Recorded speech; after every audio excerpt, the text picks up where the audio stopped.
Hello. Good morning.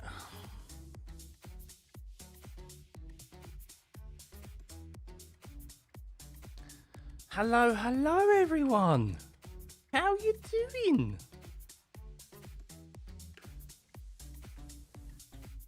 Good morning. Good morrow. Buenos dias. That's about as far as my good mornings go. How are we? I'm very well. Hope you're good too. Hope you're ready for 3 days testing. Hope that's what you're ready for. Wasn't able to attend the first week of testing. This is the second week. But yes, I'm here for all 3 days. As much time as I can possibly make. Just dropped little one off to childminder. So that's why we started at 8 a.m, not the 7 a.m.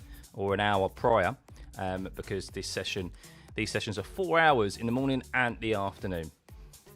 So, something hanging off of the back. It looks like if it couldn't go any worse for Aston Martin right now, it looks like that their rear light is hanging off the rear of the Aston Martin.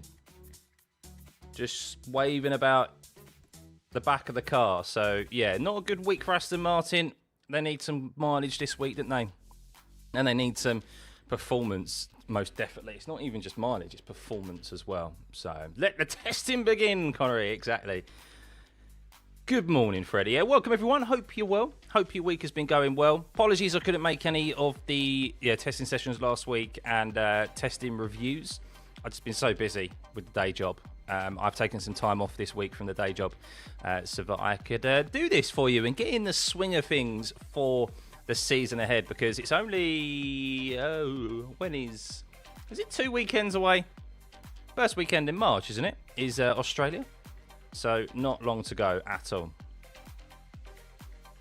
Aston Martin 2027 champs confirmed. What are the updates and news? No updates at the moment, from my understanding. I don't think we've missed anything from the first hour. Charles Leclerc up there. In P1. Ferrari looking good last week. Now, I think one of the updates, and I'm yet to get confirmation of it because, as I said, I only just have tuned in myself. I had read that Ferrari are going to be bringing a whole kind of new aero package for this week. They were the only team to still use the same engine from the shakedown in Barcelona. So you may have seen Lewis Hamilton last week. You may have seen Lewis Hamilton last week. He retired the car, didn't he, at the end of the last day, I think it was, or last session. But that was because they purposely ran it out of fuel. So that engine as well has covered a considerable amount of mileage, that one. So undoubtedly a new engine in this week in that Ferrari, which seems to be a good engine. But as we all know, the talk is all about the energy recovery and the battery and how that's going to be utilised, and we'll see. If you heard my missed Apex appearance in the week, as I said, I'm more on the worried side than I am on the positive side. Yet there is some still positivity in me because I like to stay positive. And I'm still holding my overall judgment on these cars until we see them in races, because that's ultimately what they are. They're race cars, and we want to see them go wheel to wheel and battle. I hope the drivers are wrong with their concerns. They're valid concerns. I echo those thoughts as well. But until we actually see them out on track and actually in wheel-to-wheel battles, we all have to kind of just hold our judgment a little bit. How does Ferrari look in terms of performance, Connery? It looks good. Apparently, the long run... So, Red Bull didn't get to do a race simulate. That's a good start. Red Bull didn't get to do a race simulation last week, supposedly.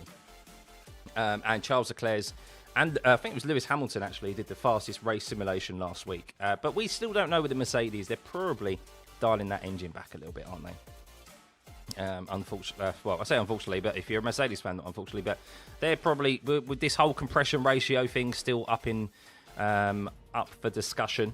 So if you're unaware, there is an F1 commission meeting today. So this is the meeting where basically F1, FIA, the teams come together and they discuss the current regulations and what could be changed maybe ahead of the season. There is a meeting that is going to happen today, obviously with the concerns about the whole energy management that is going on. And then the There's a following on from that. There's a power unit commission meeting ongoing as well today. So 2 important meetings today that we will hopefully have word of what is decided there coming out of today for tomorrow. But yeah, 2 important meetings. I don't know what they could possibly do with the regulations as they currently stand. Can they increase? I think there is a limit at the moment on the battery recovery. I'm not sure if that limiter can be removed so that they can recover more battery, but would help throughout the lap. I don't know. I'm not an engineer. I'm not as well versed in the regulations as I'd like to be, and I think there's got to be something that they can do to help remove the amount of recovery that they have to do at the moment. So bring back V10s, Mario. I agree. I mean, as much as I hate to say it, I'm not the guy's fan at all. If you followed this channel for long enough, I'm not Mohammed bin Salim's fan at all. But he definitely is onto something with bring back V10s, right? He's definitely onto something. Isn't Ferrari backing up Merc or something? Not necessarily backing them up. Not necessarily backing them up. So that's interesting. We've got the T. What is that? Charles Leclerc. We don't actually have his tyre history there. There's a point that I'm going to get onto in a second, but I'll just answer a few more questions. Something that I really hope we get information of this year. What are my views on Max and Lewis talks? Yeah, I just kind of touched upon that. I agree with them. I do. If you heard me on the Missed Apex podcast, look, ultimately, the way these cars currently require you to drive them is against every instinct that these guys have since they jumped into a car. They don't want to be shifting down an extra gear into corners and revving the engine up higher. They don't want to be lifting coasting. They don't want to be focusing on the battery management. I mean, this isn't the World Endurance Championship. I've seen people and drivers defend the whole energy recovery and management side of F1. Yes, but that's always been limited to the engine in relation to mechanical and engine life, so that you don't stress the engine too much. And it's also been primarily due to the tyres, looking after the tyres. Never have we got to a point in F1 where it's been about management of the battery, because we've got this 50-50 split. And even then, it's not 50-50. I mean, you see how quickly the battery deploys itself. Hence why they're clipping at the end of the straight as well. So it's just... yeah, they're focused more on top speed than they have cornering ability, really. And it's a shame because these cars are beautiful to look at. And the drivers do like the way they drive with the less downforce that they have. They feel more nimble, lighter. There's been numerous quotes from the drivers stating that. But yeah, it's a shame that this energy recovery is overshadowing it. So we'll see. We'll see. I'm still positive. I hope that when it comes to racing... look, ultimately, these guys still haven't gone wheel to wheel. They're out there lapping, doing programs. Like, it's not the same as when you're fighting for points and real positions and podiums. Like, how much of that energy recovery is going to come into play? It's still going to be important, but how much of it they're going to be able to remember in the heat of battle as well. So, Lando has a different opinion, Saram. He does, yeah, as does George, but they've still kind of... George has... So, of course, they do and they don't have a different opinion to Max and Lewis. Lando has played it down because, of course, he's got a Mercedes engine in the back of his car. He's on a high. You have to think as well is that Lewis, time isn't on his side, so he wants the regulations to be perfect for him right now. Max kind of has got the 4 World Championships. He has a very kind of like no two hoots attitude. And George Russell is, of course, in the Mercedes favourite for this year for the World Championship. But he has also echoed the thoughts that these are different way to drive. He compared it to going round a roundabout, where if you want to be in second, actually you want to dip it down into first, because that helps you with your engine recovery and so forth. So they are all kind of on the same page. But some are going to be more happy about it than others and not as fast as others, because they'll be fighting for a world championship. You know, I can't imagine George Russell cares too much about how enjoyable the car is to drive if he is going to be the one who can win races week in, week out and win his first title. So Will I be streaming the morning and afternoon sessions? I will indeed, Bav, yes. So this stream will just be staying live all throughout the day. There is a 1 hour break in 2 hours, 51 minutes time. You can see from the timing of the session at the top of your screen. I will just leave the stream live with a bit of background music, and I will just turn my camera off and go have some lunch myself, and then yeah, we'll be back for the afternoon session. Aaron, good to see you, mate. You think these regs might push Max from the sport? To be honest, maybe, maybe not. I think, to be honest with you, I think Max is a whole load of hot air. I think Max, if he finds himself winning again, very quickly he will change his tune. Like, yes, he has 4 world titles, but I don't know. It's very different. You don't know what you got until it's gone. Even for these drivers, obviously they've got all the money in the world, but F1 is still a massive part of his life. And of course, there's other motorsports out there, but I think there's part of those other motorsports that he enjoys doing them because it's around F1, and maybe he likes the hubbub that comes with it, like fixing it into the middle in between F1 races and stuff. So I don't think he's going anywhere though. Jarvis, you definitely think there will be more crashes this season where drivers' focus will be taken away by all this micromanagement? I agree, Jarvis. Yeah, I agree. I think there'll be more. I think there'll be more crashes for sure. We haven't heard a lot from Oscar. The only thing I've heard from Oscar is him saying these cars aren't enjoyable to drive. That's basically the same here. He didn't go in as much as, say, Lewis and Alonso and Max. But, yeah, he did say these cars aren't as enjoyable to drive. They're very... He said they're having to retrain how to drive these cars. Like, retrain their instincts to drive these cars. Because it's not what they've ever known to be required when driving a car. Mario, the super clipping thing is confusing for sure, because I think if you lift off the throttle, the active aero lifts up. Really confusing how to manage the battery. It's basically because there's not enough storage in the battery, Mario. That's basically it. So this is where you're getting into the regulations again, and I don't know the measurements. But I think the crux of it is that the FIA have put a limit on how much you can recover. There's a limit on how much you can use, and there's a limit how much you can recover in a lap. And basically the crux of it is that there's a limit on the amount of battery storage and usage that the batteries have, and there's not sufficiently enough for them to deploy down the straights. Now, the thing is that this straight isn't even that long on the grand scheme of things when you look at other straights on the calendar. Shanghai, Baku, like there's Monza, like there's lots of them. So they're going to be clipping well early. So I think something, and I could be wrong here, but I think something that they can immediately combat in these regulations and change, potentially for the better, is to increase the cap on the amount of recovery or the limit on the battery.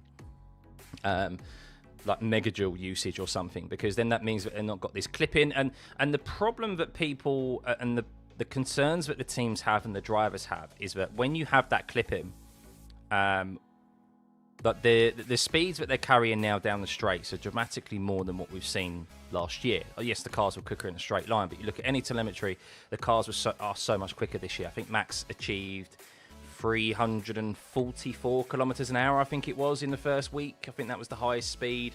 Most of them were around 330. I mean, you never used to kind of really get anywhere near that unless you were in like the high altitude circuits and if you was in a slipstream, DRS open.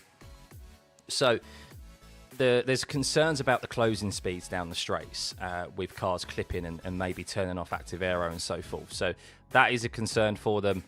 No doubt it's probably something that's been raised, so we'll see. Aaron, you actually like the regulations just because it shakes things up, makes everything unpredictable. Yeah, I agree. I mean, that's why I'm trying to stay positive. I am trying to stay positive about these regulations, but you also have to seriously take consideration the guys who are in the cockpit and what they are talking about. And this is something that... am I ready for a chaotic start? Commentary will be fun. Yes. This is something that I'm concerned about as a viewer.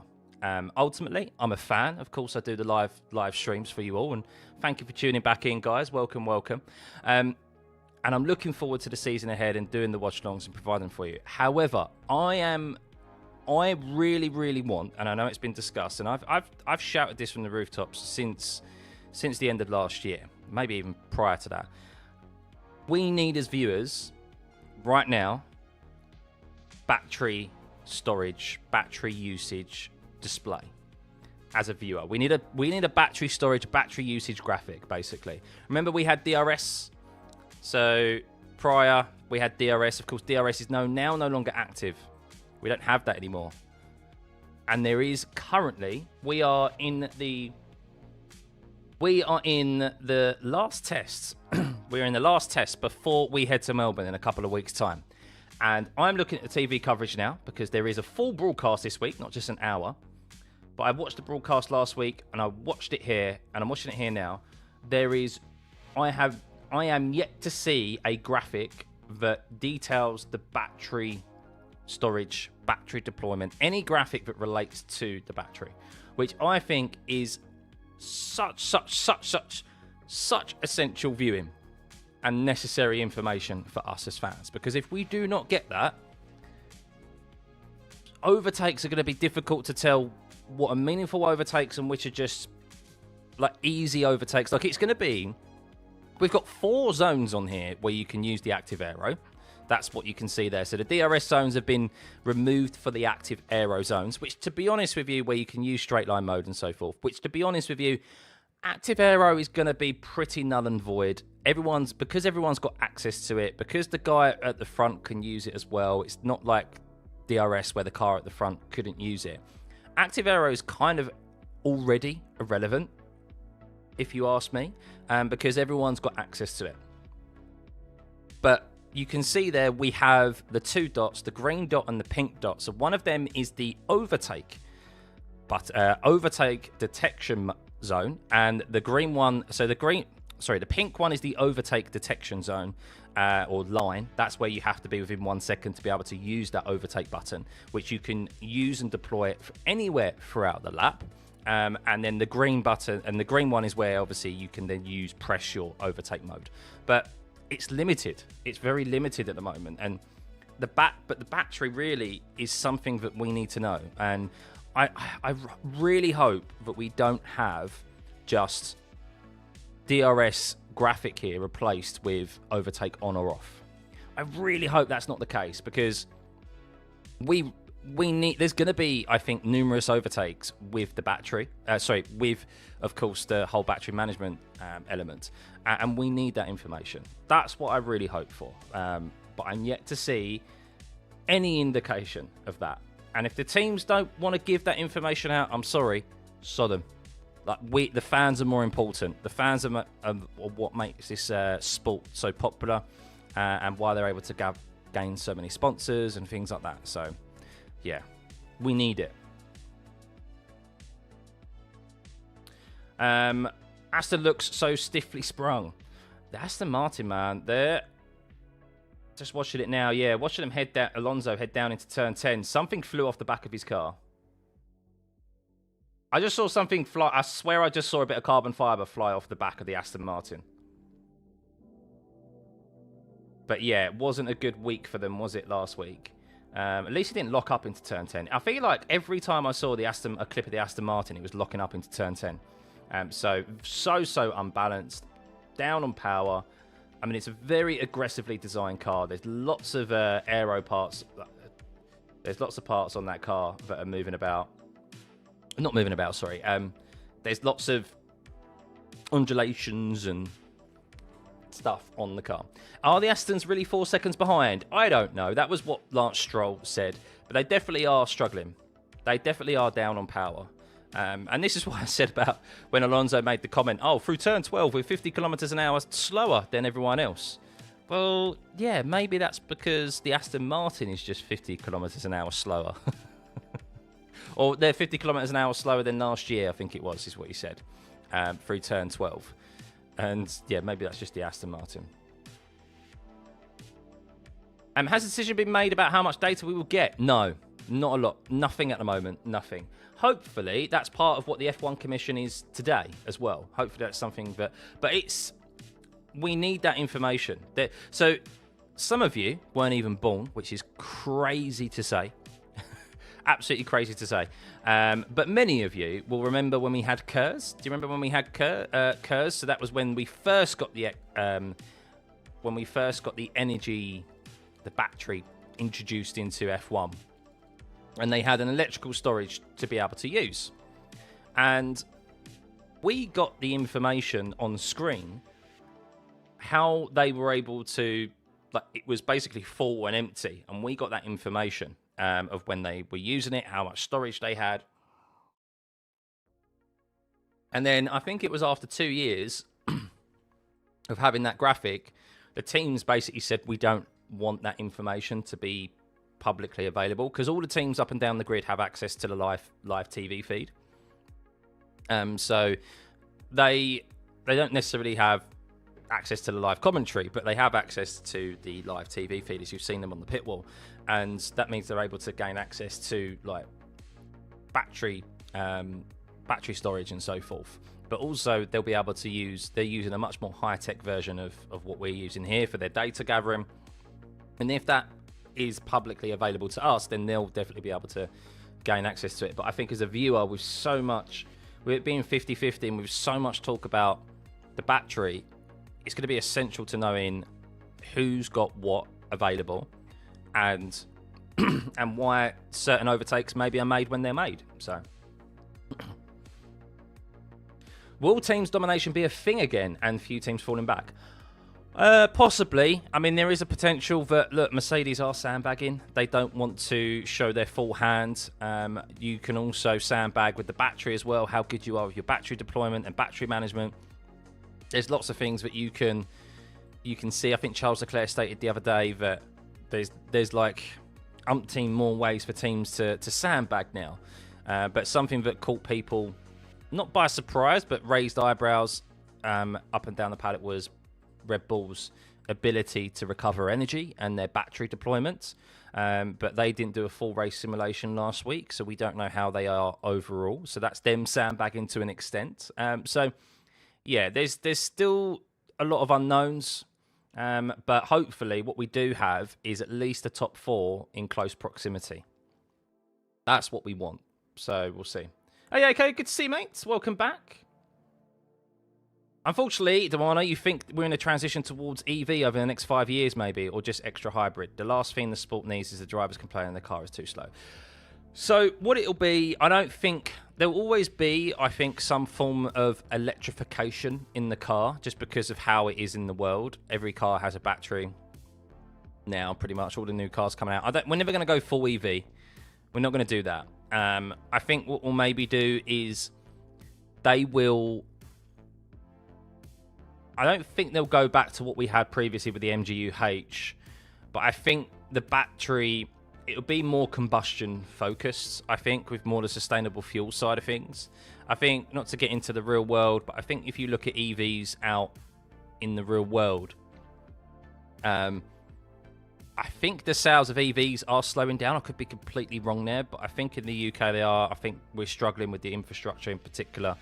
And as well, if I don't want to talk real world politics, but the only thing I will say is that if governments start to tax electric vehicles in the real world, then which we were all pushed obviously towards more the use of electrical vehicles, obviously for the green perspective, and they're more environmentally friendly and so forth. Plus, they're a hell of a fun car to drive. If you've never driven an electric vehicle before, the acceleration you get is, it's like you're in a big go-kart, like a 2-ton go-kart, depending on what car you're in. But it's if real-world implications start to crack down on EVs and make them more expensive and so forth, then that will have an impact on how F1 proceeds. I don't know why F1 always believes it needs to be linked to the real world of motorsport, of motors and stuff, of cars, because I feel like F1 is the peak of technology, is the peak of motorsport, and ultimately we want to see cars go very fast and race wheel to wheel, and preferably be loud sounding as well. So, yeah. The whole Bortoletto colours are so dull and sad looking. Yeah, I had to change them. So I've had to change a few of these for your viewing and my viewing pleasure. Hulkenberg, believe it or not, Esteban Ocon. So we had Ocon, we had the Haas team, we had the Cadillac team, and we had the Audi team in 3 different shades of grey when I loaded this up. And I was like, I can't have that. I can't have 3 different shades of grey. Like, that's... I'm not going to be able to see who is who. So I've changed Cadillac to yellow. I've changed Haas to white, of course, because of their white, beautiful livery with Toyota TGR. And I've changed the Audi away from grey to just kind of like, I don't know, a peachy colour, as you can see there. So yeah, I hope they're all at least discernible between each other. So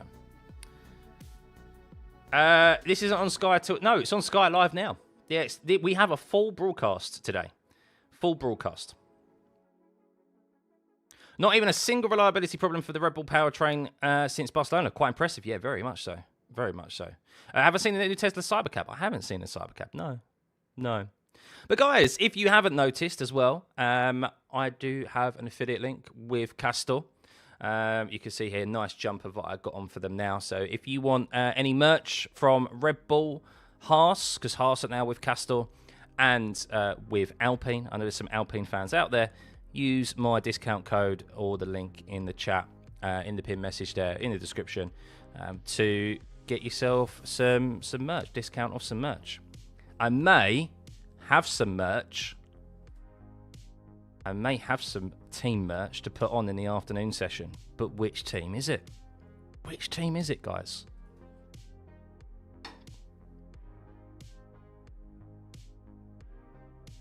Cadillac livery review. Cadillac livery review is 2 words. Missed opportunity. I think Cadillac's livery is okay, but I think overall, as I put in a post on YouTube, I think it is quite bland, boring, and for a new team on the grid, they had an opportunity this year to pop off, stand out, and they've missed it. I think, yes, I like the 2-tone or the asymmetric livery looks pretty decent, and it's a clean livery, and I like clean, but this was a time to not go for black and white. Considering everyone's using carbon now, I mean, there's still a whole chunk of carbon still on the cars. 55% of the car needs to be painted now. That is the rule. So I think they should have incorporated the yellow from their World Endurance Championship. I know people maybe would go, oh, it's Corvette, but I think as motor racing fans, we associate Cadillac with yellow more so. I mean, just as much as Corvette, and I think they should have done that. I know people said that their badge is silver and black or whatever, but no, you had an opportunity to stand out on the grid. No one on the grid is using the yellow livery. Now, look, if you want to gain more sponsors and stuff as well, because it seems to be they're quite lacking sponsors, you have an opportunity to, in every single camera angle, every single TV shot, to be noticeable. And the last thing that you want is to be mistaken for another team. And that's what everyone thought when the car was first revealed, or the livery was first revealed, that, oh, it looks like Mercedes because of the Tommy Hilfiger sponsorship and stuff. And that's terrible marketing. So, yeah, missed opportunity. Hopefully, we see some special liveries. They get a lot of fanfare, and they go loud and proud. Like we expect from the Americans, right? You like loud and proud. Missed opportunity, but yeah, that's my review of the Cadillac livery. Some people absolutely loved it. That's fine. It's all opinions, of course. But yeah, I still think looking from cars on track, I think I really do like the Ferrari livery, but I think the Haas is my favourite. I think the Haas just looks so good. The side angle, the side profile angle of that Haas just looks. It's simple but clean and minimalistic, and that's good. That's good for That's good for Haas. Camo, am I telling you, you're telling me you have an affiliate link after I buy 2 lots of Red Bull stuff? Ah, Camo. Unbelievable. Well, you can buy more. Haas cooked with a livery. Wonder what their special livery could be. Yeah. I think there'll be a few this year. The cars do look so much more beautiful, don't they? They look so much more beautiful. But let's have a look out on track, shall we? And discuss some of the things that have been happening out on track. So Charles Leclerc has set the fastest lap thus far. Do expect lap times to get quicker and quicker as the week progresses. And probably from last week as well. I was trying to find what last week's fastest lap time was of the week. So let me have a look. F1 testing week 1.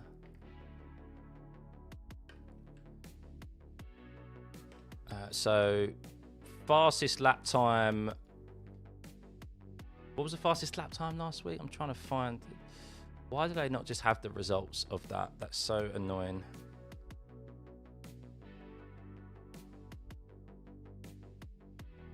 Why can't they just give me times?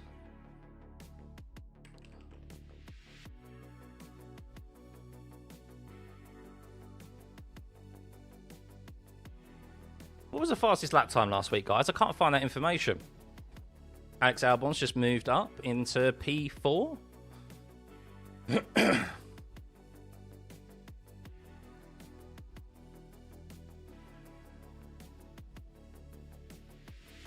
Oh, there we go. Who set the fastest number? So, Oscar Piastri set a 34.5 last week.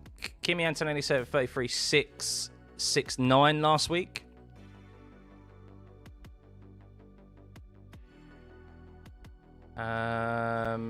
Max did a 34.7 last week. 34.2 for Ferrari in Lewis's hands. Williams a 36.7. 36.8 for Racing Bulls. Ooh, 38.2 for Aston Martin. Oh, dearie me. So I think Kimi Antonelli set the fastest lap time last week, which was a 33... Which was, yeah, a 33.669. And Charles set a time that was just behind that. So that was the fastest lap time that we saw last week.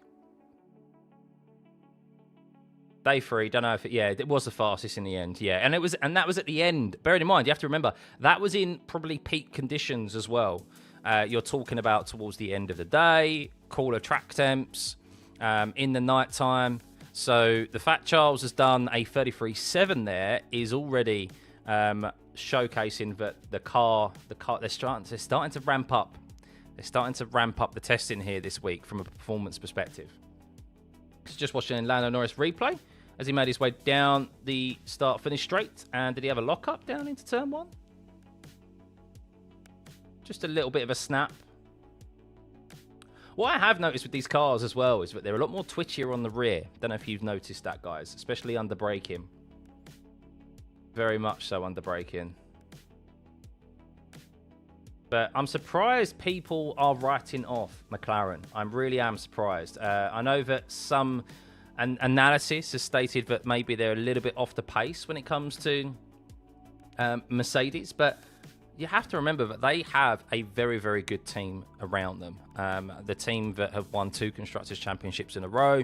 They know how to make a good F1 car. And they've got a Mercedes engine in their car as well. So I think McLaren, write them off at your peril.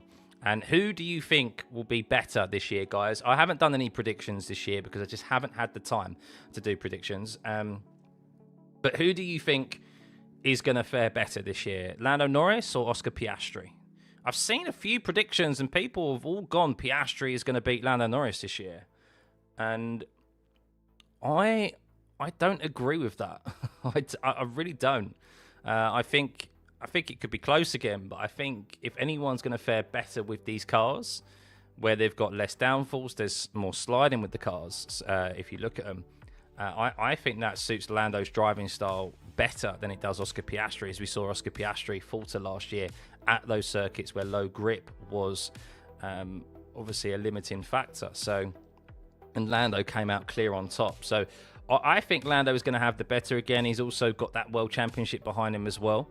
So he has that confidence off of the back of last year. So I'm surprised so many are saying Oscar Piastri. But what has been interesting, I don't know if you've heard, Mark Webber has parted ways with Oscar Piastri, or I don't know if he's parted ways, who he's at least been limited access to McLaren with Oscar Piastri. Is that right? Is that the story that I've heard come out this week? Let's have a look. Mark Webber. Yeah, Webber's been sacked or stepped back from... He stepped back from his management duties of Oscar Piastri. He's no longer Webber's right-hand man. It was reported that McLaren exerted pressure after tensions with the drivers' camp last year, even going on to say the relationship was far more turbulent than it appeared between Mark Webber and the McLaren team. According to the report, Webber had also influenced Piastri to suggest he wasn't treated fairly by McLaren, with his advice mirroring his messy title battle with Vettel at Red Bull. So, Webber has gone. Webber has gone.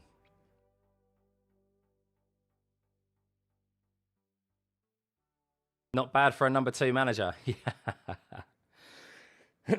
Hey Frank, 100k subscribers by the end of the season? Yeah, definitely. Hopefully we get there way before the end of the season. That'd be nice.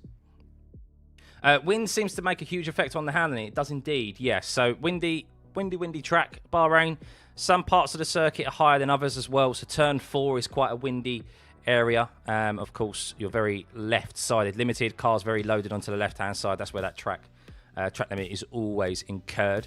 And then turn 13 as well. So they're the 2 highest points on the circuit, and the wind does pick up there. So you can see the wind direction and the wind's speed, 3.6. I've seen it get up to around 10, I think, today. So that does play a factor. That's what Lewis Hamilton said last week as well, when they'd done no running on this circuit. I think there was like 20 km/h winds. And then you had a green circuit as well, combined with these new cars that have less downforce. He said the track is has the least amount of grip that I think I've ever seen in coming here for 20 years. So Aston are doing much better than last week. So their lap time is already 1.5 seconds, 2 seconds quicker than last week. Yes. So Alonso has improved. 21 lap. Apologies. 21 laps for Fernando Alonso, 27 laps for Esteban Ocon. Mate, the amount of laps that Haas are pumping in these shakedowns and testing sessions are just unreal. Perez has done 1 lap thus far. He's done 1 lap, which was an out lap, I believe, and he's been in the garage since. I did hear that it was a front right suspension issue, so... McLaren are doing everything to stop Webber from making difference in Papaya rules. Yeah, I mean, it's going to be interesting. I mean, Drive to Survive comes out this week, doesn't it? Or next week? Drive to Survive is out next week. I wonder if we'll see any of that. That'd be interesting. I wonder if we'll see any of that behind the scenes. I hope we do. I really hope we do, because there was definitely stuff that happened that we weren't privy to. Evidently with Webber leaving. But I think everyone knew behind the scenes, everyone knew that Webber was going to be having his input. You're going to back your man, of course you are. But how unfair was it? I don't know. We'll see. I'm sure it will come to light. McLaren doing everything. Sorry, not a bad number 2 manager yet. GP2 engine, Henry. Yeah. What would you say on Lando's comments on Max about retiring if he wants to? It's all tongue in cheek, isn't it?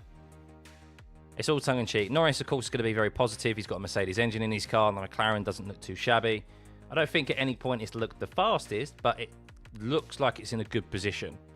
And it's not necessarily about being the fastest at the start of the year, because if you've got a good platform to develop on and build upon, then you know that there's potential in that car this year, and it could be a good season ahead for you.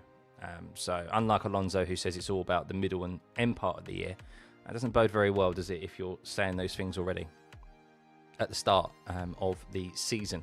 Because you still need a good start, of course. What do I think about the Ferrari? I think the Ferrari's looking very good. I am... Oh. I'm going to say it, guys. I'm going to say it.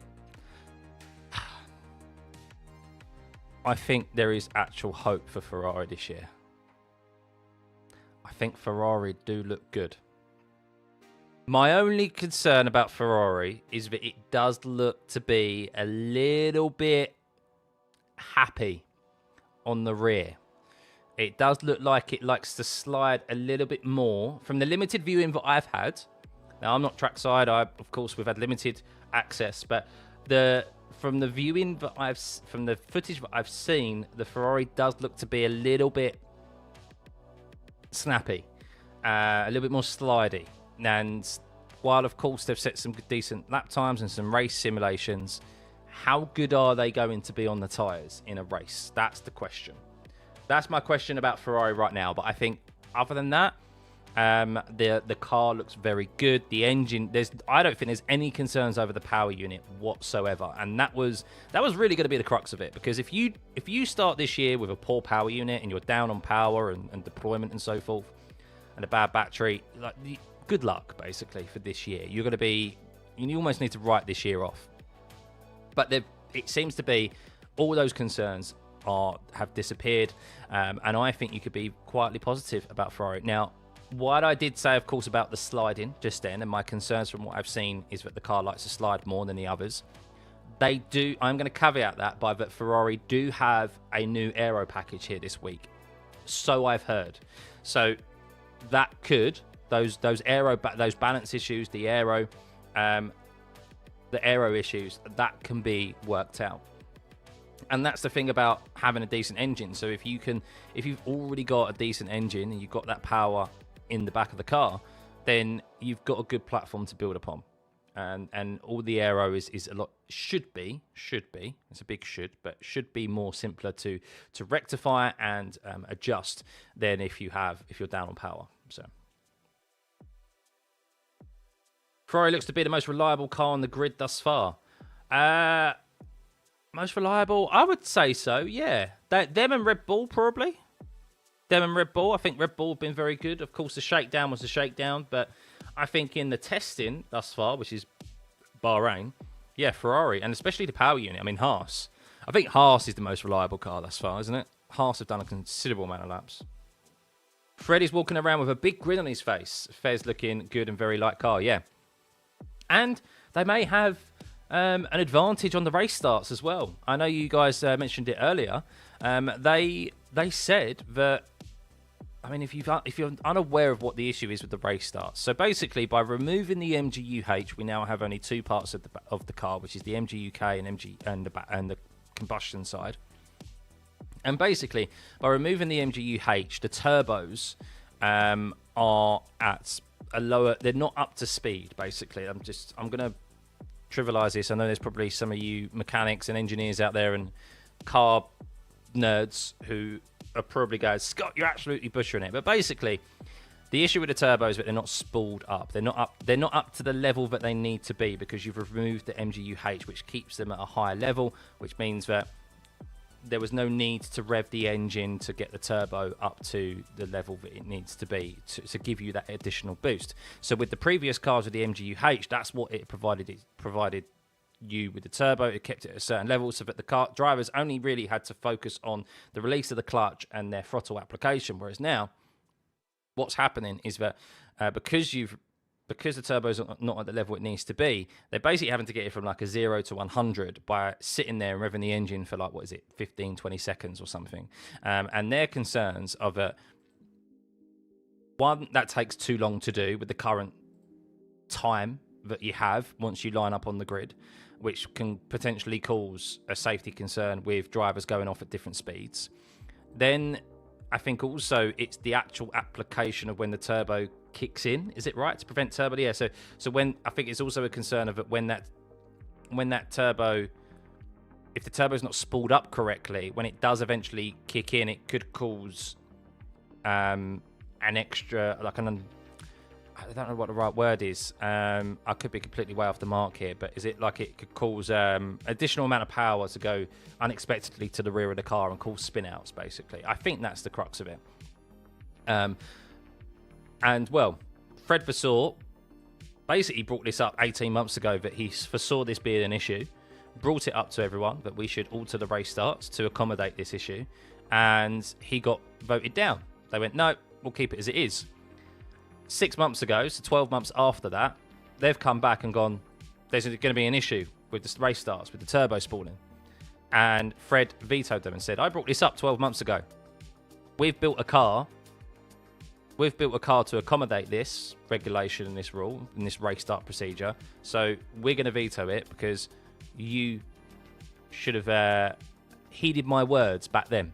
And supposedly Ferrari do have a smaller turbo to combat this, so there's less time to spool up the turbo and they're able to get off the line supposedly quicker than their competitors. Hence why it was brought up by Andrea Stella that McLaren want it changed. So we'll see. That's going to be discussed today, apparently, in the F1 Commission. How do I reply to a comment? I just read as I go through. If I don't get to your comment, apologise. I apologise. I can't get through to every single comment, but while obviously it's a bit slower now and everyone's filtered in, it's good. It's not as crazy as it is on race days. Hey, Anthony, good to see you, mate. When will Red Bull come out? Don't know at the moment. No lap times for them at all. No, Hadjar is out there. Sorry, Hadjar's been out there. So Verstappen, I'm not sure if Verstappen's in today. He might be in tomorrow. I don't know what the run order is for Red Bull today. Ferrari made their turbo smaller. Now everyone wants to change the rules. That's the rumor. That's one way that you can combat the turbo spooling and get a quicker race start, is that you don't need to spool your turbo for as long because you've got a smaller one. Or build the turbo up.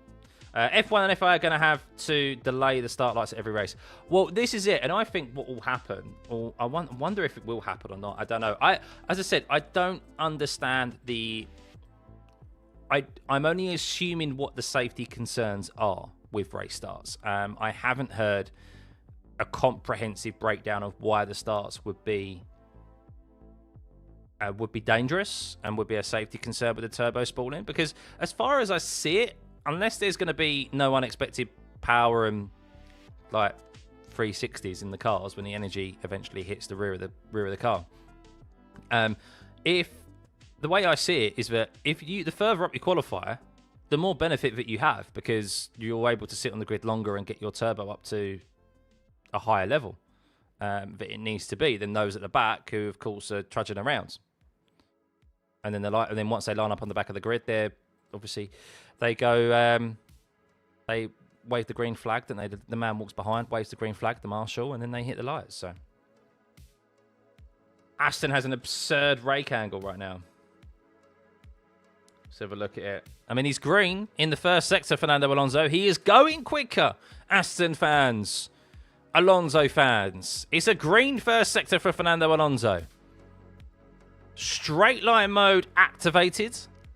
We do not have any graphics in relation to straight line mode activated, or whether they're in overtake mode or they're battery mode at the moment, which is a shame. But here he goes around turn 12. And it's a 42.4. Ooh, it's yellow. It's yellow for Fernando Alonso. He's 2 temps down, 3 temps down in that middle sector. But does he have the battery deployment down at the back straight? Straight line mode activated as well. Round turn 14. Here he comes. And he's going slow. Did he just back out of it there, Fernando Alonso? Is he coming back into the pit lane? A 25.1 in the last sector. So Fernando just had a moment in the last corner, I think. Oh, he did. Oh, only a little one. Only a little one. He dips a rear wheel through. Was it the last corner or was it the... Oh, he went off. No, he did go off. Oh, dear. Oh, it's not Tokyo Drift, Fernando Alonso. It's not Tokyo Drift. So Alonso went... He dipped a wheel on the exit curb of turn 13, and then he went into turn 14 braking, and the car was very squirrelish. And then he went wide, And then he stamped the throttle in anger. I've just heard it. He stamped the throttle in anger, and the rear of the car was like left and right. So he's not happy. He's not happy, Fernando, in that Aston Martin. Bro, these new regs have so much problem compared to older ones. We'll see. We'll see. I hope the concerns are something that we... I don't know. I still think it's going to be influential to how we go racing. But I'm trying to stay positive. I am trying to stay positive. Hey, Georgine, we are back. Yes. Do I ever play iRacing anymore, Siren? I don't know. I just don't get the time. With a little one, and my work is really busy at the moment. The day job is really busy, hence why I wasn't able to stream the first week of testing. But welcome, everyone. We'll be here for every single day this week, every single session. We have just over 2 hours left of this session. Because of life, unfortunately, I just don't get the time to hop on and do race anymore. I'm just too tired, and I'm trying to do things in the background as well with the channel. So I am still working on the channel. While there hasn't been as much content as I'd like in the off season, as I said, primarily due to the day job, taking a step up in responsibility and stuff, and I've been having to do some things with that when I get back home as well.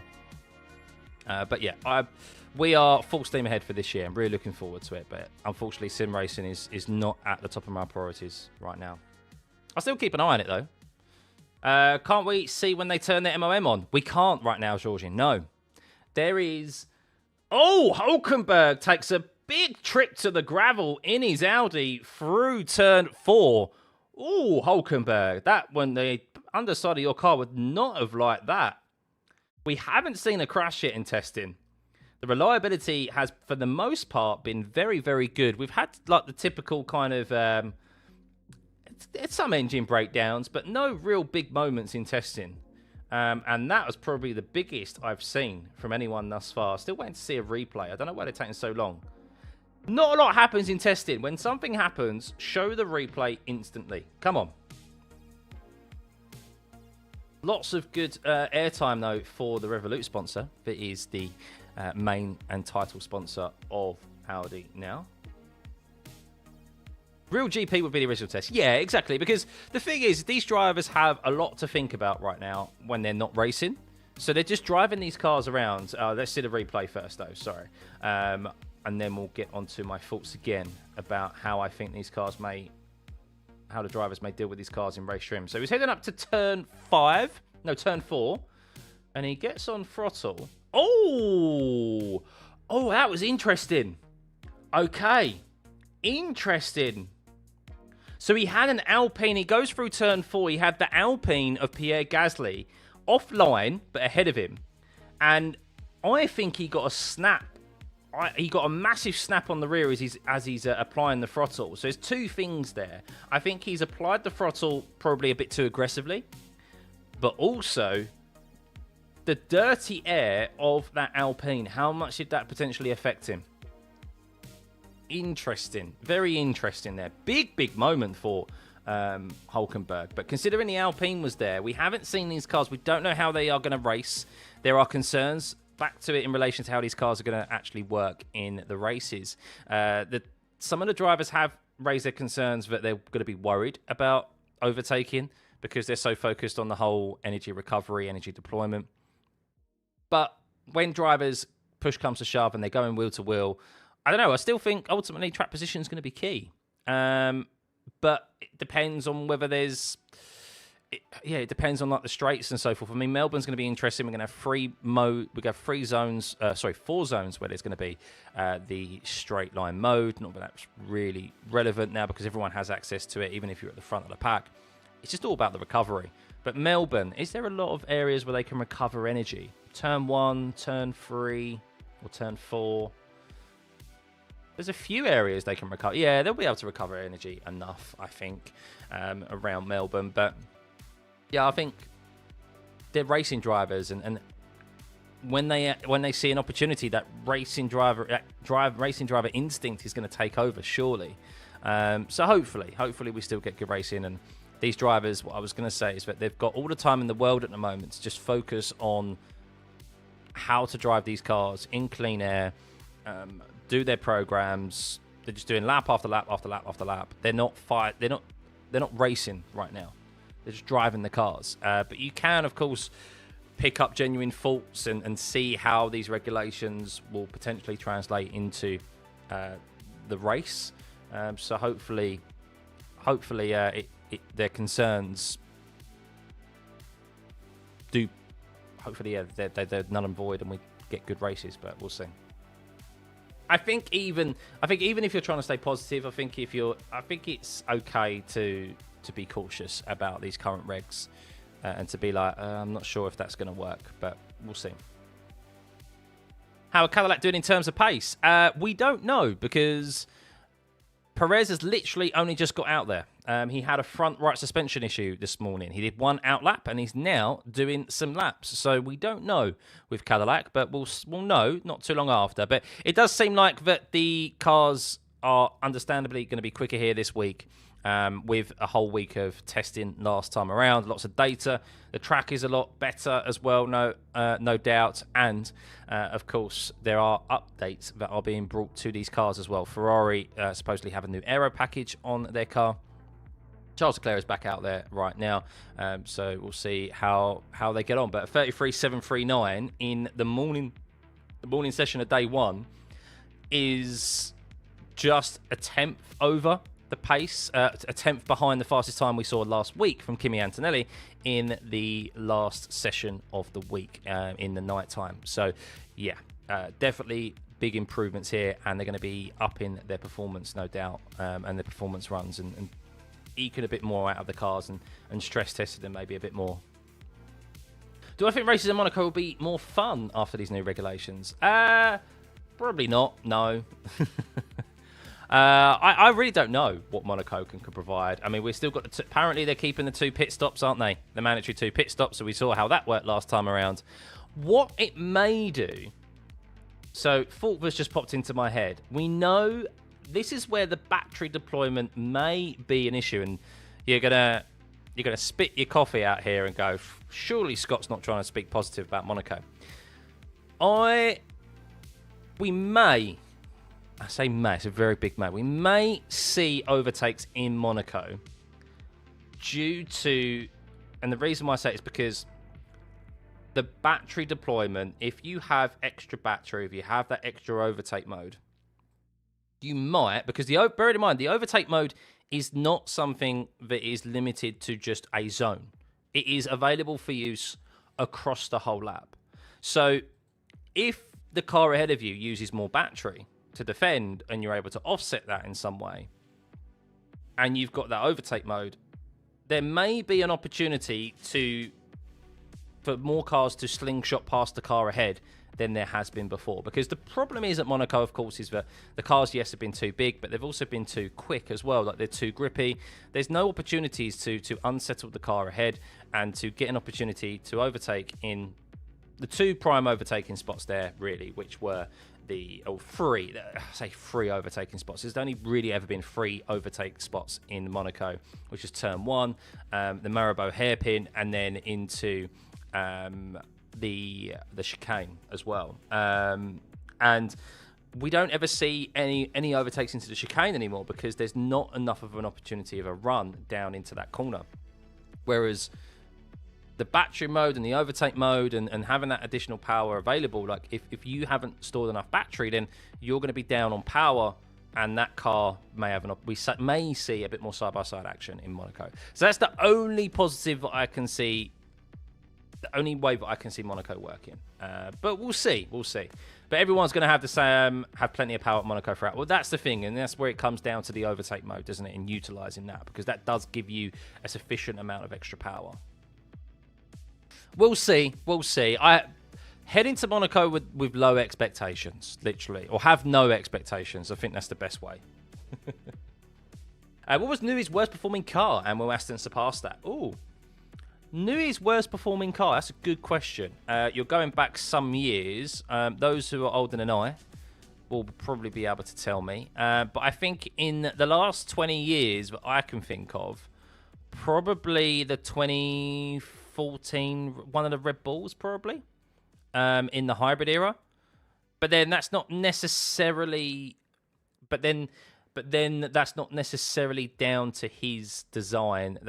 They were very limited on the power unit, the Renault power unit. But no, motorbike is the only opportunity to overtake a car in Monaco. That's fairs. Isn't corners a bit part of recharging the battery? It is indeed, yes. Yeah, so you can recover battery a couple of ways, and I did take a screenshot of this. So there are a couple of ways you can recover the battery in F1 now. So you can recharge the battery while under braking, overloading the throttle in corners, lifting off early, and harvesting power whilst applying 100% throttle. So that's putting it into like recovery mode.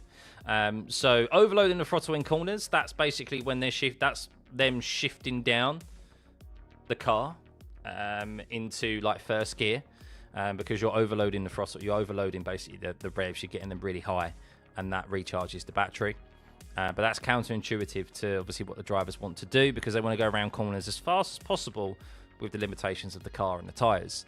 And unfortunately, that's not the case. So I've said it before. I personally don't see an issue with these cars. Oh, Alex Albon, where are you going, brother? Where has he just gone? He's gone on a massive excursion there. He's okay, but he went straight on at turn 11, I think it was. Yeah, turn 11. Alex Albon just went straight on. The car didn't like it, and he bowed out of it.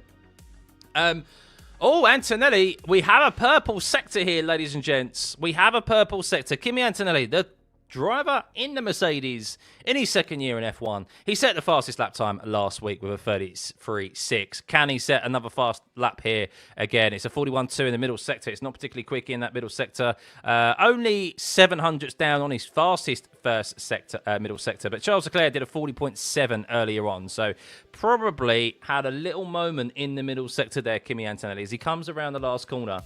And Antonelli is using so much curb on the entry to these corners. He likes it. And he's a 34.158. So down. That's sandbagging, isn't it? That's sandbagging. Purple first and last sector, but down 5 tenths in the middle. That is sandbagging.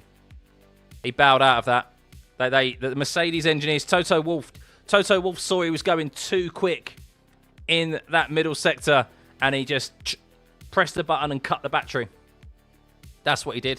It was like, Kimi, we've got a meeting later on the compression ratio of our power units. What did I tell you before we went out? Only 2 purple sectors allowed from you. Not 3.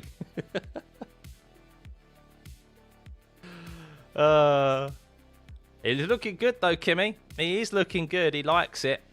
34.158.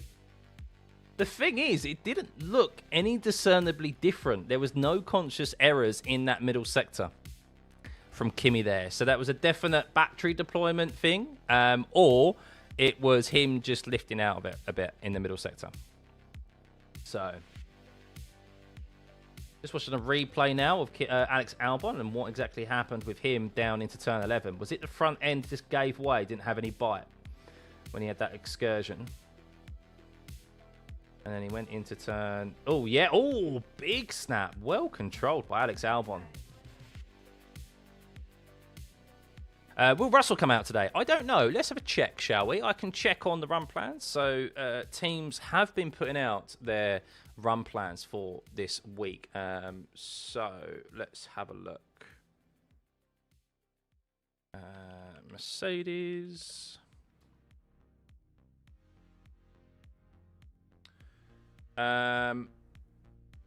So Kimi, yeah, so they're splitting every single day, Kimi and George. So day 1 today, Kimi is in the morning, George is in the afternoon. Day 2, George is in the afternoon, Kimi is in the morning. Day 3, Kimi morning, George afternoon. So they're doing alternative sessions, alternative morning and afternoon. Red Bull, let's see if Max is going to be out this afternoon.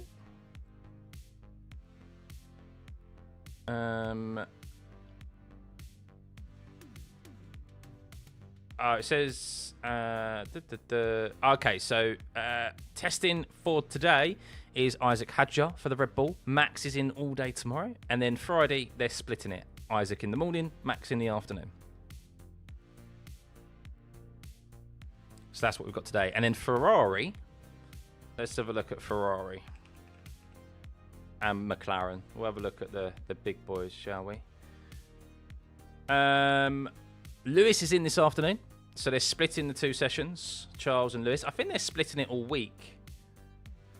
I think they're doing a session each day for the two Ferrari drivers, and then the McLarens. We'll have a look at top speeds in a second as well, because that's always interesting to see. Where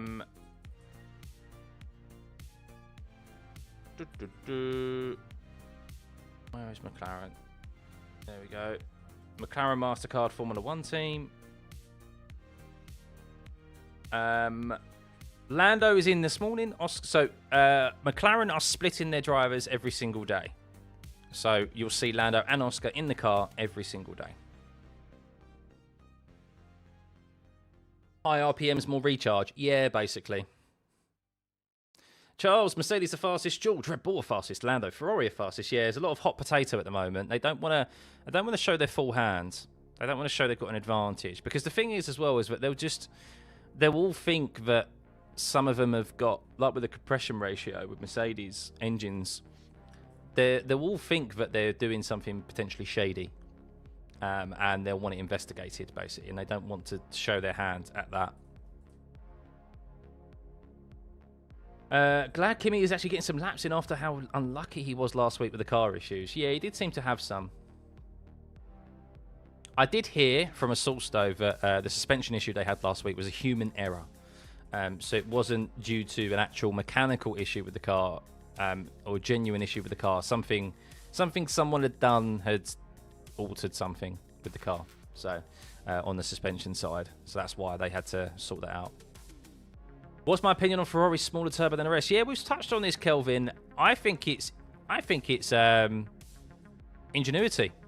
Look, we touched on it. Fred Vasseur brought up the issues or the potential issue with a race start procedure as it currently is with these regulations, but there would be issues with the spooling of the turbos, and he got shot down.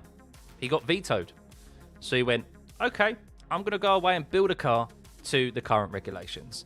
And 12 months later, they come up and say there's going to be, which is 6 months ago, I think it was, around that, 6-8 months ago. They said, oh, the teams who voted him down brought up the same issue. And Fred went, nah, I brought this up a while ago and you all shot me down. So I went away and built a car to combat this issue. So if you haven't done that and you didn't heed my concerns, then that's your fault. We're not changing the starting procedure. And that's where we currently lie. And they've brought it up again here this week. And we'll see if anything's going to happen out of the F1 Commission meeting, which is held later on today. That is with the teams, the FIA and F1. And they'll discuss the concerns about the regulations, any changes they can make. And the race start procedure is going to be one of those tabled for discussion. But I think Fred is totally within his right to vote this down. Like, he brought it up. Everyone told him to do one, so he went away and built to the regulations. And now they want to build that. Now they want to move the goalposts. No, why are you now going to vote for something that's going to put you at a disadvantage that you kindly brought up to the rest of the field because there was you thought there was going to be a concern? Got shot down. You can't do that. Like, there comes a point where you have to draw a line in the sand and say, no, this is what we're racing to. This is what we're building to now. And I don't think it should be changed.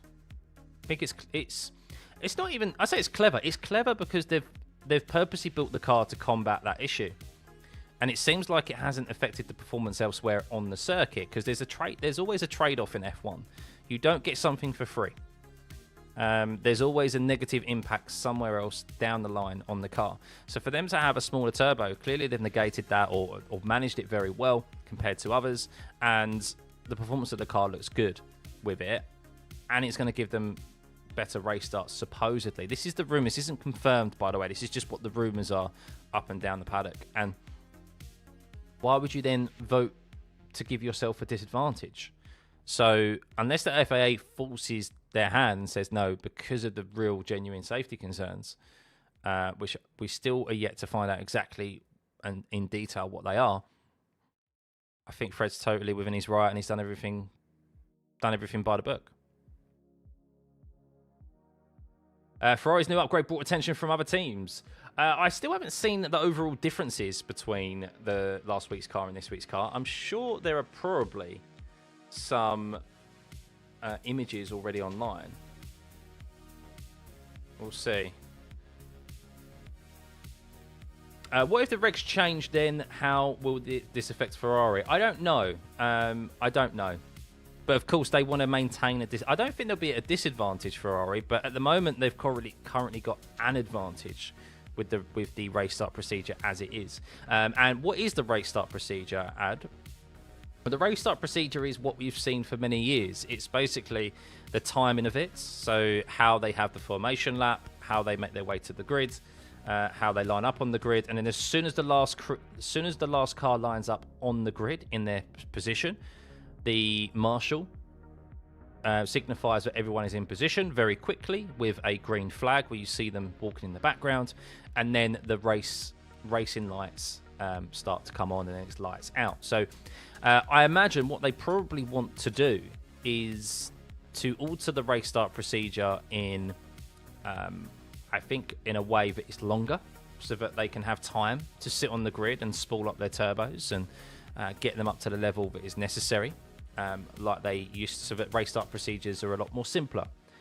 But they voted that down. They voted out changes and voted down changes that were raised 18 months ago or whenever it was. And yeah, I think if you have failed to foresee this issue, then that's down to you.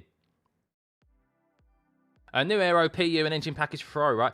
Yeah, so a new engine will help Ferrari, of course. I forgot about that, yep, because they used the same engine from shakedown into last week. So that's very, very good reliability for Ferrari. Considerable amount of mileage for them on one power unit. So definitely stress testing the power units. I don't think there's any concerns with that there. So it's now all about the aero. But I'm not an aerodynamicist. I'm trying to see if there's any discernible differences on the car, as there's footage of Charles Leclerc starting a lap now as he makes his way down into turn 4. He's going to cross the first sector line any second, which will be a 31.1 for him. So, yeah, let's have a check of the speed traps. Where's the speed traps? I swear I've got the speed traps. Here we go. Let's have a look at the speed traps quickly, shall we? Because we know these cars carry a considerable amount more speed because of the active aero and the battery deployment now. So the speed trap, 326 kilometers an hour for Nico Hülkenberg thus far, as well as Esteban Ocon. Antonelli Norris 321. So that's quite far off. We saw 344 last week from Max Verstappen. So that is, we're still quite some way off of the fastest speeds that we've seen, and these drivers pushing these cars to the limit. So that indicates to me that they're probably running more high fuel on board. The cars aren't running low on fuel at the moment because that top speed should be a lot quicker. Oh, my TV coverage just cut out. Is Ferrari using the Spec B car? I think so. Yeah, I think so. Ferrari might say, okay, we compromise if you nerf Merc engine, FIA down to you. Yeah, maybe. Yeah, maybe it's a trade-off, but yeah, we'll see. We'll see.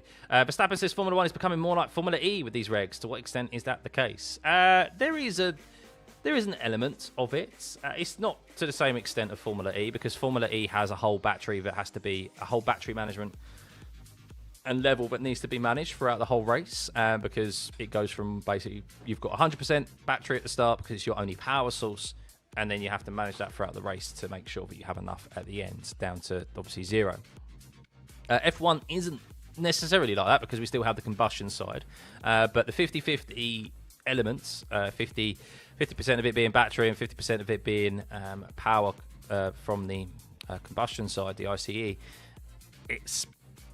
it is moving more towards that way. So I guess I get the comparisons, and that's why he made it. And we shouldn't be heading more towards that way. So I'm still surprised, and I don't know if this can be changed. I don't know how simple it is. I imagine it's not simple, but I thought there were discussions to change when was it? It was around 12 months ago or something, or even more before that. I remember us chatting about it in the Watchalongs, and I remember there were discussions and concerns about the 50-50 split. And in the simulations, they were saying, yeah, there were concerns that they were not even going to hit the top speeds, or they were going to go slower than F2 cars. They were running out of battery deployment before they even got to the bottom of the straight, which evidently is true. Now we've seen the cars in real life, as we're seeing here with the clipping towards the braking zone of turn 1. And there was discussions about changing the power ratio to 60-40 or even 70-30 to the ICE and the battery. So the battery being the lower requirement. And I don't know what happened with that. I don't know where those talks went. They clearly didn't go anywhere because we've ended up with 50-50. So, but I think that would have solved a lot of issues. Don't know if that's easy to rectify moving forward or not, and could be done this year, or if it's something that has to be taken into account for next season. We'll see. What is my prediction for the best midfield and last place? At the moment, I think from what we've seen from testing, I think Haas are the best midfield team. Well, actually, I'll say that. I think it's going to be close between Alpine and Ocon. I still don't think we've seen enough of Williams yet. They could potentially be up there. I mean, look, they've got Mercedes, Alpine, and Williams have Mercedes engines in the back of their car. Haas has Ferrari. I think it'll be close between those three right now. If I was going to bet on any of them to be top of the midfield, I actually think there's something. I think there's something quite like not sneaky, but understated about Alpine at the moment. I feel like they're just going about their business. They're racking up the mileage. They look good in Gasly's hands. I do rate Gasly as a driver, and I think there's something that could be happening this year with them. And them changing to Mercedes gearbox and engines for this season, what a decision that could be for them. But it comes down to resource again. How much resource do they have to actually develop the car? Haas, of course, do have Toyota's backing now. They do have some of the lowest resources on the grid. So we'll see how they're able to keep up with the development game this year and development curve. Whereas Williams, you do know they've got that resource. So that's something that Williams may get off to maybe a bit to a slower start this season compared to the likes of Alpine and Haas. But they've probably now got the most amount of resource out of Alpine and Haas because of just, you see how many sponsors they've got now, Williams. So, yeah, I think that's where I'd probably put it right now. And then come the end of the season, who knows? Bottom, I think at the moment it's definitely a throw-up. It's a toss-up between Cadillac, Audi, and Aston Martin. But I say that, I'm not so sure about the Racing Bulls because I haven't really been paying too much attention to them. I don't think anyone's been paying too much attention to the Racing Bulls. Their fastest time last week, not of course you could take too much into consideration when it comes to fastest times, but it's a good barometer still. Their fastest time last week was a 36.8 with Liam Lawson. They, of course, have the Red Bull powertrain in the back of their car. One of two teams to have so, of course, with Red Bull being the other. So it's difficult to tell. But I think it's probably Cadillac, a toss-up between Cadillac, Audi, and Aston Martin right now for the slowest team. Cadillac struggles today, by the way. They've got some gremlins in the car because Perez has only done 2 laps today, and 2 of them being out laps. So issues with the Cadillac today. You think the Racing Bulls are on a decent pace? Yeah, I just think they're not. I think they might have been a bit of a land of their own right now. I could be completely wrong, of course. Still testing. We don't know that what full hand they're showing. But I think they're kind of maybe in that zone of just, they're not the slowest, but they're not the quickest of the midfield. They're like right in between the midfield, I think, at the moment. Just from what I've seen. But that's only because, yeah, I haven't seen any wow moments from them. So, but if you're just tuning in, guys, welcome. Good to see you. Full season is full steam ahead now. We'll be here for every single day this week. We have 1 hour, 40 minutes left of this morning session. I will be leaving the stream live when we go on the lunch break. And then we'll be back for the afternoon session. And I'll be back every single day. Tomorrow, I'll be live at 8 a.m. So I do miss the first hour of the testing because I have to drop my little girl off to childminder. But yeah, we'll be on for the 3 hours of the morning session. 3 of the 4 hours of the morning session. Friday, I will be able to log on and go live at 7 a.m. UK time, that is, of course. But when the session does go live. This Antonelli race run is looking mega, about a second quicker than Leclerc. Obviously, I don't know how much fuel everyone is running, Joe. Yes. So, what is Antonelli on at the moment? So, he's on 12 lap mediums. We can have a look at... I won't do it right now, but we can have a look at lap times afterwards because we have the lap time series that we can check. So, we can see how he's been getting on. Of course, hasn't set the... He did... I think he definitely backed out. I still haven't seen a replay of that lap and that middle sector.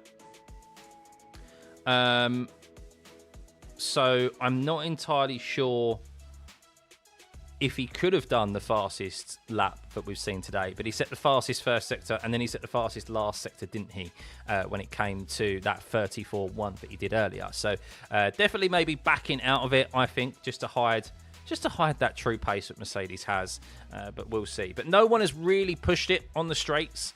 They're definitely on high fuel runs right now. Kimi Antonelli, 321 kilometers an hour is far... 321 kilometers an hour down the speed trap, which is at the end of the start-finish straight for him. And Charles Leclerc has done 318. And we know that we saw upwards of 330 kilometers an hour last week. So lots of drivers struggling with turn 11 today, by the way, guys. Turn 11 is causing a bit of an issue for the drivers. I think it's it's a headwind now. I think it was a crosswind into turn 11, so it was catching a few drivers out, a few snaps for them, from what I've seen. My opinion on the Alpine rear wing, I like it. I think it's, I like ingenuity. It seems to be, big lock up from Lando into turn 10. Causing him a big flat spot there. I like it. It's very interesting that it folds down from the top, doesn't it? So I wonder if... I wonder why they've done that. Maybe it provides them a bit more downforce, a bit more rear stability, maybe. Because I'm still a little bit, should I say, concerned. I'm curious to see how these cars are going to be in race trim with the active aero open and making sharp moves out of the slipstream of the car ahead to make an overtake, because we've seen big moments where when the DRS has been open, and someone's gone for an overtaking move and they've made a sharp movement, of course you've got a lack of downforce. You've removed downforce from the car. So we saw the big crash from Gabriel Bortoletto. Like the rear just loses its stability. So we're now removing not only the downforce to the rear of the car, with it effectively being in straight line mode, the rear wing folding in like DRS. You're also moving the front downforce, the stability on the front wing as well, by that folding down. So you're removing points of downforce down the straights through these straight zones. When someone jinks out of the slipstream of a car ahead to go for an overtake, and that is still active, I really hope we don't see an airplane crash. That's really what I'm hoping we don't see. I'm sure they've done all the calculations for these regulations and stuff and made sure that it wouldn't be the case when they took all this into consideration, but I do have a concern about that. And I hope I'm wrong and we don't see anything of the like. You think Merc nerfed the 80-20-70-30 thing? Really? Did they, Simon? That would make sense, wouldn't it? That would make sense. I mean, yeah. I mean, look, if you're a team like Mercedes, who supposedly does have the best engine, everyone seems to think is still the fastest up and down the grid, they don't really care how fun the cars are, do they? They just want to win. So So far, who seems fastest? Mercedes have seemed very good. The fastest lap time today thus far is Charles, but Mercedes do have looked good. Should we have a look at Kimi Antonelli's lap times then? Now he's come into the pit. So we have the lap time series here. This gives us an overview of the overall laps from drivers. So Kimi Antonelli just then, you can see here, was doing kind of a race run. So he did a kind of a race simulation, really. He did a fast lap, 34.1. That was his fastest lap of the day. And then he started doing some laps. So he did 1, 2, 3, 4, 5, 6, 7, 8, 9 laps, really. And he did 37.5, 37.7, 37.6, 37.6, all in the 37s. Very consistent. That's the only outlier there. That's super consistent for Kimi Antonelli. Look at that. 37.75, 37.6, 37.6, 37.8, 37.7, 37.8. So very consistent from Kimi Antonelli there. And then if you look at Charles, who is doing this now, we don't know fuel loads, of course. 38s he's doing. So you would presume that he's got more fuel on board. He might be doing a longer race simulation here, or just a longer long run, doing these lap times. 39s now he's crept into. So whereas Kimi was probably only out there to do 10 laps or so, wasn't he? As you can see, 12 laps. So we'll see how long Charles is going to be out there for. But he's started on 38s, and he's now just did 2 laps in the 39s. So we'll see how he fares after this. But I'll keep you guys informed of that.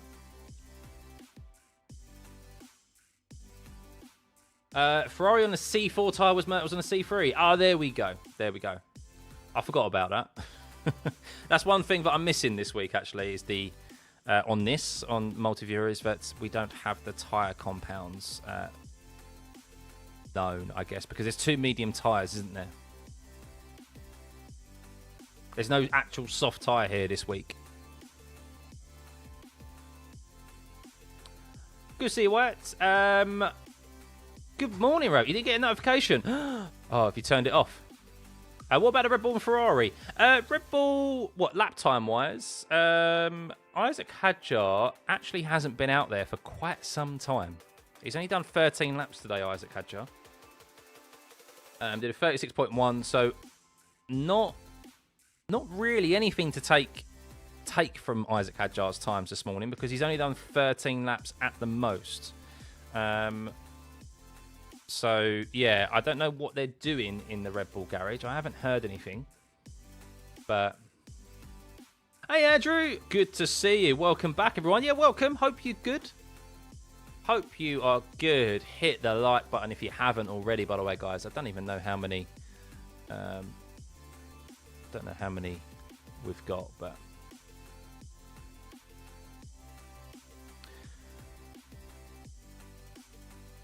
2026 Drivers' World Championships, Lewis Hamilton. Maybe in the future. Apparently, Honda engineers inspecting an engine right now for damage, according to Twitter. What, for Aston or for... What, for Aston Martin? Is it? Or would it be Red Bull powertrains? Because they're not Honda anymore, are they? They're not Honda anymore.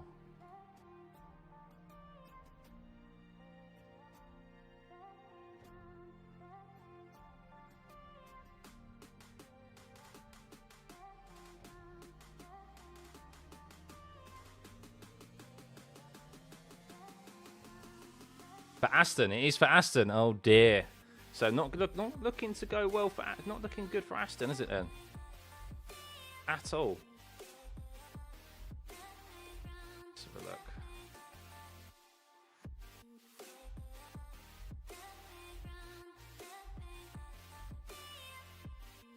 Oh, so today there is the F1 Commission meeting, as I've mentioned. Journalists are reporting that they're hearing there is an unofficial meeting of the power unit manufacturers. But the said meeting won't have Mercedes at the table.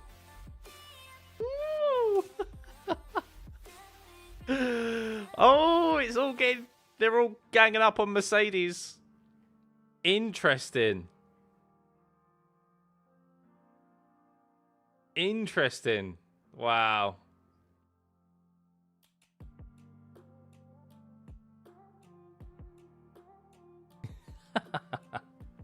You heard from somewhere that their drivers are having to use a different downshifting technique, short shifting and going to the corners to charge battery. Yeah, they are.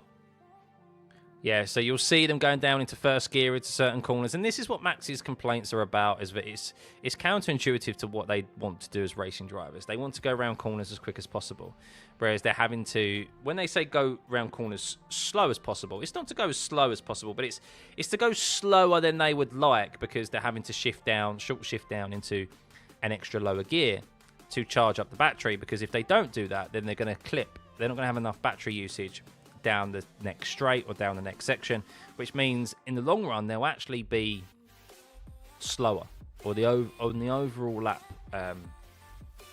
they'll be slower, because the top speed, the clipping, they don't have the power behind them, so there's less incentive to go quick through the corners and make up time in the corners, because the time is all made up in the straights now, which is not what you want as a racing driver. That's not where you make the difference. You make the difference in the corners, and that's where the enjoyment is as a racing driver, is making a difference in your braking, in your cornering, how early you get on throttle, how you're able to manage the car, turn it in, different racing lines. Whereas now, yes, you're still making a difference, but you've become more of a passenger, because it's about how well you've charged the battery up than it is the actual speed through the corner on the limit of the tyres and the car itself, to ensure that you can maximise your top speed down the next straight, which is counterintuitive to all racing drivers, most of all, of course, F1 drivers. Chuck LeGlock is really good, so is really quick so far. Yeah, he's done the most laps out of anyone. No, sorry, Lindblad's done the most laps, 48 laps for Arvid Lindblad at the moment. So Max does have a point, yeah, and Lewis has a point, and Alonso has a point. They do all have points, and I do agree with him, and I've echoed my concerns as well. And look, you have to take anyone who's saying, oh, well, we've always had management in Formula One. Yes, but there's always been a limit to that management. It's never been to this extent in relation to going particularly that much slower in corners and focusing on your top line speed. And I think you have to take heed of 3 of the most successful drivers in F1 who have done some of the most amount of laps in F1 history. When they raise their concerns about the regulations and how the cars are driving, you have to listen to that. And I'm talking about Max, Lewis, and Fernando, of course. It sounds like they're braking way early for corners. It sounds so odd. They are. Yeah, they are. Because it's not about making up time. It's about charging that battery. So, yeah, it's an interesting way of driving for sure. But we'll see how it translates when it comes to the actual race.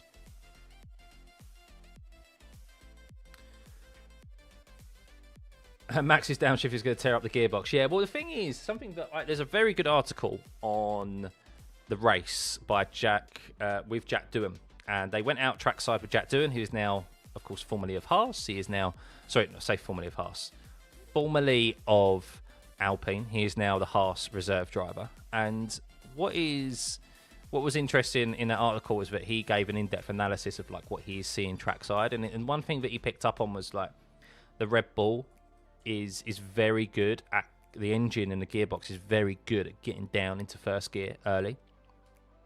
Ferrari particularly don't really go down into first gear. I don't know if you noticed that from the onboard footage last week. Is that I saw Lewis in second, I saw Charles in second. I don't think I ever saw the Ferraris use first gear. So you don't have to go down to first gear. It's how you set up the car, the gear ratios, and the engine. Another lock up for Nico Hülkenberg into turn 10, and yeah, there's different ways of driving the cars and harvesting the battery, and that's the thing. Everyone's going to have different strategies to do that and different methodologies to do it.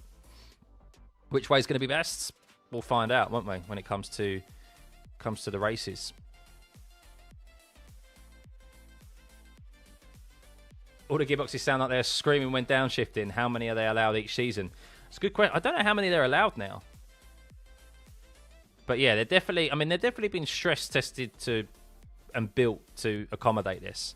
Because if that was in your road car and you all of a sudden stuck it into first gear when you're going 50 miles per hour or 60 kilometers an hour or whatever, like, yeah, you're going to be like, ah, no, that sounds horrible. My beautiful car. Don't do that. Sound like you're going to blow up the engine, which you very well could. So, isn't first gear more about turbo spooling than harvesting? I think it's both. I think it's both, Foxtrot. I think there's an element of both. Oh, it looks like Sergio Perez may be coming back out in the Cadillac. They're waiting to get the tyre blankets off.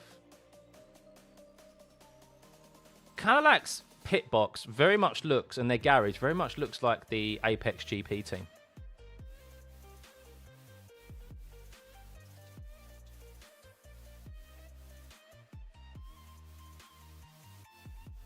But Perez should be making his way out. Not entirely sure why he's not come out yet. It's been a very slow morning for them. Only 2 outlaps.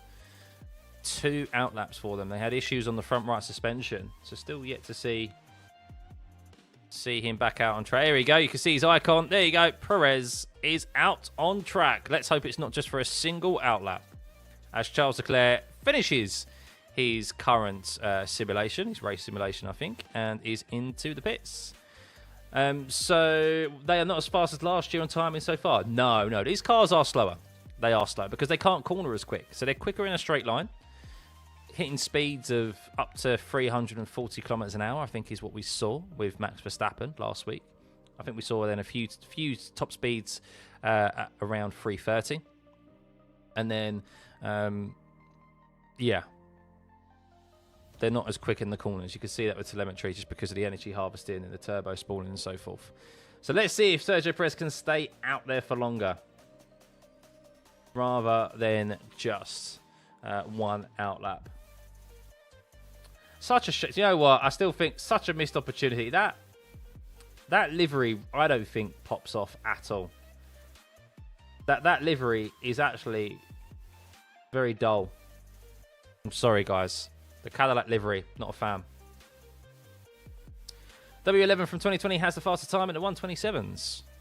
Yeah, that's super quick. I think we saw 29s last year. Did we see 29s, 28s last year from the cars in testing? So, I mean, they're good 4 seconds off, aren't they? 33.6 is the fastest time we saw last week, which was at the end of the session and end of testing. So the fact Charles Leclerc set 33.7 in the morning does mean that we will get quicker lap times here as the sessions, as the days progress. What are my thoughts on the 3 world champions complaining about 26 cars? Yeah, we've discussed it a bit, but I'll repeat, obviously. I agree with them. I think there's genuine concerns. But we'll see when it comes to the races. It is counterintuitive to how they want to go racing and how they want to drive an F1 car. And Piastri said himself, it's like they're having to retrain how to drive what they know about how to drive a car. So we'll see. Some of them are going to be more positive about it than others because they don't care, because it looks like they've got a front-running car and they want to win. But I guess Max is in a luxurious position, right? He's won 4 world championships. He can speak out. He wants to enjoy the sport, and that's the attitude that he has. But some other drivers don't have that luxury.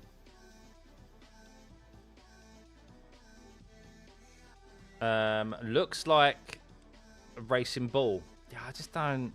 I just saw the camera angle from it straight on. It just doesn't.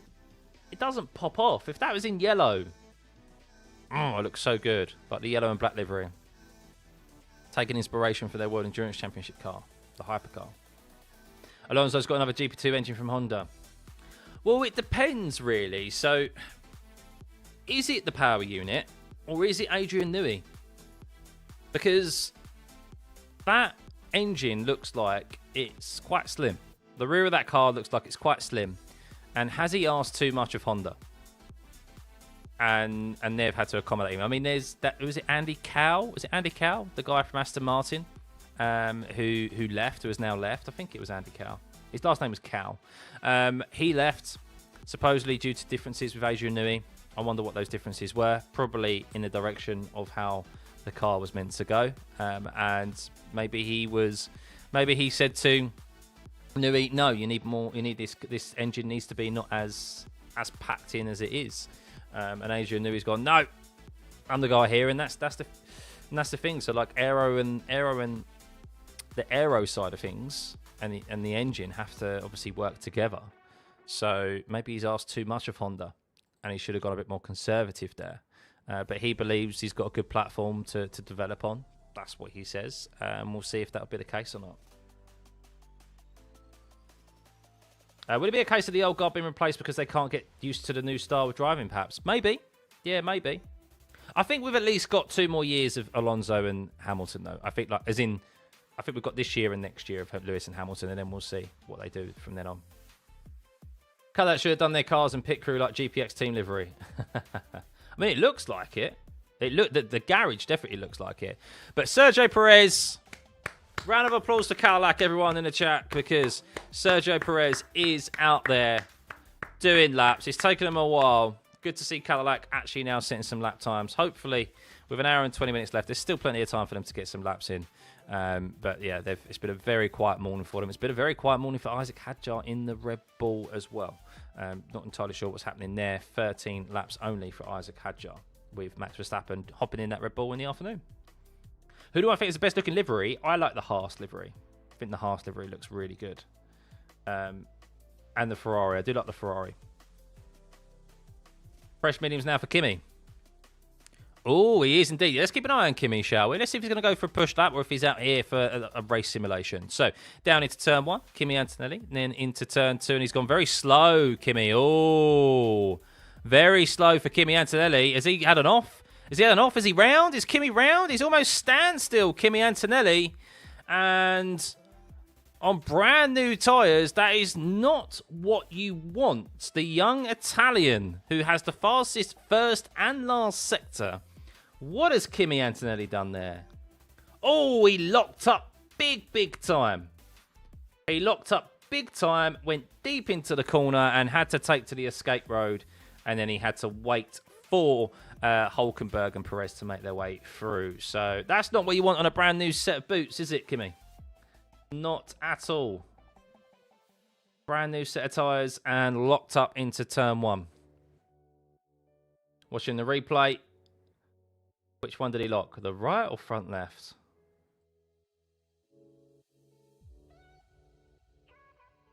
Oh, front right snapped up. They snap up so early as well. Literally, like, as soon as they touch the brakes.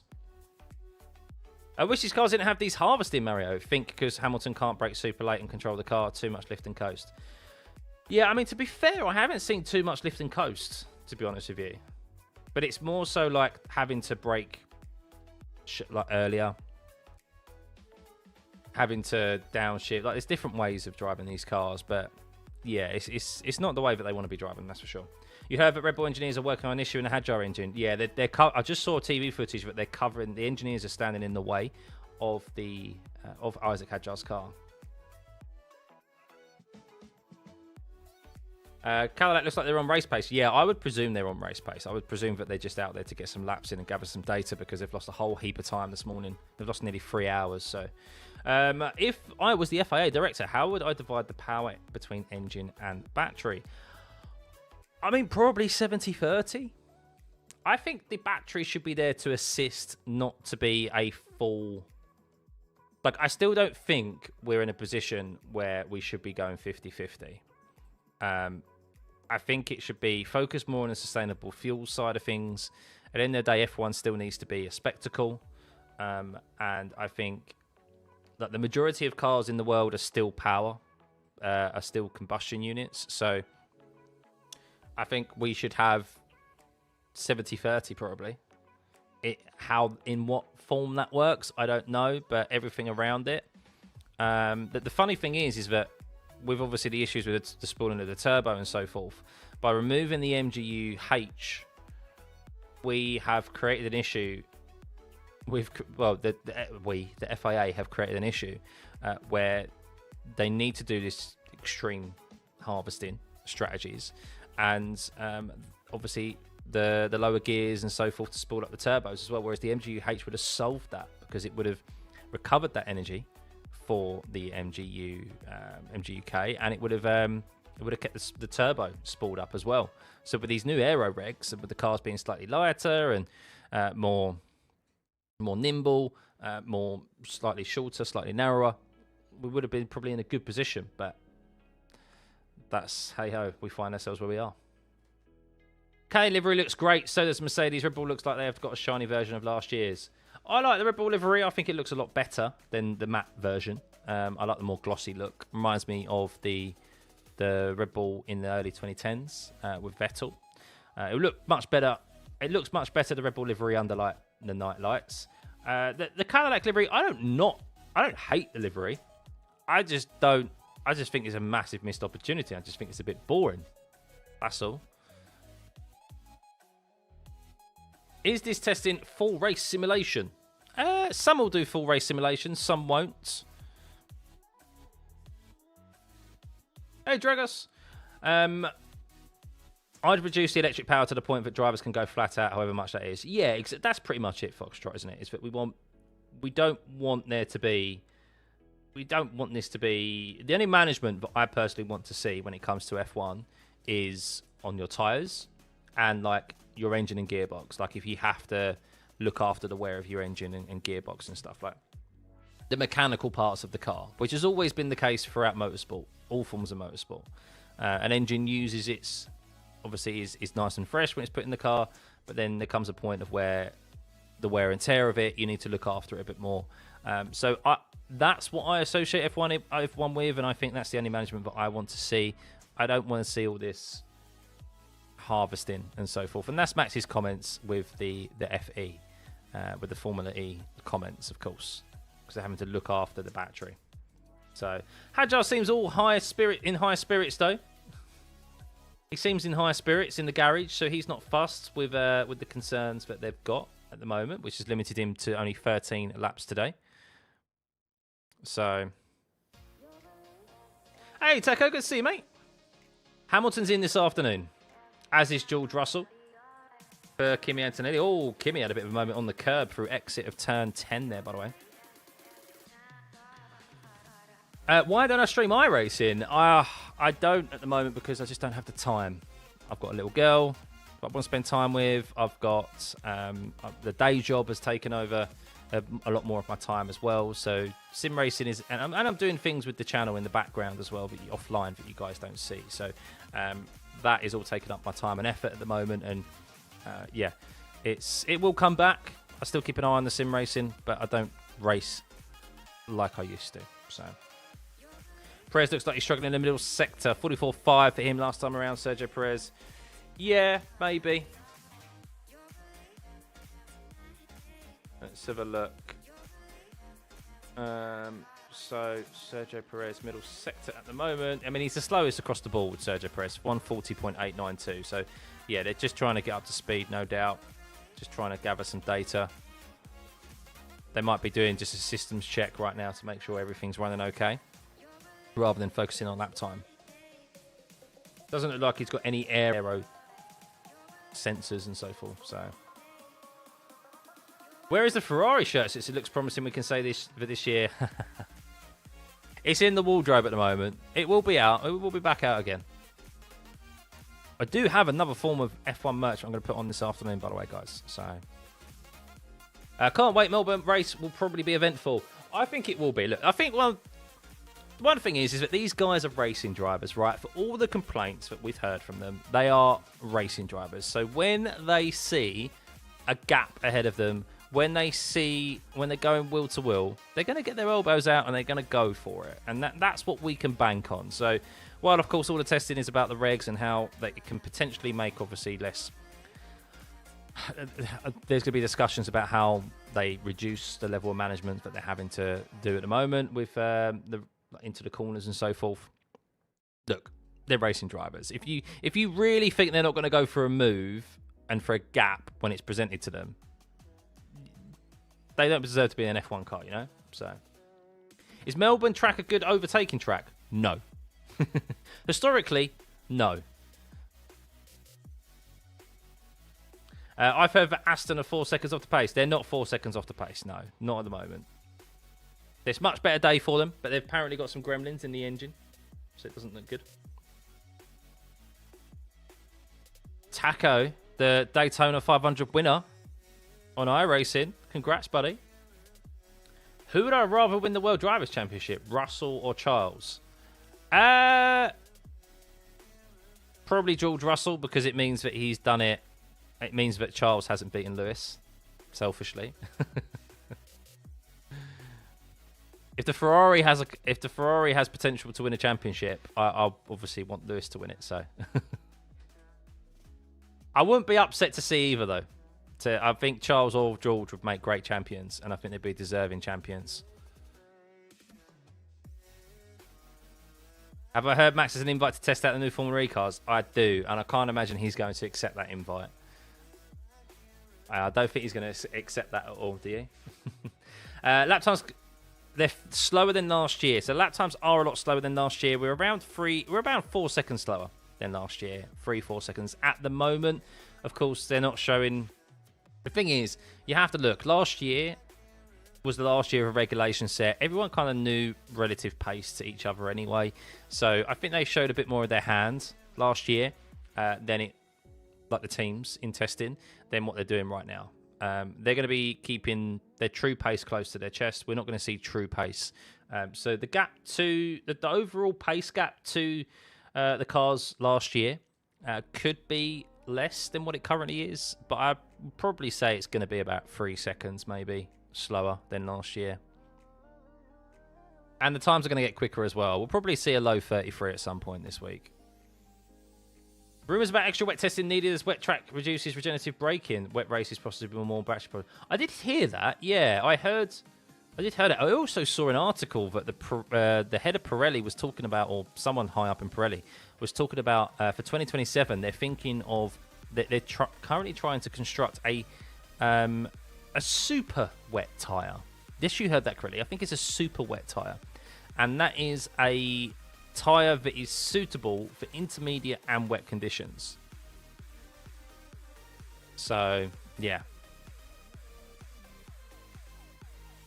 but I have heard that they were talking about maybe soaking the track at some point this week to give a wet testing. Yeah, bring back the screaming V10s. Yeah. I'm not going to scream your ears out of it. What are the difference in no engine clipping and engine clipping? So it's more so the battery clipping. That's what it is. So it means when the battery runs out of storage, runs out of deployment. So if it's not clipping, then it means that you have enough battery to deploy it, and you're able to maintain obviously your top speed. What they're seeing at the moment is that, and what you'll see on some of the footage and on boards and that, is that the battery is deploying fully and running out of usage before they reach the braking zone of turn 1 down the straight. So it's releasing its energy too quickly, or there's not enough storage, basically, which is a discussion which I think has been tabled for the F1 Commission to increase the storage, or because there's a limit at the moment, I think, that FIA have implemented. And it means that what happens is that you start to decrease in speed, even though you're full throttle, down into turn 1. So that's what they call clipping. So you start going slower, even though when you're still like on full throttle, 100% throttle. So how are they going to behave in wet conditions? They don't look very controllable, even dry conditions. That's a good question, Saram. I don't know. It's going to be interesting. The craziest thing to me is that they are doing F2 speed through turn 12 because they are recharging so much. Yeah. I mean, they're full throttle through there, aren't they? It's just the fact of that they've got the battery mode on charge through turn 12. So there's no battery deployment there because they want to save it for down the back straight into turn 14. I don't know if you've noticed as well, they actually aren't using a lot of the battery down from turn 13 to turn 14 because there's no hard braking zone for them to recover. Like turn 14 isn't that hard of a braking zone, so they aren't able to recover. They don't want to use all of their battery down the back straight, which is turn 13 to turn 14, because they'll have no battery deployment down the start-finish straight. So super clipping, yeah. Do I think F1 and Formula E will ever combine? No. Two different motorsports that should stay separate. How bad is the dirty air from these F1 cars? Would flat out racing lead to 0 overtakes? Don't know yet. We really don't know. I have seen the dirty air affect some cars.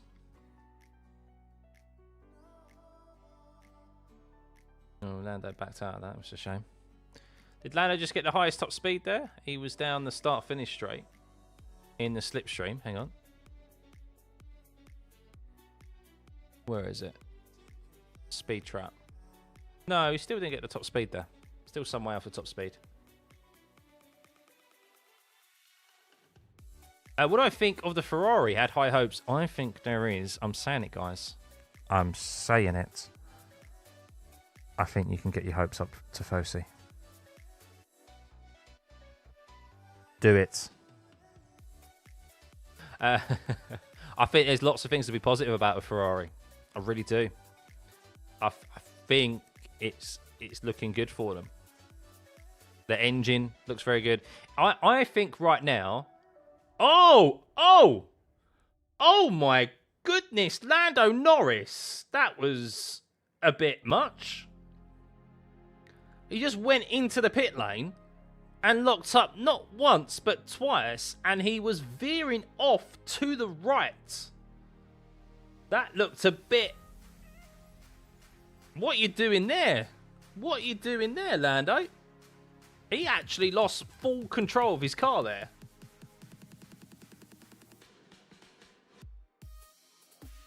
Whoa. What did he do there? Let's just have a look. Entering the pit lane. Full speed. Locks up front left. Locks up front right. Oh my God. He was veering off. He was veering off. Basically, the F1 engine has battery is F2 levels of power. Sorry. Yeah, I'm sorry, Ferrari. I'm sorry. I've said it already. Sorry, going back to it before Lando scared me there. I think, look, I think the only thing right now, looking from the pace, what I've seen from Ferrari, I think there's lots of positives, and I think there's a lot of hope that should be taken into this season, rightfully so. I think the thing is now is that you just don't know in which pecking order they're in. How much is still in hand in that Mercedes? How good are Red Bull? How good are McLaren? I think we're set up. I think, look, regardless of the regs right now, let's remove that and the concerns about the regs. I think what we have heading into this season, after what we've witnessed in testing thus far, is that we have 4 teams who are close. We have Ferrari, we have Mercedes, we have McLaren and Red Bull, who I think their pace, unless Mercedes has so much left in their back pocket, I think we have 4 teams that could win. All of them could equally win a race and are going to be competitive in the opening stages of this season. And that's only a positive thing for us fans, regardless of what the drivers are saying about the regs and our concerns about the regs. So, are we going to see all 22 cars DNF in a race? No. I think is there a limit now on if so many cars? I don't know. I think there used to be a limit, but if there's a rule that if a certain number of cars DNF, then the race gets voided. I don't know if that's the case or not. I don't think that'd be the case now. But Leclerc versus Hamilton in a competitive car could be tasty. It would be very tasty. Hey, Rob, it's good to see you, mates. I'm very well, thank you. Hope you're good. Mixed feelings about the regs. Yeah, we've been discussing it non-stop, of course. I am 75%, 60% concerned about them, and the rest of it, 40%, 25%, whatever it is, I'm more concerned about them than I am positive, but I'm still trying to stay positive until we see these cars in race trim.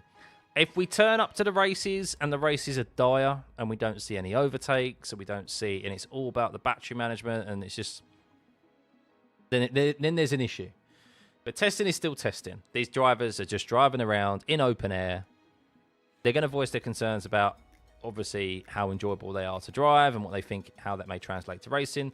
But ultimately, we have 22 F1 drivers on the grid, and they are racing drivers. And if they see a gap, they're going to go for it. If they're going to get a late lunge, they may go for it. They may not with the whole battery stuff now. But and I still think track position is going to be somewhat key. Dirty air is still going to be a factor. You still have to manage the tyres. So there's a lot more than... There's still more going on than just the battery management. Obviously, it's very important now, and arguably the most important.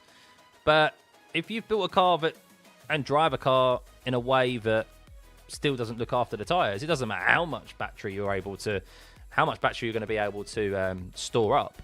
You're not going to be able to get the grip that is necessary to get out of the corners and apply that throttle when you need to, and use that battery, because these cars do have more torque. So, yeah, I'm still positive about the season, but more so probably, yeah, like many, a bit concerned about the regs as they are. But let's hold on until we see those first few races. Morning, Carl. Good to see you, mates. God, morning. That's the thing. I feel like I've been streaming ages already, and it's only 10. It's not even 10 a.m. Well, it's just approaching 10 a.m. here in the UK. So Max's driver style is a very important thing to take consideration. Yeah, all the driving styles are, because the drivers are having to completely change the way that they go driving. So the adaptability to these regs is going to be super important, and how you need to go about things. But yeah, we're still going to see drivers go wheel to wheel, that's for sure. Oh, Hulkenberg is on a brand new set of tyres, brand new set of boots, and he has just set fastest first sector for himself today. Let's see if he can keep it up, shall we? He's made a trip to the gravel already today. Let's see how he fares. Sector time. So he's 10th fastest, though, in that first sector. So this isn't anything to shout home about in the Audi, who do look like they're struggling a little bit, to be honest with you. The team that we altered the regulations for, by the way, so that they could join F1.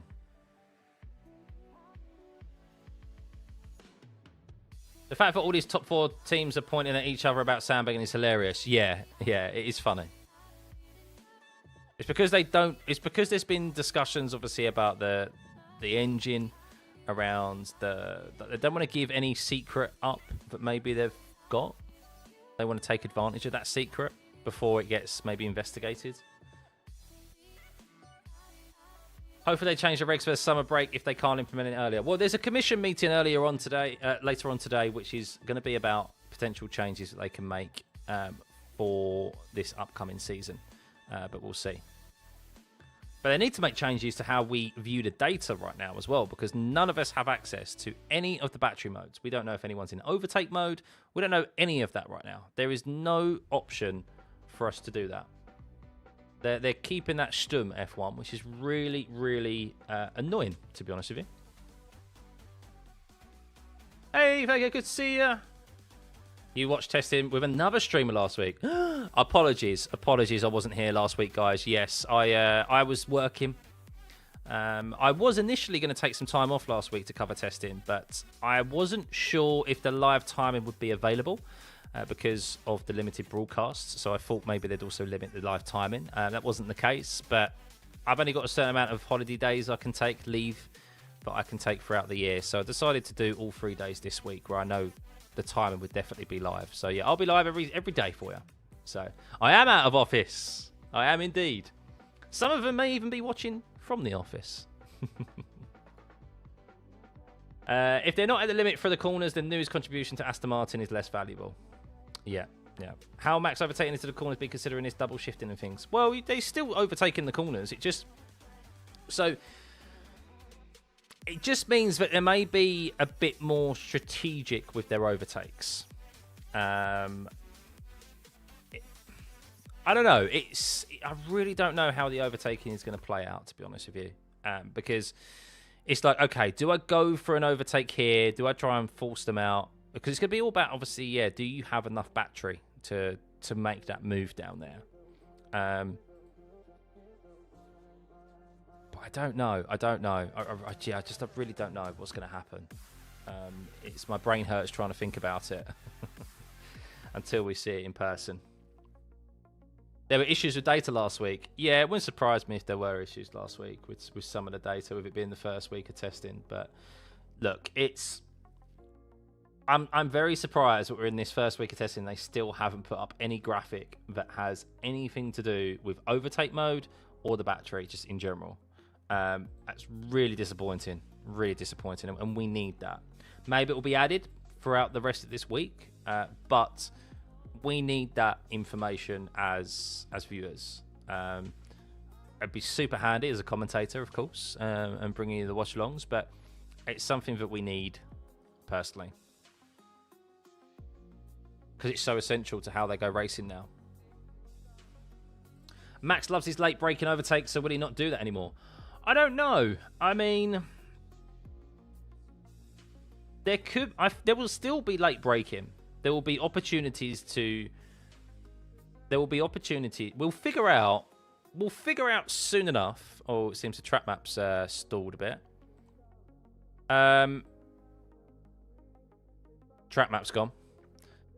We will figure out soon enough whether or not it's worth going into corners, going into late braking zones, making those moves or not, and if you'll be susceptible to just someone driving straight back past you the next corner. We'll find out very quickly how this is all going to operate and work in real life when they go racing. Oh dear, it seems that the timing has gone a bit skew. If you jinxed it, who jinxed it?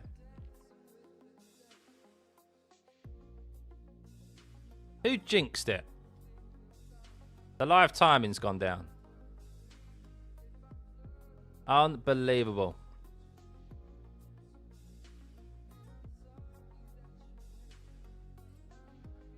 The timer's counting down. The timer's the only thing that's counting down right now.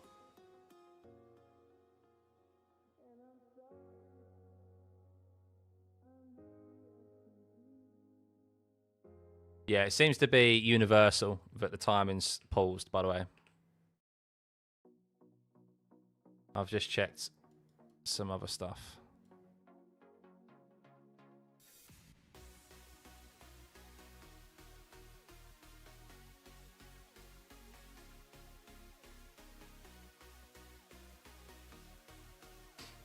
So we've just got to wait.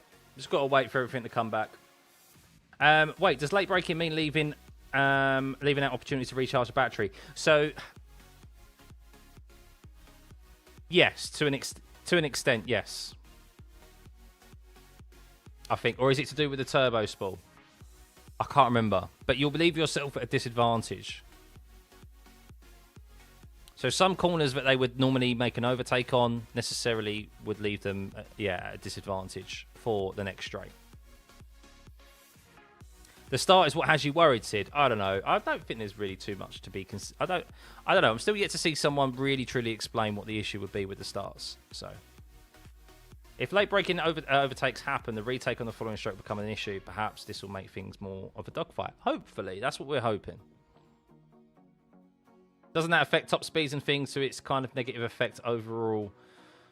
We'll see. I don't think we need data on the battery. The car's rear lights should just turn on when a car uses overtake mode, so we know a car is using it. I don't know. I think the battery is essential to how these guys go racing, and the overtake mode isn't always going to be available to use because you need to recharge the battery to be able to have that overtake mode. So even if you have overtake mode, it doesn't necessarily mean that you're like sufficiently using it. You may only have a small amount to use. It's not like DRS where it's a clear open or shut. And I think we need that info. We do need that info. How many cars will stall off the line at Melbourne due to the new starting procedure, or will they fix it? I don't even know if they will stall. That's the thing. Will they stall? I'm not sure if they would. That's the thing. I think they'll be able to get off the line still okay. They just won't have the launch that... Or they just won't have the level of launch that they want. I think we'll see harvesting shenanigans at DRS detection points between cars battling for position. Yeah, hopefully. And hopefully the dirty air issue has been sorted out as well and these cars can follow. That's the main thing, isn't it? It's a supposed safety concern. So it's the spooling up of the turbo. We spoke about it earlier where they need to sit idle for a certain period of time, rev up the engine so the turbo gets up to speed, and then they've got... It makes the starts easier for them so that they can just focus on the clutch and the clutch release and the balancing of the throttle. But yeah. There are a few stalls this morning when they were practicing. This morning they did practice starts, did they?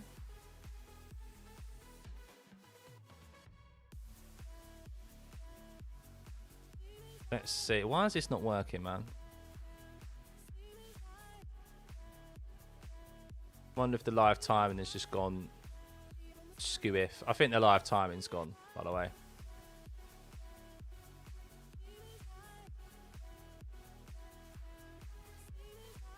Just trying to find something out.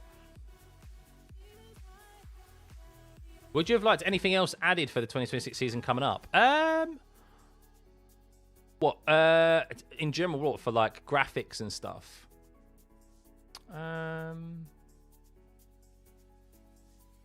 Yeah, the F1 timing's gone, by the way.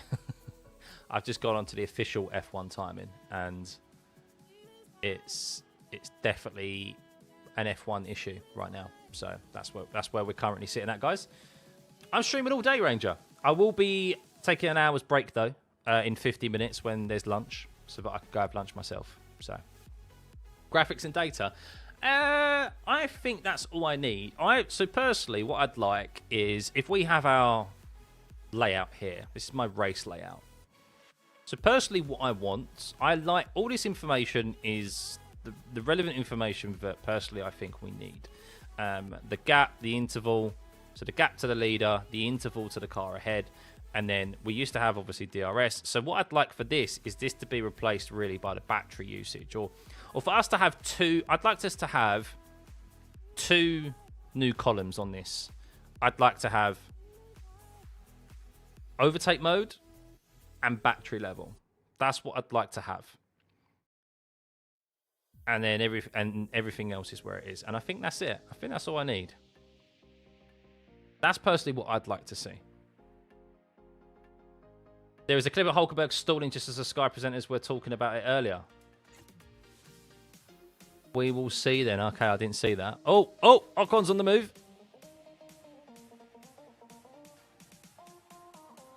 If you're just tuning in, guys, welcome. The F1 timing is not working. It's paused itself. So we'll see if this is rectified or not.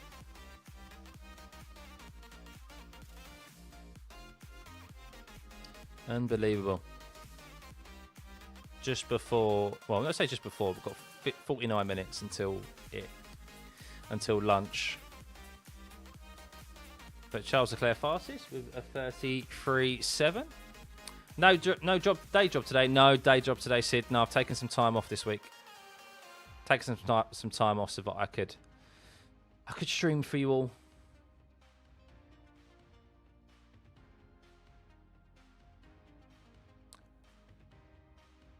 Somebody tell why had not driving. They've had an issue with the engine. There's been an issue with the engine. Just watching Charles Leclerc slide his way, power slide through the exit of turn 14. So yeah, that Ferrari's still a little bit rear happy. Oh, and through the gravel we went as well through turn 4 at some point earlier. Ferrari seems to be the only team that's trying to show, but not fully show their pace. No, Mercedes as well were doing that. You saw Kimi Antonelli do 2 fastest sectors, Sector 1 and Sector 3, and then kind of back out of it in Sector 2, which I still think Toto Wolff just pressed the button to cut the battery of Kimi Antonelli so that he didn't have that pace in the middle sector.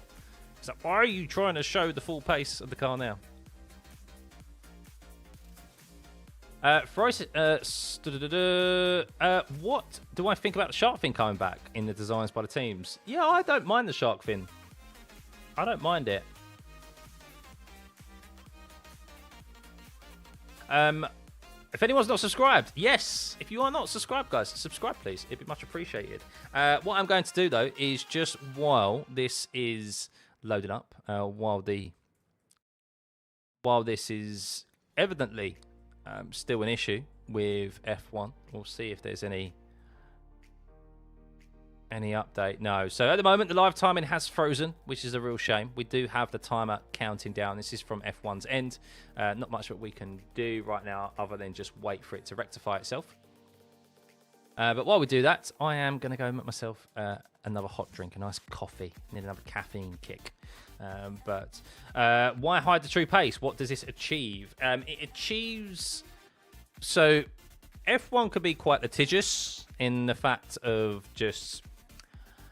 there are people who will think you're doing something dodgy, i.e. the Mercedes engine right now, with the compression ratio. F1 is all about obviously skirting the rules, finding those grey areas, and finding any bit of advantage that you can. And if someone shows their full pace from the outset, it invites teams to put in protests against you, and for your car to be investigated. And if that happens, then yes, something that you think is maybe in a grey area may get ruled out by the start of the season. And that means that you're then going to be at a disadvantage when it comes to the first race of the season. So, yeah, it's better to benefit from that. Some people call it cheating, of course, and it depends how obviously how you've interpreted those rules or not. But you'd rather benefit from that for 3 races before it's protested and then caught onto, and you're told to remove it, than to not benefit from it at all. So. I like a Biscoff, either. I do like a Biscoff, although I've got no biscuits in the cupboard right now, in the kitchen, so.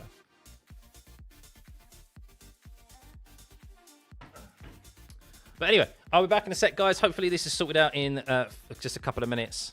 So, yeah, you'll probably hear me make a coffee in the corner anyway, so.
I'm an old man now. I groan and sigh every time I get up or sit down in a chair. It's moving. The track map's moving, is it?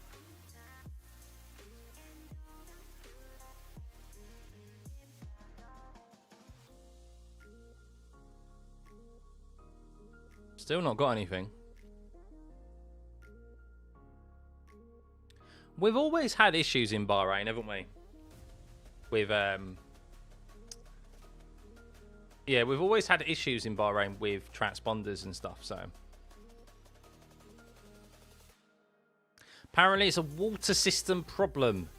Oh, okay. So it was a water system problem with Hadjar's Red Bull, and the team principals are currently busy in their F1 commission meeting.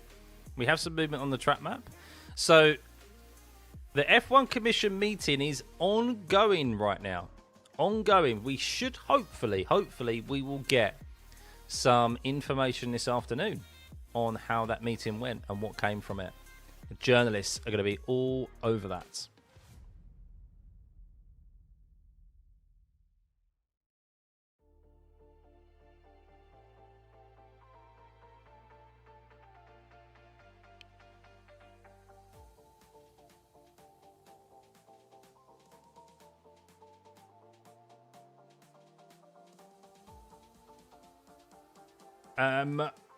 If you had your way, would all be doing Le Mans style starts with the MMA rules. So fighting before the car is allowed, but only until the driver reaches the car. Who would win that? I have no idea who would win that. Rolling starts, though, no. Rolling starts for F1, no. That is the death of the sport. We want standing starts. The only time there's a rolling start is if it's a safety car start. And how... Let's put it this way. How interesting are safety car starts or restarts? They're not very interesting. Let's be real. Sometimes they are, sometimes they aren't. But there's not... The excitement of a standing start in F1 is brilliant. It's up there with some of the best moments in sport. So, has to be standing starts for F1. We cannot have rolling starts. And this is why like, even in wet conditions as well, like we need, hopefully we'll see more wet races this year. I think we will see wet races because of the lack of, well, there is still spray. Of course, there's always going to be spray, but the fact of it, it's more, it seems to be easier to see from the footage I've seen from cars going in the wet. Is Yuki at the paddock? He's still a reserve driver. Yep, he's not. I don't know if he's at the paddock. I haven't seen him. I haven't seen any footage, so. A standing start is boring, Sid. Oh, no standing start is boring. Sorry. I missed a no at the start. I take back my accusation and my higher voice there. Yeah, we definitely need a standing start. But safety car restarts, often very exciting. They are and they aren't. But I think to have that as your race start every single time is just not suitable. Will we hear more team radio this season, do I think? What, just in general from the F1 teams? Maybe. Will they even be able to do rolling starts with their new turbos? Well, that's true. Probably not. Well, no, what they would do is, yeah, would the turbo even be spooled up for that on the formation lap? No, wouldn't say. Maybe. That's a question, actually, by the way. That is a valid question. If the spooling up of the turbo is an issue on a standing start because they can't spool it up enough on the formation lap, what is going to happen with safety car restarts? Right? Surely that's a safety concern as well. Because if a safety car comes out, are they going to have enough?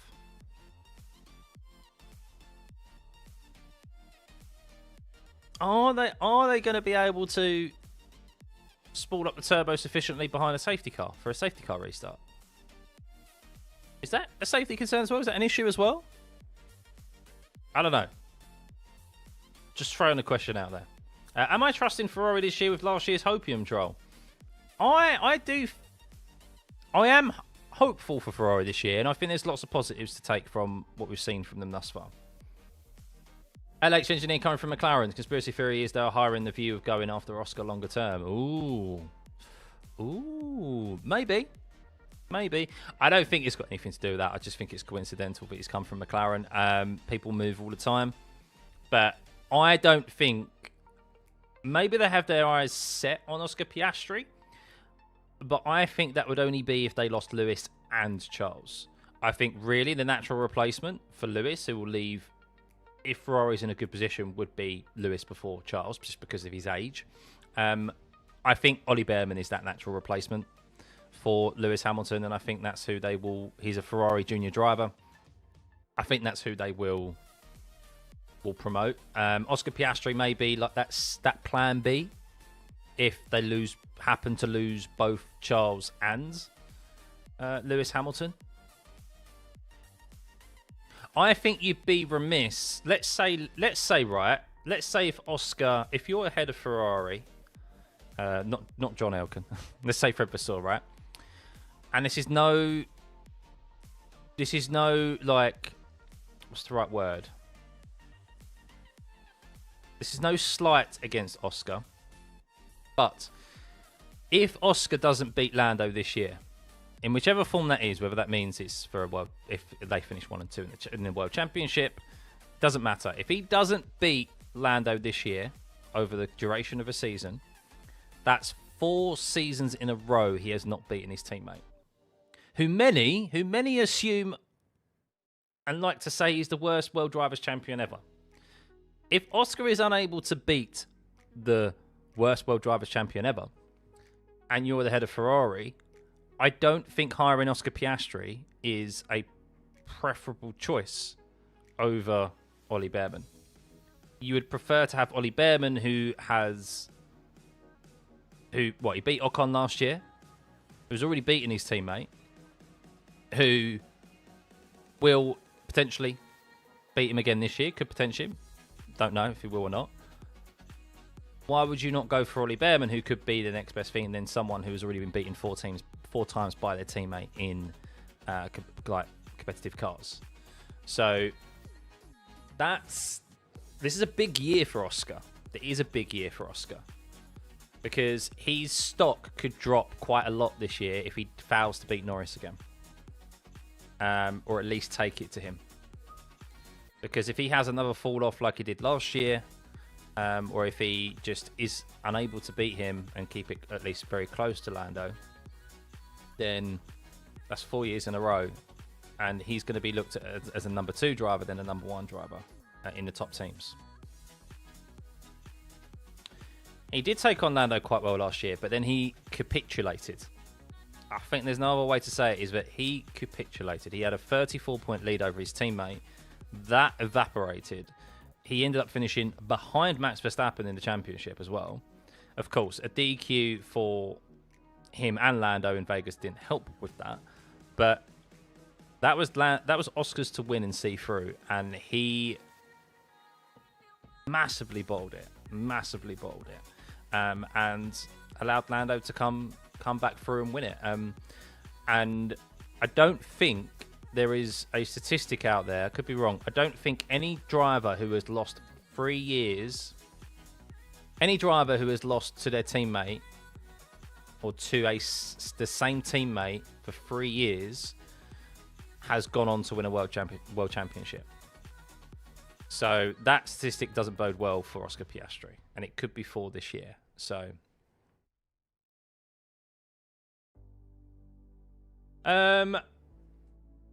they need to use some anti-lag system like they do in the World Rally Championship. Keep the turbo spinning at optimum RPM. Well, that's what the MGU-H used to do, but then they removed it.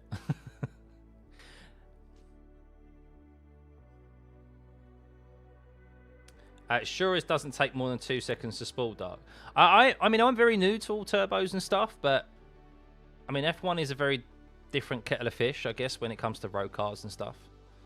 And other motorsports. So I don't know. I mean, that's what they're saying, isn't it? That's all the information that's been relayed, is that it's all about the issue with spooling the turbo. Safety car restart can use a Leckie as it's over 35 kilometers an hour.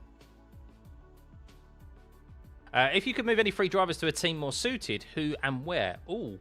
I'd like to see Pierre Gasly in a top team. I do rate Pierre Gasly. I'd like to see Gasly in like a Mercedes or something. So I'd like to see him there. I'd like to see... Ooh, who else would I like to move around? I'm not saying where which driver they've replaced, but I'd like to see Gasly in a Mercedes. I'd like to see, I think, Fernando Alonso in a McLaren again, and I'd like to see.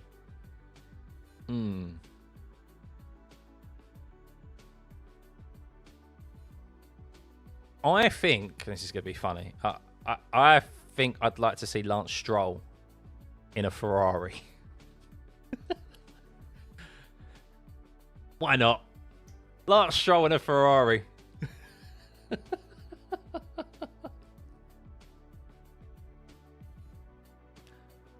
Content gold. That'd be content gold.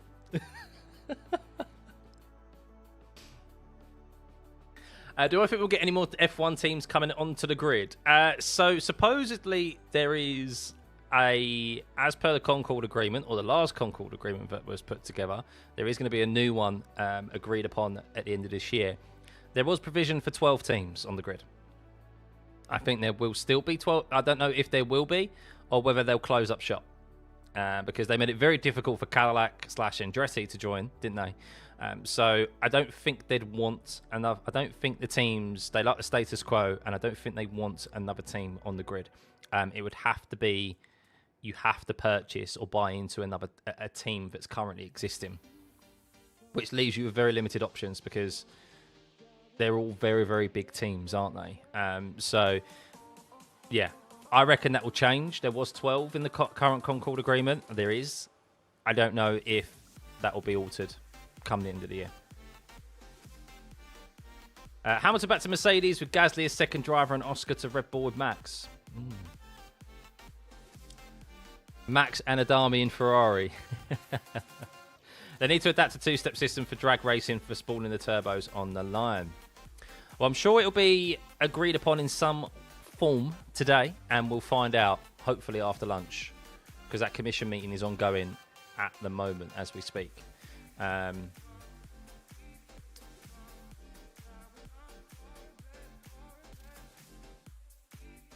So yeah, no new news. It seems very odd that the timing is still not working.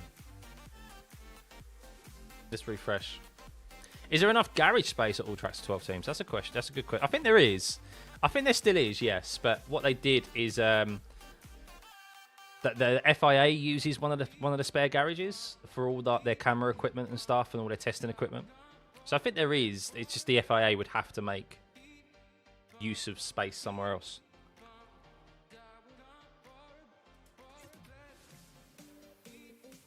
What if Ferrari is the best team this season and replace Hamilton with Max? They could do. I've still said, I mean, it depends on whether Max enjoys driving these cars at all or not, and he wants to stay in F1, as many people think he may do. He may retire if he doesn't enjoy it, but I still am I still think that if Red Bull aren't the fastest and they're some way off the pace, he will knock at the door of the team principal whose team is fastest. Most people presuming that is going to be Mercedes. It could be Ferrari. It very well could be Ferrari, but I think Max has that pulling power to knock on the door of Zach Brown, of Fred Vasseur, or Toto Wolff and say, let's talk. And they'll have a serious conversation about him joining, regardless of who's currently in their team already. I think Max is on his way out very, very soon. I could see Max, personally, what I could see Max doing is, how old is he? Is he 28? Is he 28, 29 now?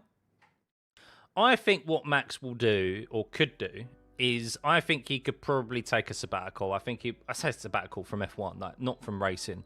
I think you could see Max potentially leave the sport for 2-3 years and then come back. He'd go and do the endurance stuff. He'd go and do what he wants to do with his team, with Team Redline and things, and whatever he wants. And then I think he could probably come back. In which team? I don't know. Who knows what F1, the landscape of F1 would look like in a few years' time. But I think he would be able to come back into the sport. Max going to pull Kimi. Yeah, a Kimi, a Schumacher. Remember Schumacher came back as well. So I think he could do that. And he's young enough to do it as well. And he's good enough to do it. I mean, how old is Max? Someone tell me how old Max is. I haven't Googled it. Is he 28? Is he 28? So let's say he turns 30, right? He gets to 30. He's 28, yeah. So he turns 30. does 2 years in his regulations. He turns 30 and goes, nah, I'm gonna go do something else for a good couple of years. And then that would probably be World Endurance Championship or whatever. He's super adaptable. He's super easy, super quick to pick up on things, isn't he? And then, okay, like F1, the landscape has changed. Maybe the cars have changed. The regulations have got better or whatever. And he's like, okay, I'm going to come back now. I'm sure he wouldn't have an issue in walking back into a team. So, where do I think Norris is finishing the standing year end? Okay. So, I haven't done my predictions.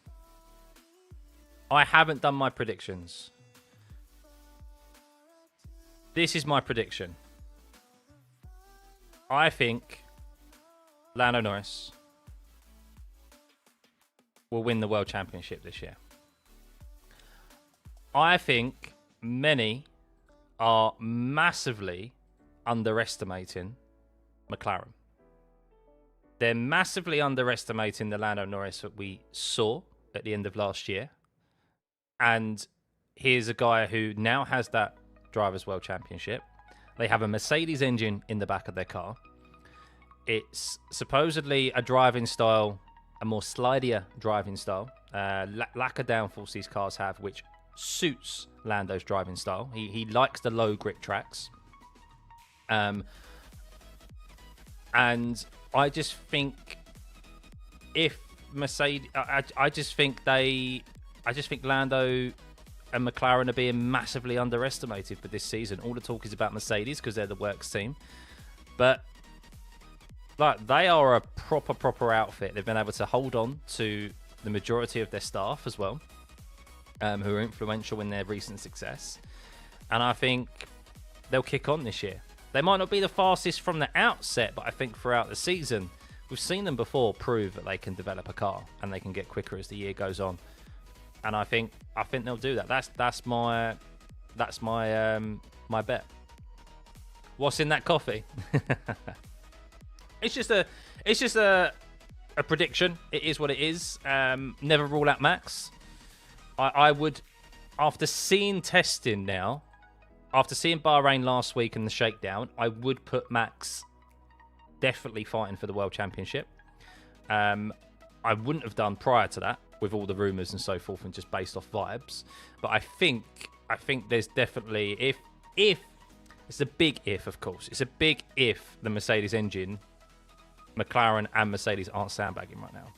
If they aren't sandbagging, massively to an extent, and who knows what's going to come of this engine situation, I think Red Bull have looked like they've designed a good car and they've created a good car, contrary to what everyone's first assessments were, that they were going to be struggling with the full partnership. It'll be better if Lando's eyes aren't all on him. I agree. Yeah, Ozone, that's probably true. Yeah. I've been very well, thank you. I can imagine Russell and Perez fighting for third. What place Aston Martin in the constructors? I think they'll be bottom 3. I do. I just don't. Aston Martin, you cannot say you're 4 months behind and expect to make leaps and bounds and catch up to those ahead of you in such a short amount of time. Like, it's just not going to be feasible. We saw how much of a negative impact and how difficult it was for Mercedes to start as far behind as they did in the ground effect era. They were always chasing the development because they got it so wrong. And Aston Martin are now putting themselves in that same position, I think. I could be wrong. Maybe these regulations allow that, allow a bit more of a development, a steeper development curve, and to be able to catch up. But especially if it's the power unit issue, because of how Adrian Newey wanted the car to be designed and how he wanted that engine to be packed, then it's a bigger issue than what others probably have to overcome. Is there any other driver you would like to win a GP this year? Lewis, of course. Always like Lewis. I'd like to see... it'd be cool to see Antonelli win one. Let's have a look. Who hasn't won a GP before but could? I'd like to see Alex Albon get a podium for Williams. I feel like he deserved the podium last year with Williams. I think, of course, at the end of last year, yes, his form wasn't that good. But I think people forget that for 80% of that season last year, Albon did tremendously well. Sainz took the plaudits and the headlines with the 2 podiums that he got at the end of last year. But I think Albon deserves a podium for how well he's been performing with Williams recently. I'd like to see Hadjar. I'm a big fan of Hadjar. I'd like to see Hadjar win his first race in the Red Bull. That'd be brilliant. He's someone that I think many would be happy to see, and I think he loves driving F1 cars. Like, his passion is infectious. Like, you see him, yes, he gets angry on the road or whatever, but like he's so passionate about the sport and so passionate about being an F1 driver. And when you see people really love what they do, it's infectious. And I think Hadjar is one of those. And I think just like when he stepped on the podium last year, that was a real feel. It was one of the few, it was a few feel-good moments last year, but that was one of them where he stepped on that podium last year at Zandvoort, and he could, in the Red Bull team now, could do that this year. Hulkenberg, he's not going to do it in the Audi, as much as I'd love to see him win. Yeah, but who knows? I think we're going to get some chaotic races this year. We spoke about it earlier on. I think with this whole management, I think we're going to see drivers take their eye off the ball with the whole management process and things. I think. And their worry about overtakes and stuff. I think you're going to see some clock on to forcing catch drivers napping, and there's going to be some big moments where drivers are more focused on the management than they are on actual racing. And yeah, we could see a real change up of the order in the first or this season in general, really, while they're still getting up to speed with it. Yours is Charles or George? What, to win this year, Rob?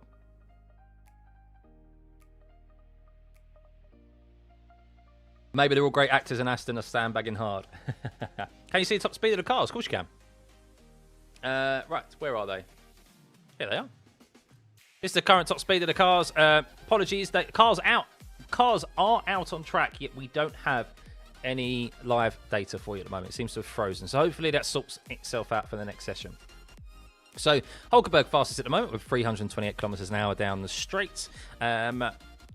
Quite some way off the pace at the moment in relation to top speeds. Anyway, we saw 3:44 last week from Max Verstappen, so there's still a heap of time there, a chunk of speed that they can get.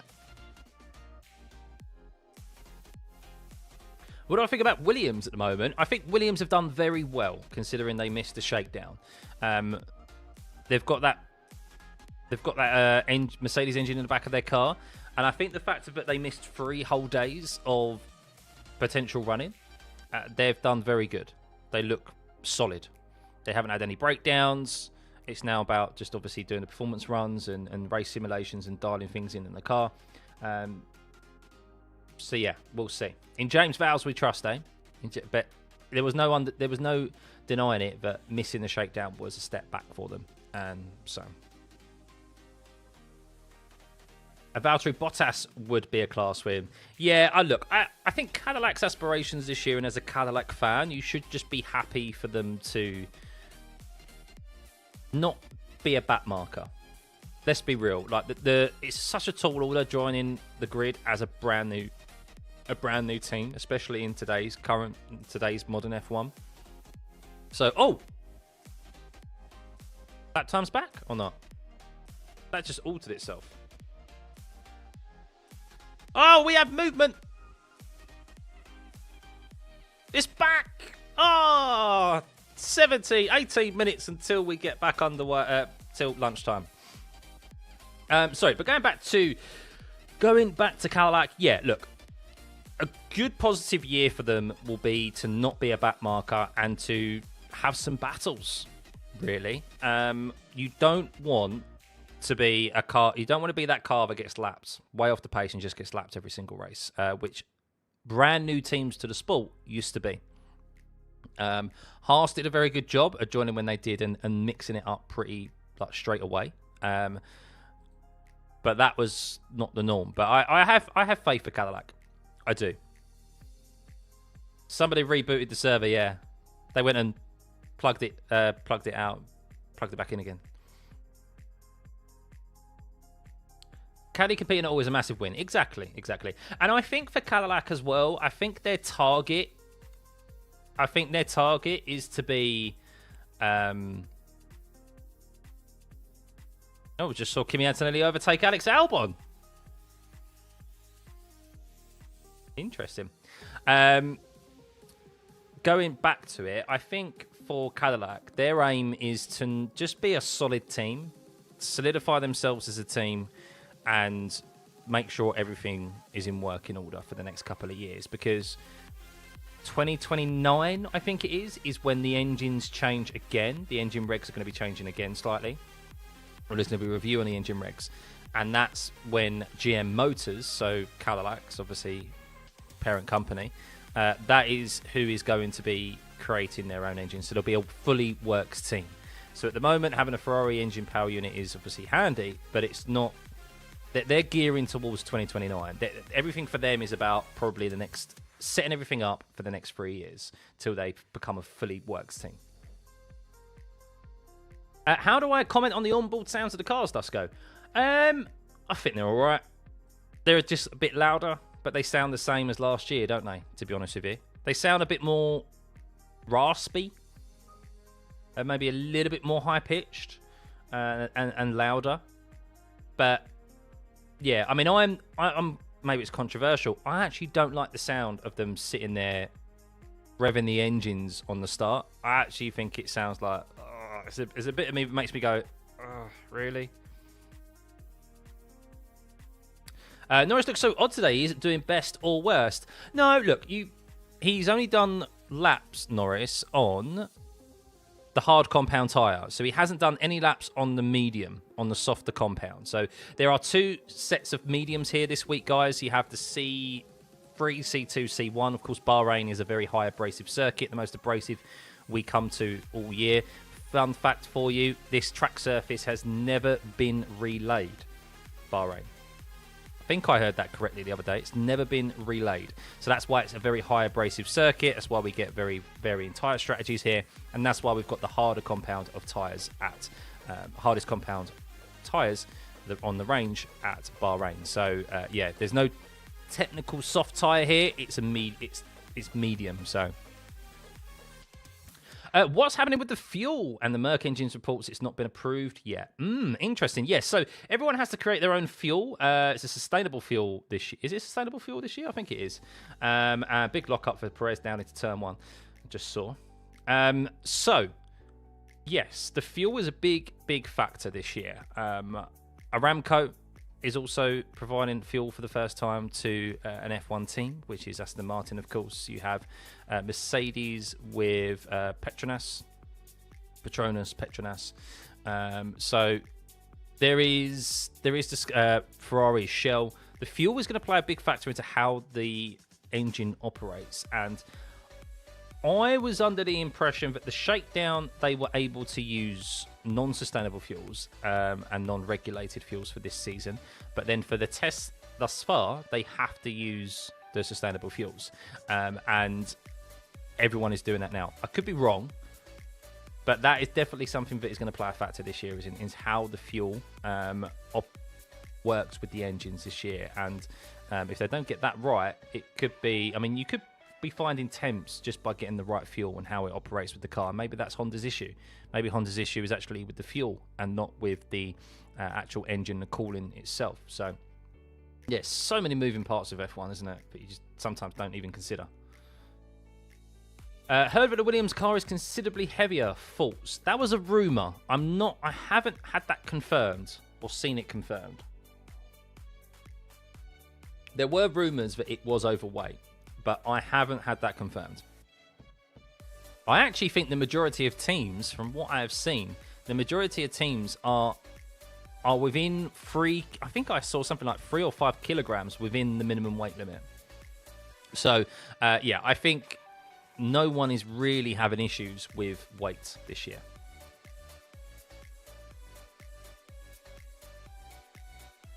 Leclerc is fast lap on the T tyre. That's a prototype tyre. There you go. I meant how the sound gets lower even before the braking mark, and how the Mercedes sounds way different than Ferrari's. I'll have to listen to some more onboards. I mean, I do like the Ferrari's engine sound. I just heard Charles Leclerc put his foot down into turn 14. So for me, Mercedes sounds like it's going to break apart any minute. Well, there has been, of course, a commission meeting. Let's have a look.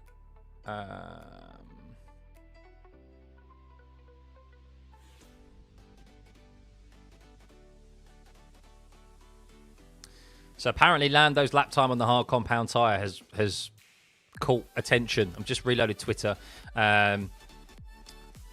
Yeah. Apparently Lando's time on the hard compound tyre has caught the attention of people up and down the paddock. Here's something for you. So it is being reported that apparently, regarding the meeting about the engines, Mercedes' engine has passed a hot test.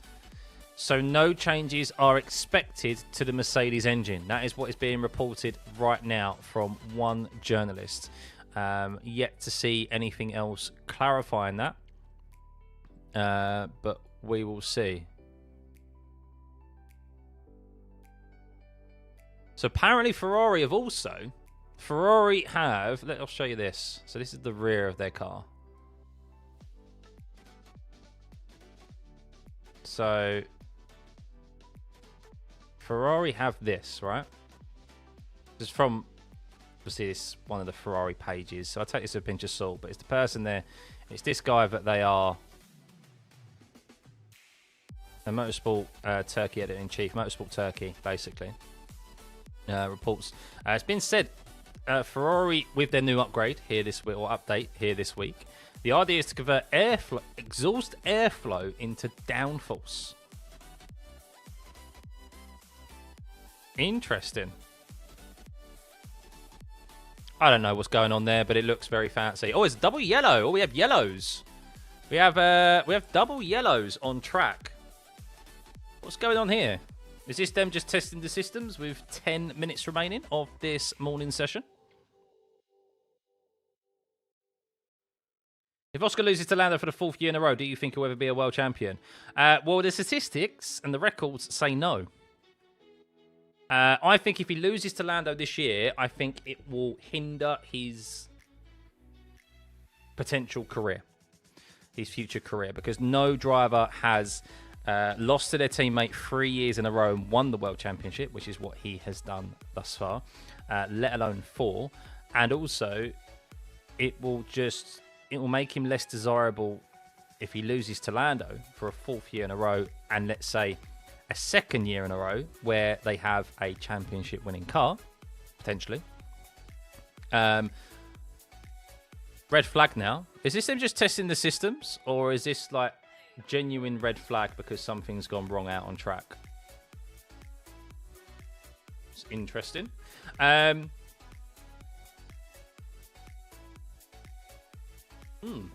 Since when has Perez started being the safety car driver?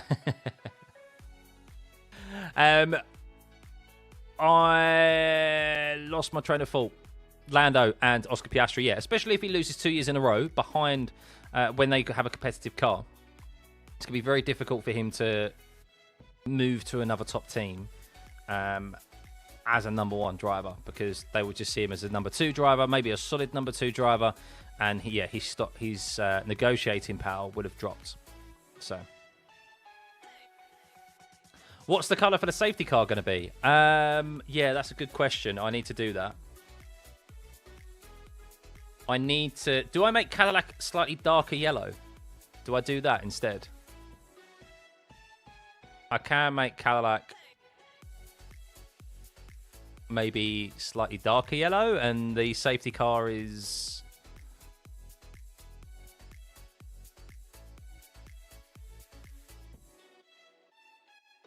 Let's go maybe...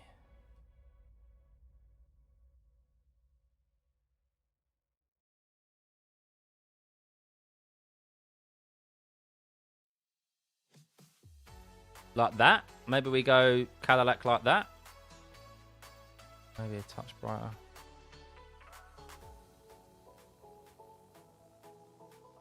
Like that, maybe?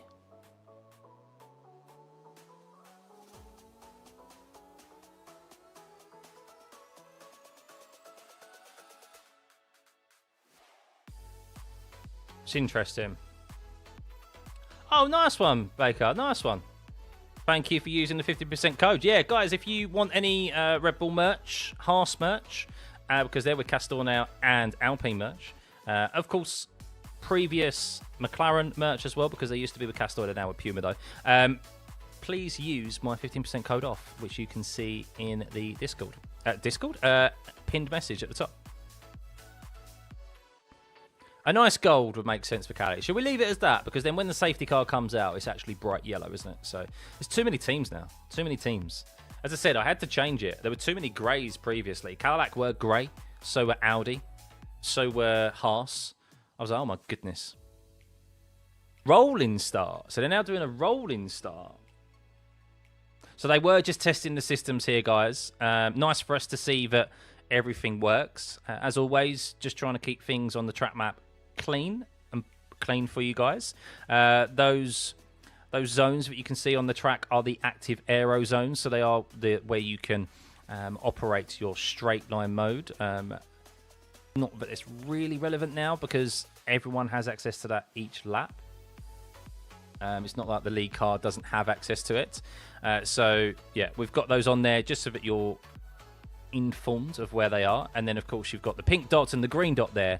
The pink dot is the detection zone for the overtake mode, and the green dot is where where you can activate the overtake mode for the following lap. The overtake mode can be used at any point on the track. There is no designated zone it can be used. It's entirely up to you if you have that additional battery to use. It's not given, but you'll have that battery to use. So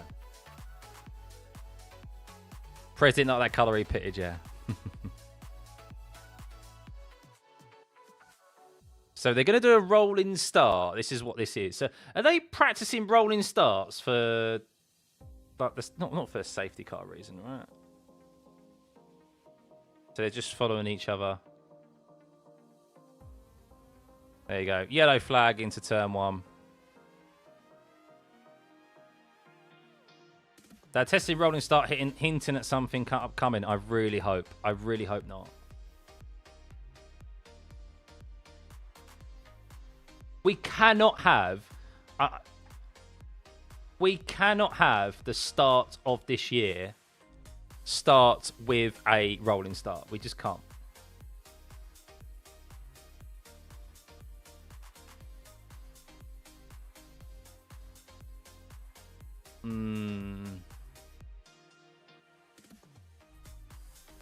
I really hope not.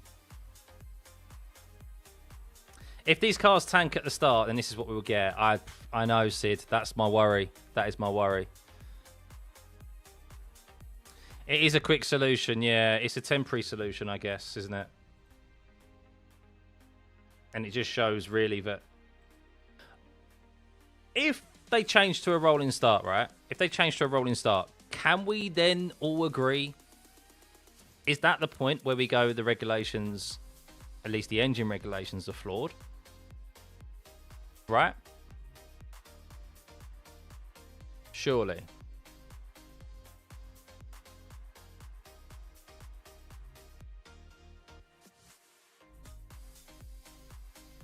Why is that not properly yellow? There we go.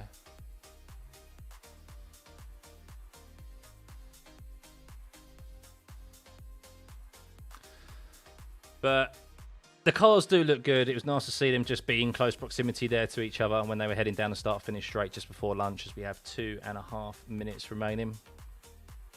But I still think we're going to get good racing, guys. I still think we will. Favourite livery? Haas. I think the Haas livery looks best. I really don't like the McLaren livery, you know. I know I've said I'm not the biggest fan of Papaya, but I really don't like that black stripe down the side. I think face on, it looks okay. And then you look at the side, and I'm like, ah. What's for lunch? I don't know, actually. I've got to nip out and grab something. I've got to nip to the shops. Roughly how many years apart are new regulations introduced? It depends, Rob. Normally, you're looking at... I think they try and keep it around every 5 years. But sometimes... So sometimes there's minor changes to regulations. And then sometimes there's big regulation changes. So this is a big regulation change because it's engine and aero dependent. Whereas when we had the ground effect, yes, that was a big regulation change in 2022, but it was an aero and chassis dominant regulation change. The engines were still the same primarily from what were introduced like back in 2014. Yes, they've been developed slightly, but the engine formula stayed as it was pretty much for like 10 years, 12 years, whatever it is, until this year. So yeah, I reckon what we'll get, depending on how this all goes, I mean, there's already been discussions about the engines changing in 2020, the engine regs changing again in 2029. So a good indication of that was that GM Motors touched on them, Cadillac's parent company, who obviously make all the engines there as well. They were due to join in 2028, and they pushed back their announcement that they will be supplying the engine to the team in 2029, which is a bit of an indication that potentially there's going to be engine formula change again and how these engines operate in 2029, which is sooner than people expected, because they thought these regs would last for like 5 years. That's what we've been told, but I don't think we'll see it to the 5 years. I think the aero could work for sure. I think the aero will, but the engines are the issue at the moment, the whole battery and so forth. That's what all the discussion's been about. No discussion's been about the aero because people like the look of the cars. The drivers like how they actually drive. There's less downforce in them. They're lighter, more nimble, shorter, narrower. That's not the issue. The issue is, of course, the whole battery and engine formula at the moment. So, Cadbury's boosts, maybe. You don't like hearing the commentators saying papaya. 90% of the stream and commentary is about Batter-less F1. Tesla rumored to be in talks for 2029, Formula E and F1 2030. Tesla for... No. Pit lane entry open. There we go, guys. That is it. That is the end of the morning session. Track is clear, down to 0. Thankfully, the timing screens got back up and running. But thank you for tuning in to this morning session. Do I think there'll be more electrification of the cars? I really hope not. I think, if anything, this situation right now, and we'll see how the races actually go, I think we could see them move away. Not move away. There'll still always be a form of electrification, but I think there'll be less dependency on it. I think 50-50 clearly right now shows that the way the drivers are complaining and stuff, but there's too much of that. It's not in a position right now, or at least the way the regulations are written with limiting them, and I don't know, the battery's not large enough or something. The way the regs are currently written and how they are is currently just not there. And I think personally we're probably still a bit we're still too shy with the technology we've got with batteries and so forth to have 50-50. Not to say that won't happen in the future, but yeah, maybe too soon, just too soon. So yeah. Right, yes, guys, I'm going to go have some lunch. I suggest you guys do the same, or wherever you are in the world, have some breakfast. It's going to be an early lunch for me because it's only 11 a.m. We'll be back in an hour. I'm going to leave the stream live. I'm just going to play some music in the background, so you can leave this browser. You can leave the browser open. Of course, hit the subscribe button if you haven't already. And we'll be back in an hour's time for afternoon, where we'll have Verstappen in the car. We'll have Lewis Hamilton in the car. Carlos Sainz, George Russell, Piastri. So some of your favourite drivers will be in the car for this afternoon session, where I think we will see the 33.739 lap time beaten in the afternoon. Of course, it's not all about lap times, but it'll be interesting to see how they get on. And, of course, Max Verstappen in that Red Bull as well. And tune back in an hour, because I have a brand new piece of F1 merch for you all. We'll see you then.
Hello.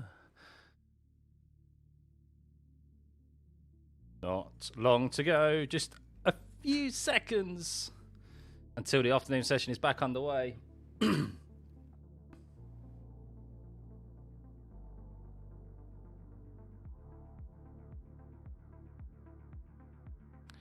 Green light, exit open, the afternoon session is underway. But the question is, I have a new piece of merch. I have a new piece of F1 merch. And well, the question is, which piece of F1 merch is it? Are we ready? Are we ready for the reveal of the new merch? Here we go.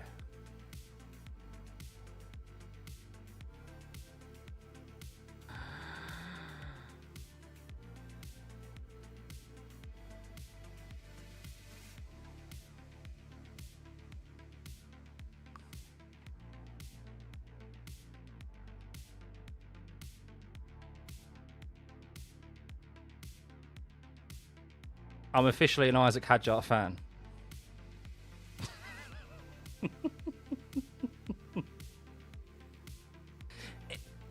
I'm officially an Isaac Hadjar fan.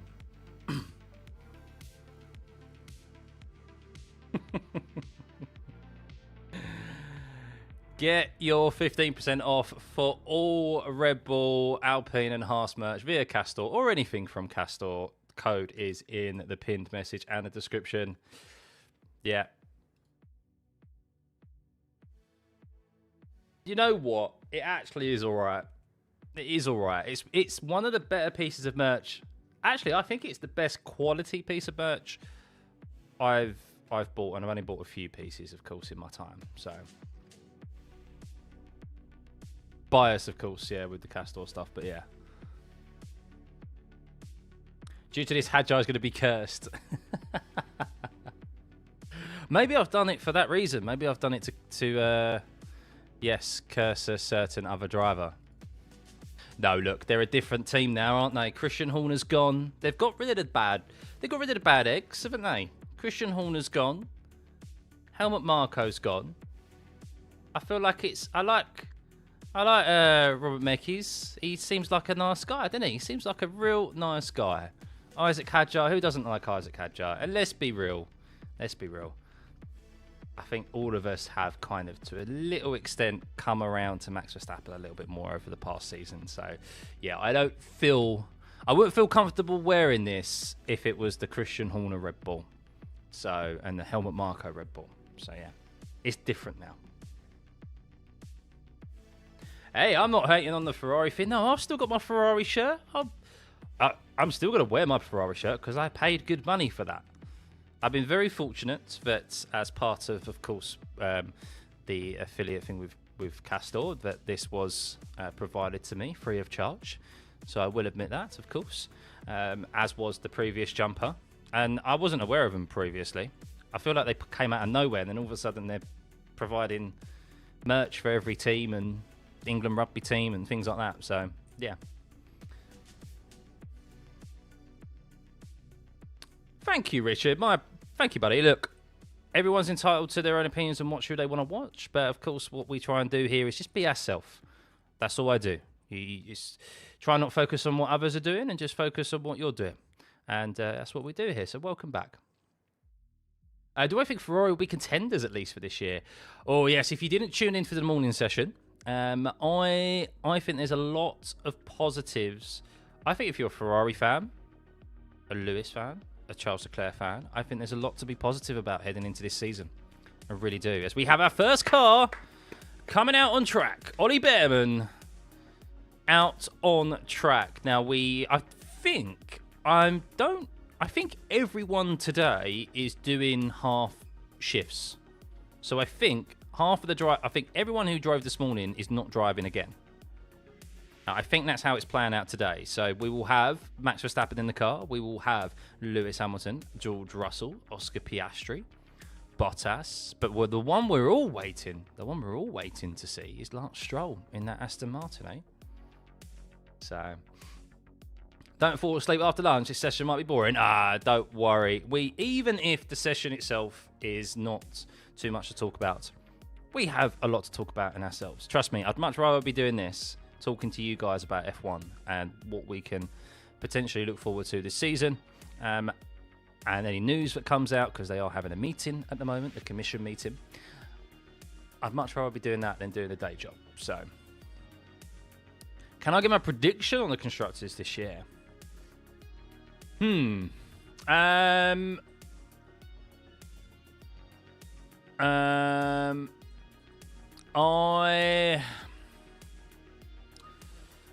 Constructors. So I think the driver that wins the drivers' championship will not be part of the team that wins the constructors. That's my hot take this year. I think constructors. You know what? I'm going on the hype. I'm hyping them up. Ferrari. I think Ferrari could win the constructors this year. That's my prediction. But I don't think, if you miss my prediction for who will be world champion, I actually think people are writing off McLaren at their own peril. They have a Mercedes engine in the back of their car. And I think Lando Norris will win back-to-back world championships. That's just my feeling and suspicion. I think McLaren might not be the strongest from the outset, but I think they're a team that develops well. They've got a Mercedes engine in the back of their car. They've got a very good group of people around them, a good team. And they've got a good pair of drivers again. But I think Lando will come out on top of Piastri again. And I think Norris will like, as we touched upon before in the morning session, Norris will like that everyone's talking about Mercedes. Everyone's talking about Max in Red Bull, even Ferrari. No one is really talking about McLaren again. So, yeah, write them off. At your own peril. But I think even with all the talk about the regulations and how they will or won't work, or more so won't work, I think we're at least heading into the start of this season with four teams, unless Mercedes have so much extra horsepower in the tank. I think we're heading into this start of this season with 4 teams on a decent performance gap between all 4 of them. They all have different strengths. They all have, obviously, their strengths, and I think we'll see that make for some good racing, hopefully, at the start of this season. And then we know how important the development curve is going to be for the teams this year. So, Newey and Alonso having a chat in the paddock has been filmed, and it doesn't seem positive. Oh dear.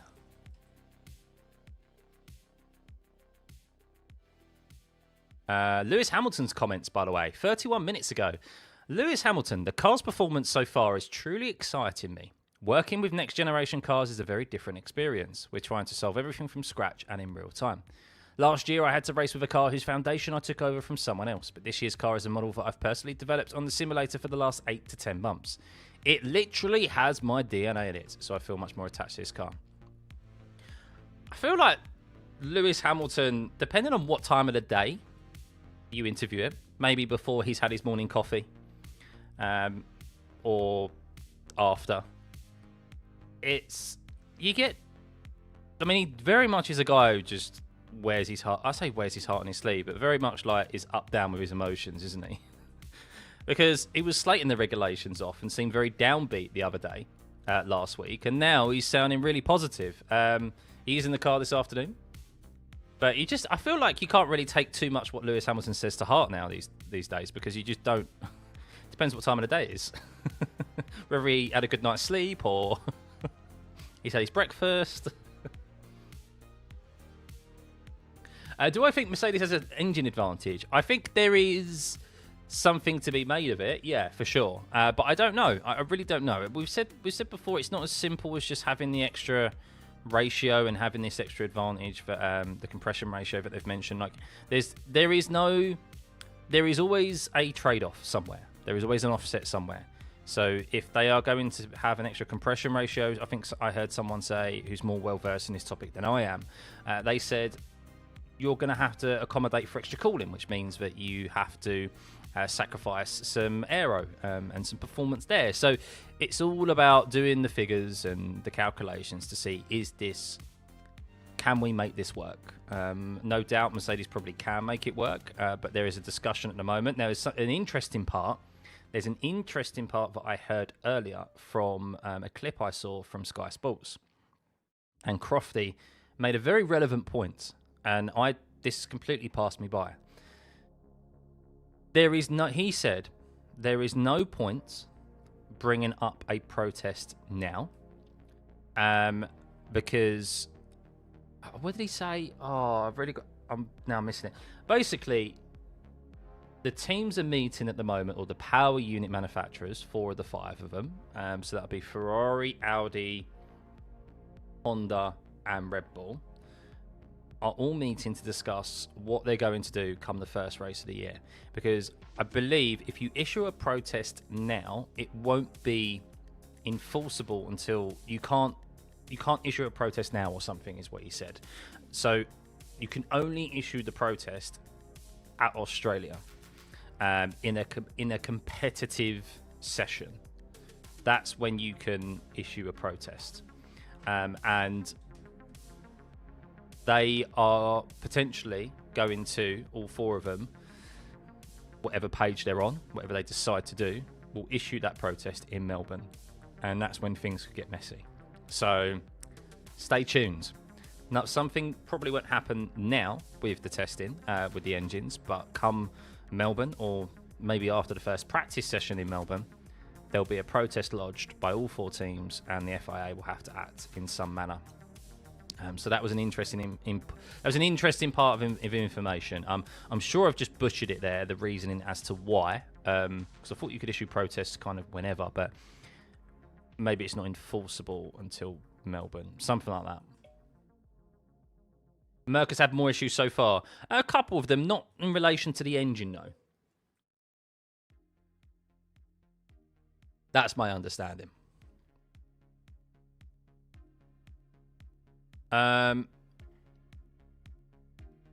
Here's footage of... there's footage of Aston Martin doing a... not Aston Martin.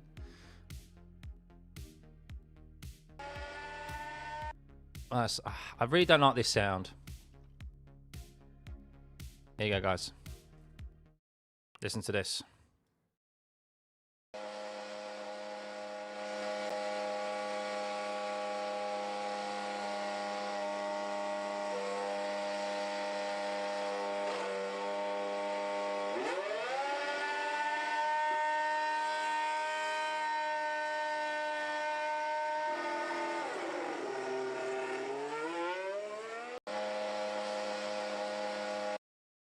Yeah, I'm not a fan of that sound. I'm not a fan. Don't know about you guys.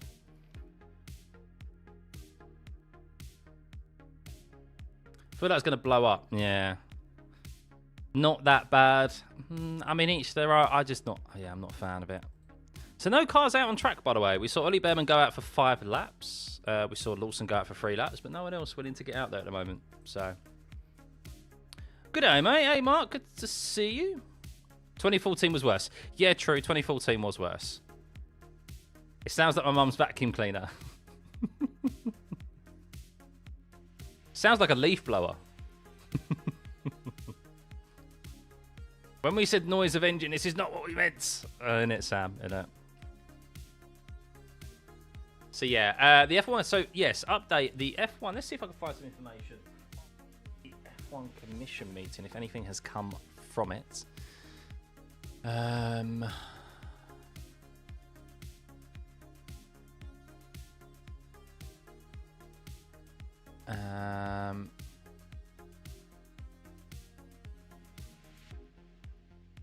hang on, here we go.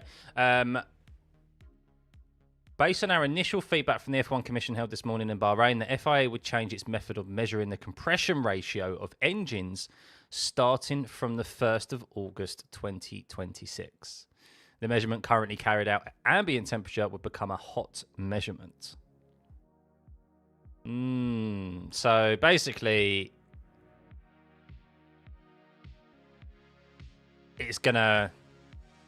nothing's gonna happen until August, till the summer break.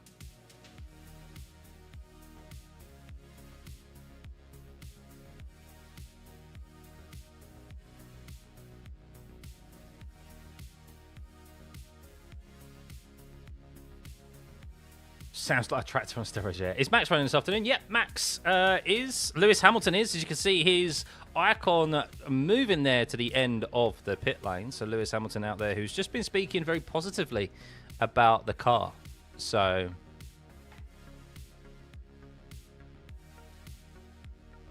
what's Fernando Alonso saying?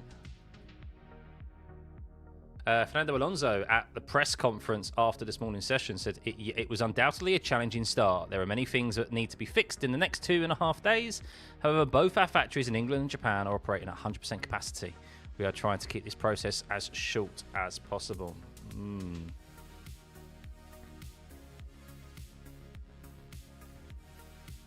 What is this?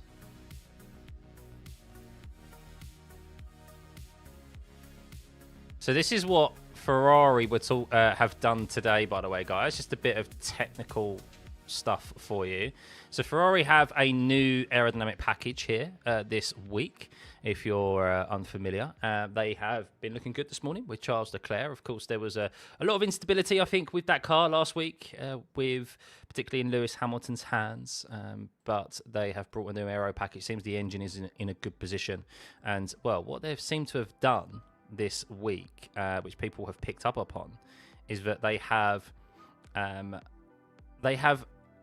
been utilizing the exhaust fumes, the air positioned out of the exhaust, with this contraption here, or this covering, to give them some aerodynamic benefits. So they are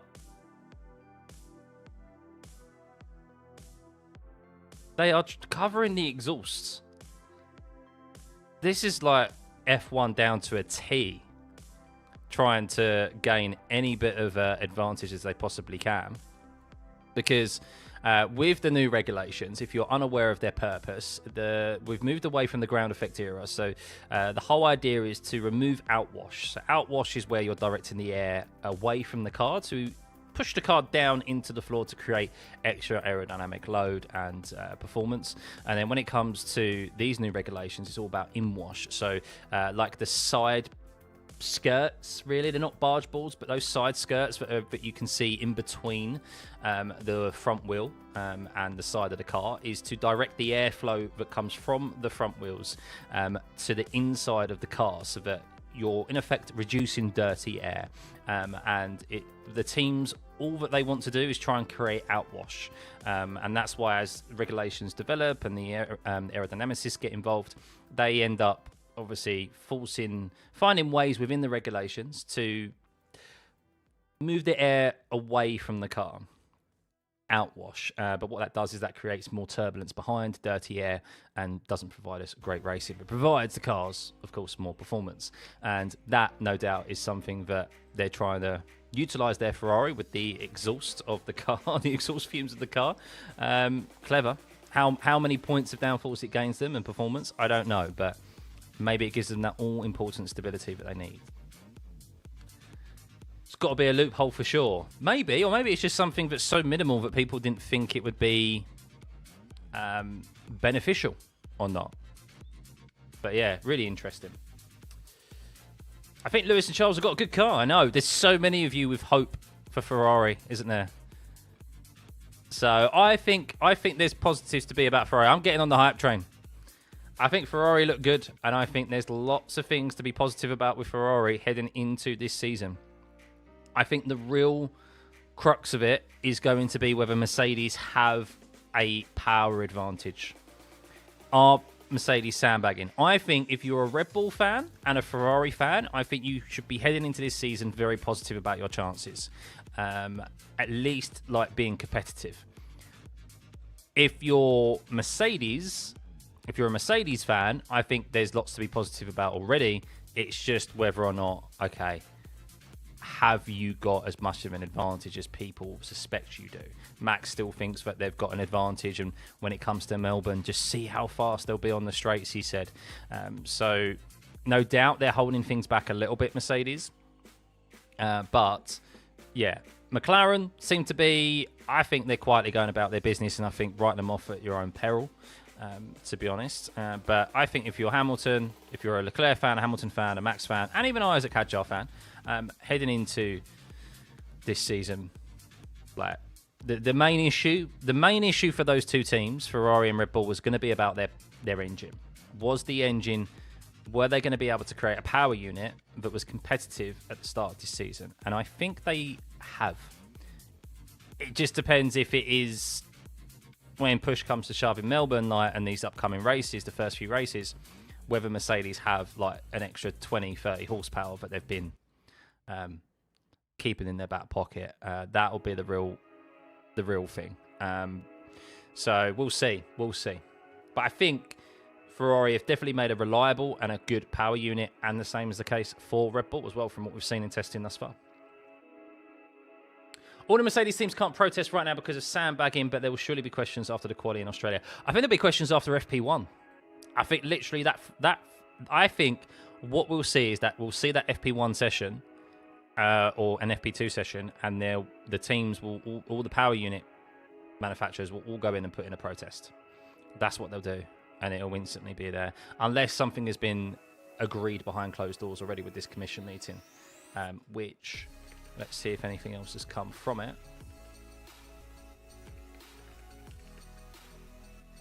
Going on to the race to see.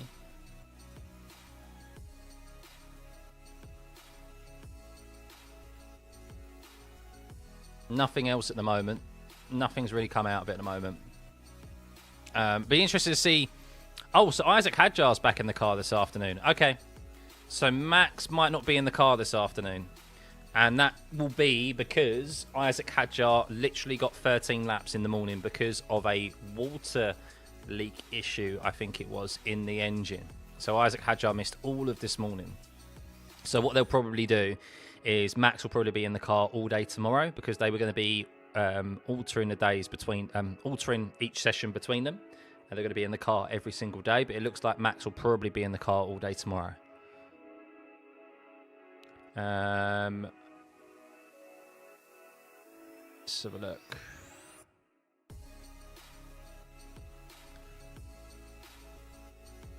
So yeah, but nothing's still coming out with this commission. Hey, Mo, good to see you. I'm new, Mohammed, but could you tell me why they always do pre-season testing at Bahrain? Yes, of course. So they haven't always done pre-season testing at Bahrain. The reason why it is now always at Bahrain is because Bahrain circuit paid for the privilege to have the testing, the pre-season testing at their circuit. I think that's locked in for like the next 10 years. It used to be at Barcelona. It's been at numerous places in Europe in the past, primarily in Spain, from my memory, either Circuit Jerez, Barcelona de Catalunya, but now it's at Bahrain. So, how big of a gap between first and last in a quali you reckon it's going to be? Ooh, that's a... Yeah, that's a real tough one to pinpoint. I don't know. I really don't know, because we still... It's difficult to say who... I don't think anyone's done a pure qualifying lap yet. I don't think anyone's truly pushed the limits of their car and done a qualifying run yet. Will we see that this week? I'm surely we got to see that at some point this week. I hope we will, but it's too early to say, because we don't have enough data to see how we've only heard. I think from what I understand is that we haven't seen a full quali run yet from any team, and we've only heard what qualifying might be like. So yeah. Why am I wearing a Red Bull jersey? I know. Because I've partnered up with Castor. So you can get 15% off using my code there with get Red Bull merch, Haas merch, Alpine merch, and I'm an Isaac Hadjar fan now. So yeah, that's why I've got Red Bull merch. Last year, Red Bull Ferrari fan, now Red Bull fan. I'm a F1 fan, Sabina. I'm an F1 fan. I mean, I will happily. I'd like to have a collection of at least one team. Every team on the grid. I'd like to have at least one piece of their merch. That would be pretty cool. I'd like that, but that'd set me back quite a lot of money. So. Do I think Max can win the championship, given Red Bull likely only have the third best car? I think they can, Harry. I think the Red Bull is in a lot more of a positive position than I think we expected them to be. It depends on Mercedes. I mean, are they the third best fastest? Are they the third best car? I don't know. I still think it's very close. I still think everyone's hiding stuff in their back pocket. But I'm definitely more positive about Red Bull's chances now after seeing them in testing in the shakedown than I was heading into this, because all the rumours I heard beforehand was that the full powertrain partnership wasn't going particularly well. But it seems to have started well. They seem to have the power underneath them. Max seems to have, at least in his hands, he was able to, he's already able to find a way to harvest the amount of energy that is required, at least around this circuit, and set some decent lap times. So I think he still has set the fastest speed we have seen all week by quite some margin. 344 kilometers an hour it was. I think next best was like 335 or something. And I think there is validity in what Toto Wolff said about Red Bull's energy management and how they were able to utilize the battery. I think Lando also said the same, or Andrea Stella. I think, yes, it's a tactic to try and deflect away from their own engines, but I do think there's validity in what they said there about Max's battery management and how they were able to deploy the battery for as long as they did. So, because that's the issue, isn't it, at the moment, is, like we said, with qualifying, how is qualifying going to look? They're worried that they're going to have to lift and coast in qualifying, and they're not going to be full out the whole time because of the battery and so forth. So, yeah. Thank you, Dart. Much appreciated. I become increasingly more neutral as time passes at the moment. Yeah, I've said this before. I'm only a fan of one driver on the grid. That's Lewis Hamilton. I've been watching him since he came onto the grid. Obviously, I was a lot younger back then as well. But he's the only driver I actively look for and how his progression is in a race.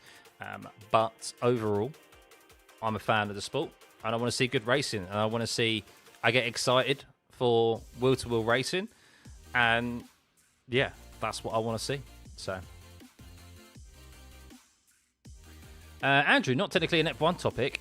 How dare you bring non-F1 related topics to this chat? Your football team are being bought by a consortium and one of the royal family of Bahrain involved. Oh, which team's that then?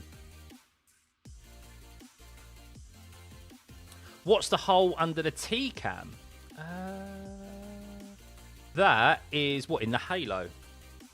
Or, oh, sorry, under the T-cam. That's the air intake. So that goes into the engine. So you'll see the teams have got different, they've got different air intakes, and that's for cooling. So they'll have calculations based on how much air will be put through there on, like, when they're traveling at certain speeds. And the size of that depends on, obviously, the cooling packages that they've got. So you'll see that Red Bull and the RB team, the Racing Bulls team, have a much larger air intake compared to that of Ferrari, which I'm watching on screen right now. And the reason for that is primarily due to the cooling package. So Ferrari has a much more wider base in relation to their bodywork, so they have much more sufficient cooling. But with that comes more a lack of performance, shall we say. So they all have different calculations and different ways of approaching things, because Red Bull and the Red Bull Racing Bulls teams have more slimmer side pods, which could be obviously better aerodynamically, but then you're squeezing everything together and everything's going to be running a lot hotter. So that's what that is for. It's all put into those calculations. F1 is moving faster towards racing with your mind rather than racing with your skills and instincts. Yeah, I mean, there's an element of both. Of course, there's always an element of both. There's always strategy involved when you're behind the car. But yeah, I think there's going to be some big mistakes with battery and battery deployment and battery saving and so forth. And the racing instincts are going to take over, of course, aren't they, at the start of the season. It's going to take a while for them to get up to speed with how these cars operate in an actual race. This is all well and good, them complaining and echoing their faults now, which, of course, you need to take into consideration. But they're just lapping at the moment. They're not actually racing. They're not. They may have gone, travelled in someone's dirty air for a little bit, but they're not properly going wheel to wheel. They're not under pressure. They're not fighting for points and podium positions and race wins yet. Harry, after watching all the testing, you're pretty sure the running order is Merc, Ferrari, Red Bull, McLaren. It's difficult to say. It's difficult to say because Merc didn't have particularly a good testing week last week. They actually did some of the lowest mileage of everyone out there. But it's not all about mileage. I still think from what we saw at the shakedown, Mercedes is probably still the team to beat. I think they're definitely hiding something in their performance this week, primarily due to the engine issue. But it doesn't seem to have deflected the other power unit manufacturers from potentially lodging a protest in Melbourne in a few weeks' time. Yeah, I mean, they've all had their moments. I would probably say that from a balance perspective, and this is only going from the limited footage that I've seen, but I think from a balance perspective, I would say probably the Red Bull looks the most balanced. I know I'm kind of maybe going on a bit of a tangent here, but like I can't ever recollect seeing Max lock up at all or have like a big slide in the footage that I've seen. Whereas I've seen moments from every driver pretty much. Charles, big slides. I've seen Lewis spin and big slides and stuff with the Ferrari. I've seen that with Norris and Piastri, like lockups. Like I haven't seen a single lockup from Max. I haven't seen, whereas I've seen that from obviously George and Antonelli have their offs and things. So yeah, just an observation, that's all. Sheffield Wednesday. Oh, wow. Congrats. Yeah, Sheffield Wednesday, you was in... that's great news. Because you was... Obviously, you've got rid of a bad owner there. So, happy days. Back to the big time in 4 years. It's a project, isn't it? Well, it shows if you have good investment and if you have good investment and they leave the running of the football team in people that actually know how to run football teams... it is possible. Wrexham, look at them. They've given them the sufficient money, but what's been, I think, is a great example for people is that they've hired the correct staff. And a lot of owners, I'm a West Ham fan in particular, a lot of owners could take heed of that. Because, yes, Mr. Sullivan likes to get too involved and too often makes the wrong decision rather than focusing on appointing the right people who know what they're doing. So, the leaderboard has the Haas colours for Audi still. No, I've got it as I've got them as white. So I have had to change the colours for these because otherwise we were going to be sitting here with Haas in grey, Audi in grey, and also Cadillac in grey. 3 different shades of grey, but I was not having that, so that's why I've ordered them. So I am good to see you. Am I still rooting for Hamilton? Of course I will. Always will. Are the hammers going down? If you asked me that 5 matches ago, I would have said yes, after we lost to Wolves and Nottingham Forest. However, now, I think we'll stay up.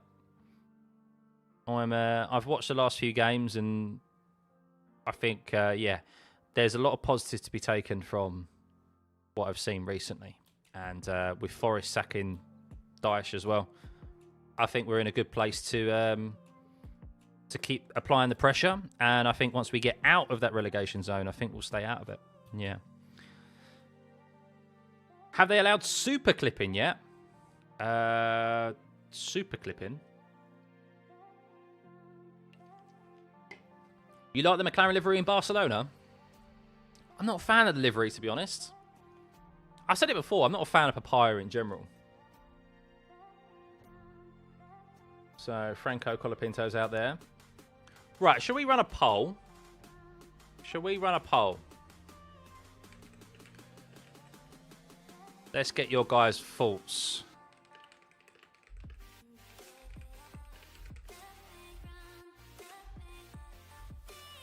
A poll?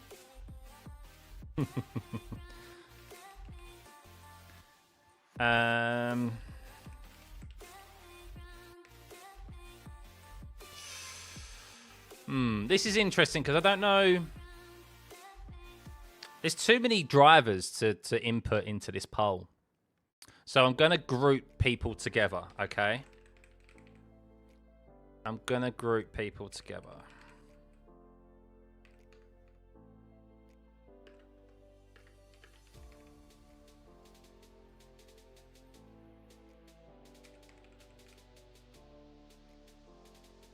There we go.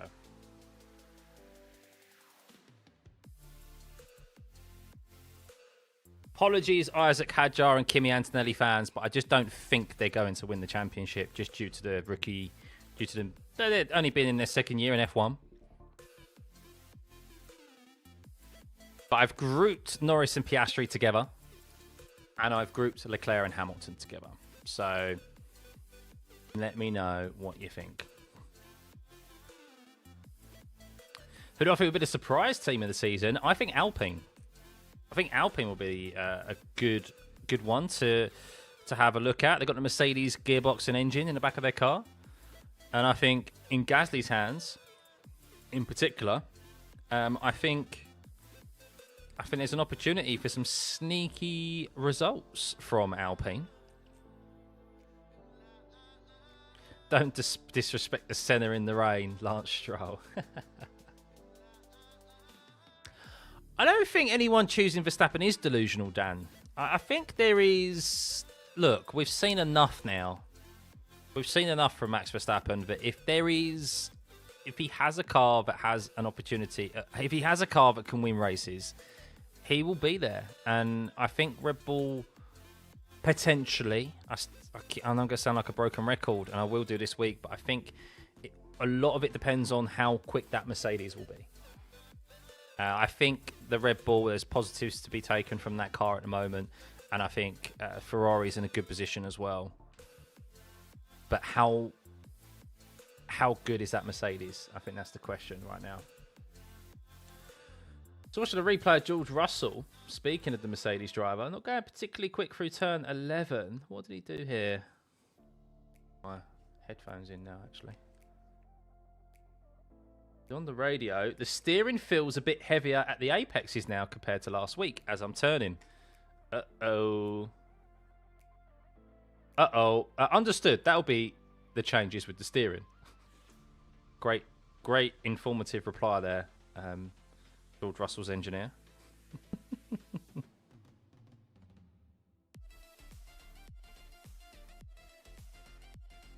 Max missed out on the last season due to the Barcelona incident, but we can talk if, buts, and maybe. Yeah, look, there's a whole host of... I don't think you can just pinpoint that one incident as being the sole reason as to why he missed out. I think it was more so McLaren let him back into the championship, but he still did what he needed to do, which was all he could do, which was keep applying the pressure by winning races when he did, and hope that McLaren trip up over themselves, and they most undoubtedly did trip up over themselves with that disqualification in Vegas, and of course the pit stop fumble in Qatar as well. So sometimes that's all that you can do, and just keep applying that pressure, and he did that. I think the same could also be said for Lando, though. Of course, if some buts of some decisions that went his way, he had that engine failure. What if that engine failure didn't happen for him? He would have won the championship more comfortably. Same for Piastri. So yeah, you can look at that as a season as a whole. So I don't think it was that moment in particular that cost him, but it was an important moment in the context of the whole season, though. Yeah, exactly, Harry. Exactly. It's always if you know the rest. Yeah, Lando engine blew up and retired for more races, so that logic doesn't compute. Exactly. So you can look at everyone's season like that. Everyone's season. Same with any sport. if only this happened, if only that happened. I do understand why people bring up that, though, and I also bring it up in Barcelona because it was a decision that was within his control. That's the difference. An engine failure is something that is outside of Lando's control, like a pit stop failure or something, like the disqualification and so forth. Like those things are outside of his control. For Max, Barcelona was his own decision making that cost him, and I still stand by this. I still think he should have been disqualified from the race. I don't think the 10-second time penalty was a sufficient penalty for the crime, basically. And he has admitted since then as well that what he did was wrong, and basically, like, yeah, he had a rush of blood, and he did something that he shouldn't have done. But yeah, I think the stewards should have in that moment should have just gone. It doesn't matter who you are. You cannot do that. That's a number one rule in motorsport. Design choices your team made 6 months ago were also out of the driver's control. Yes and no. Yeah, to an extent, but you can also help, depending on your experience, you can also help point them in a certain direction and assist, because ultimately what they're designing they can put into the simulator now, and they can help with feedback of how that is, and it all work. It's not just like, oh, the design team have got this concept and that's what they do. Like there is definite feedback from everyone involved, from all departments, because you may have a concept, but then that concept doesn't work for the engineer doesn't work from a manufacturing perspective, or it doesn't work for the engineering side, for the power unit side. So yeah, that's why they all need to lock heads, and they'll have new. I mean, I've been fortunate enough to go to Mercedes, and I had a behind the scenes tour a few years ago. It is, I work in construction, so I know what it takes to build like from a team perspective a building, and how I have to work with design. I'm on the commercial side, so I have to work with design, and I have to work with like with design, with the planning side, with planning department, with the ops department as well, like what is actually feasible out on site to build from a design perspective, and then the cost impact of that as well. Is it like doable within the budget? And I know that, but then to go and see what it takes to create 2 cars was mind-boggling. Like the design, I walked into their floor where they had their design team. Bear in mind, dead silent. That everyone's wearing headphones. Like there's no noise at all, apart from the clicking of mouses and tap of keyboards. And it was like 200 designers on this floor, all at their PCs, looking at like the front wing element or whatever, the smallest part of the front wing element on AutoCAD and stuff on their software. Like it was just mind-blowing. More mind-blowing really that than what I saw with the whole manufacturing side, because it's just, this is what it takes to build 2 of the most advanced cars on earth. Which F1 team is my favourite, and do I think my favourite F1 team are capable of finishing the best of the rest in the P5 Constructors? Who is your favourite F1 team, Harry? You didn't say. I don't have a favourite F1 team. I think growing up it was McLaren, primarily because I had my favourite driver growing up is Mika Hakkinen. He's my favourite driver of all time, and I have strong memories, and then kind of my first strong memories of F1 watching with my granddad, watching him fight Michael Schumacher in, like, was it 97 to 99, wasn't it? He won 2 of the 3 years with David Coulthard as his. Was David Coulthard his teammate? I think Coulthard was his teammate in that West livery. They're my core memories, and they were my favourite team growing up. And then I guess, obviously, with Lewis Hamilton as well when he came into the sport, I've always had a close connection. Another lock up from George Russell. Not a close connection to Ferrari, but always had a soft spot for Ferrari, because I grew up in that era of obviously watching Michael Schumacher, the battles he had with Mika Hakkinen, and I guess I had the history of My granddad taught me about the history of Ferrari as a team, and I've always loved the road cars. So automatically, I loved the red Ferrari the Ferrari race car, but now I don't have an affinity with a team really. I've mentioned this before, but the McLaren now is not my McLaren. It's not my McLaren. It's not my team. Like, I just don't associate with the papaya, and I guess kind of like the rebrand of the team and stuff. If they were still in their what were my traditional liveries, which was the Vodafone livery, the chrome, silver, and black, and the West livery of old. Like that's the McLaren that I remember.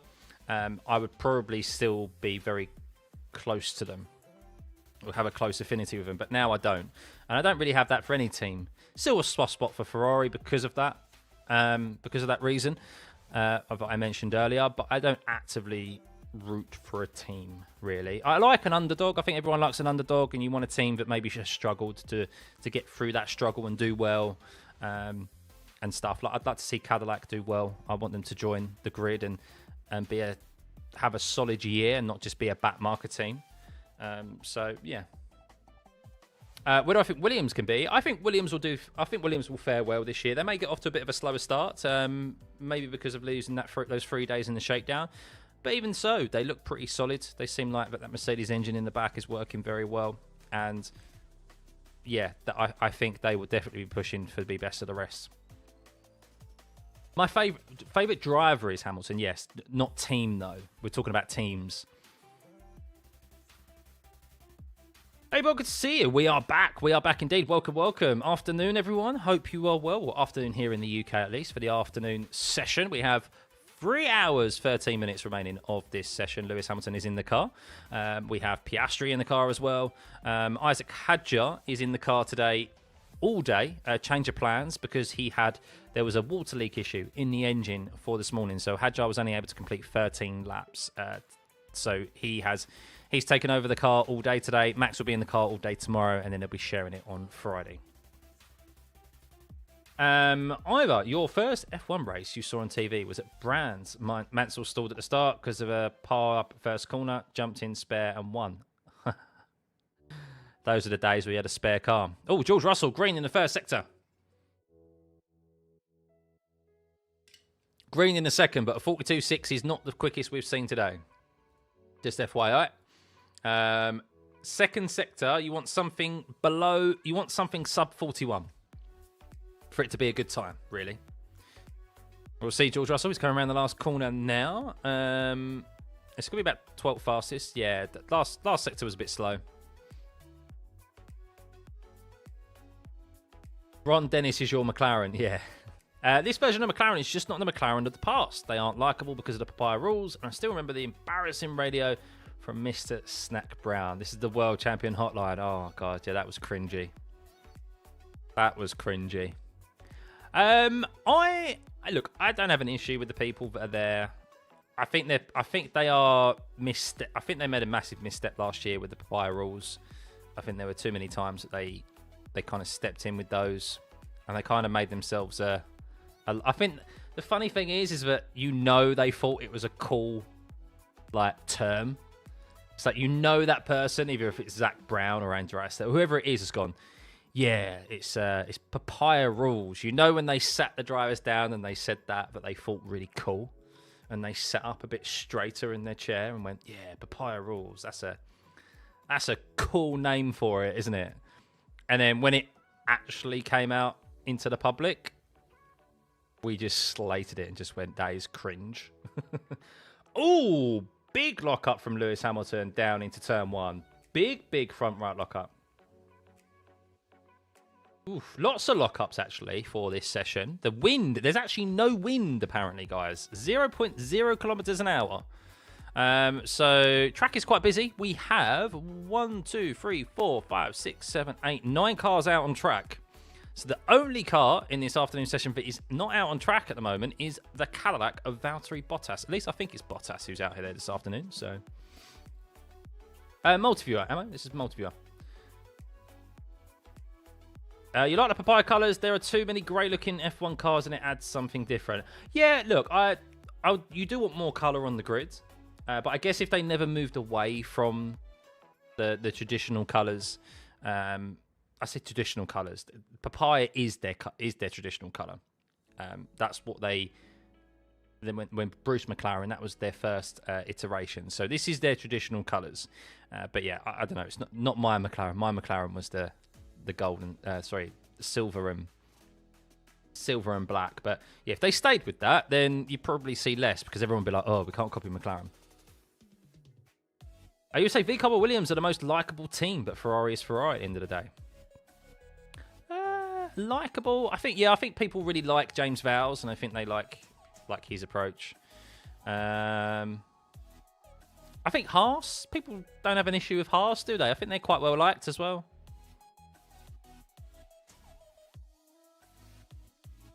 They didn't deserve the win because of how poor they performed as a team compared to Red Bull. I disagree with that. I think you have to remember is that last year just highlighted how important it is really to have a number one driver. We saw that, yes, on paper, while it may be good to have two hot talents and two good drivers in your seats, when you're put in a position to actually win a championship, you don't really have an opportunity to.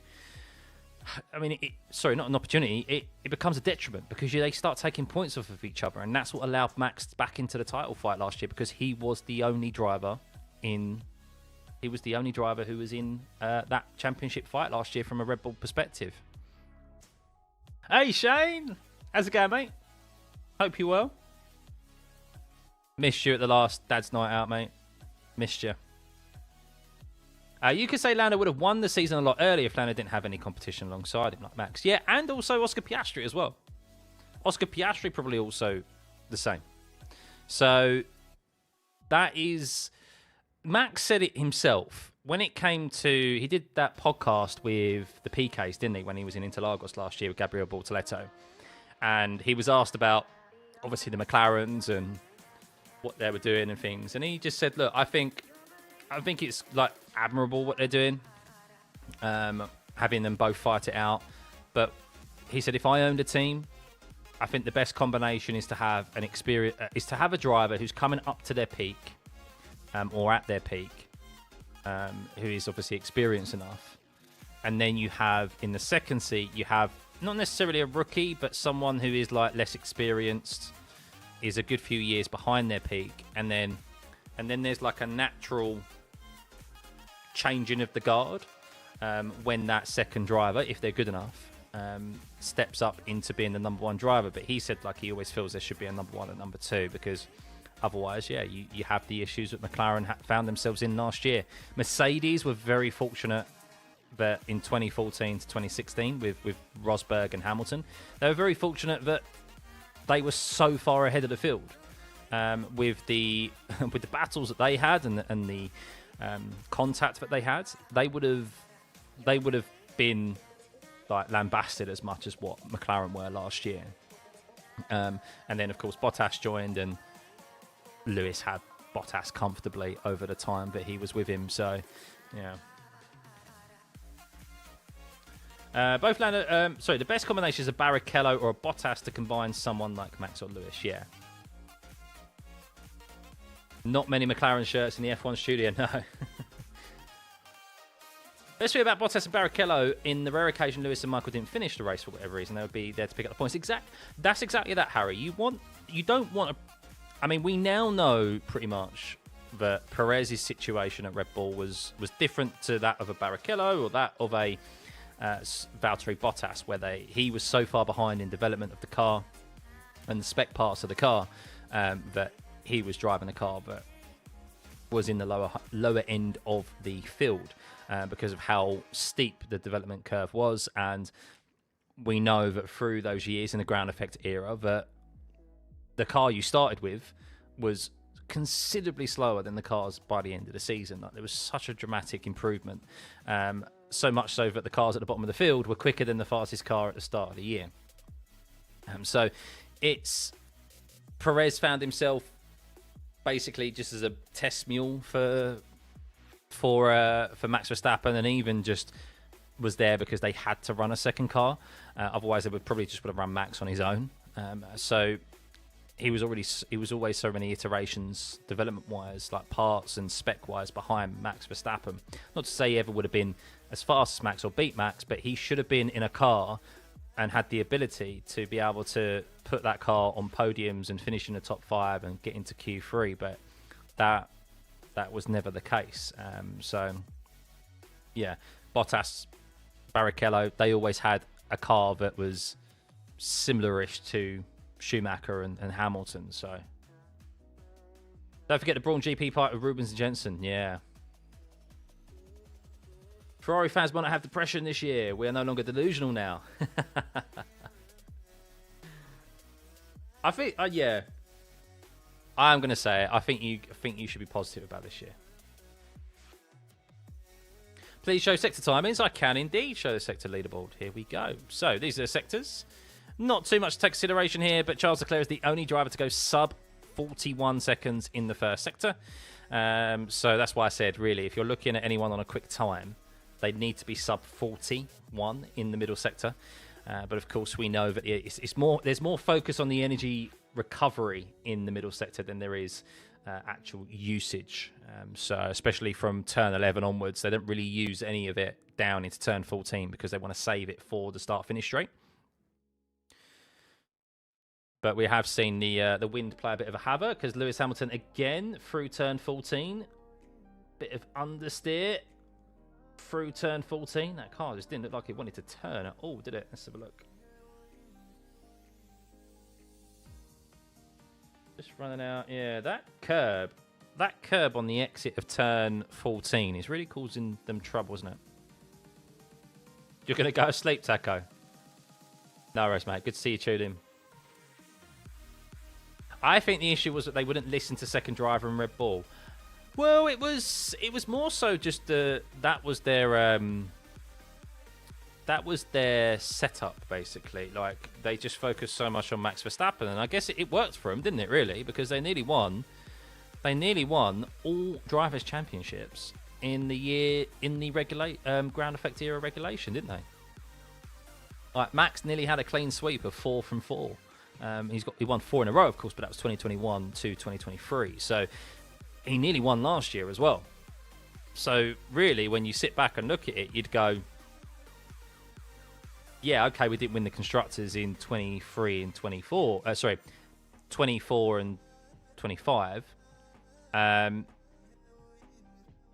He still won the drivers, which is the more lucrative of the drivers' championship, isn't it? The one that they want, really. So top speeds, by the way, not too much to make note of here from the top speeds. Still only 328 kilometers an hour is the fastest. I say only, but still quite some way from the fastest speed we saw last week, which was 344 by Max.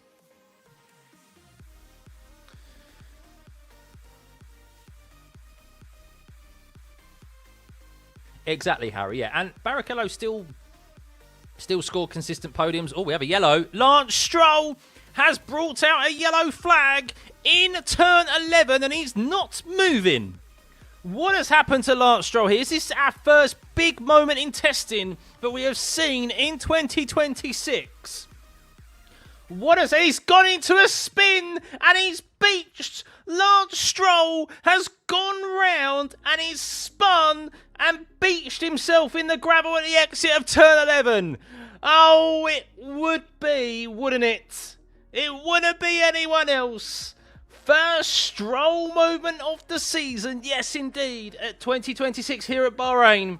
And if Aston Martin's week or testing has gone from bad to worse, it was bad already.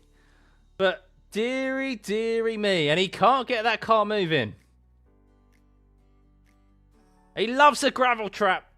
He loves a gravel trap, doesn't he, Lance Stroll? What has happened there? I think he's lost it. I'm looking at the tyre marks, and they are so long. I think he's run the curb on the the outside curb into the entry of turn 11. Here we go, watching a replay now. So I think, you know how they've been widening the entry into turn 11? I think the car's just bottomed out and he's lost the rear. Let's have a look. Very, very bizarre. I may actually be absolving Lance Stroll of any blame here. Let's just have a look again. Need to see it from another angle. Saw it from the onboard. So seeing it from face on now. What happened? That's bizarre that he touches the brakes and the rears go straight round. The rear goes straight round on him. So he's either...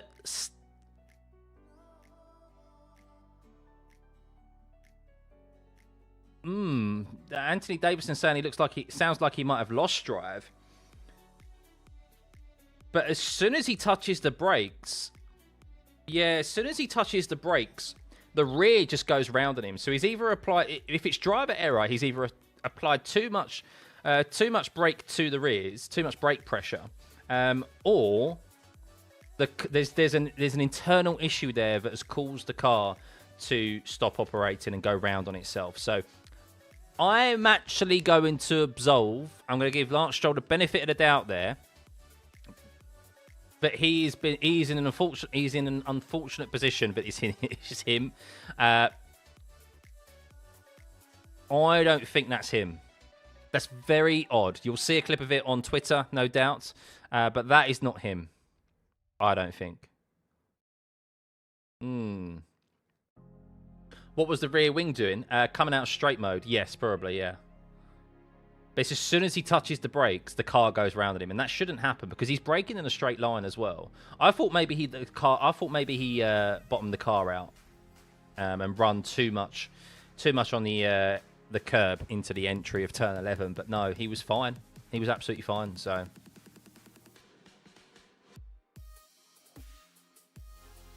Why hasn't Max come out on track? Because Isaac Hadjar had no running this morning, basically. There was an issue with the engine, a water leak. So Isaac Hadjar has... they've given Isaac Hadjar the whole day because he had no running pretty much this morning. He did 13 laps. So Max will be in the car all day tomorrow.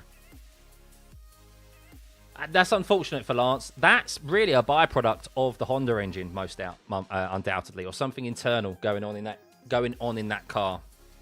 Definitely something happening on the inside of that Honda. Of that Aston Martin Honda.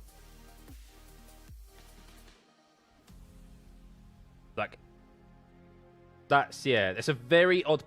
you never see a car just go round on itself there into turn 11. There's nothing that he hasn't done that he normally would. He's braking in a straight line. I don't even think he's downshifted instantly either to turn cause the rear of the car and the transmission to force him round. Just listening to it again. Let's see.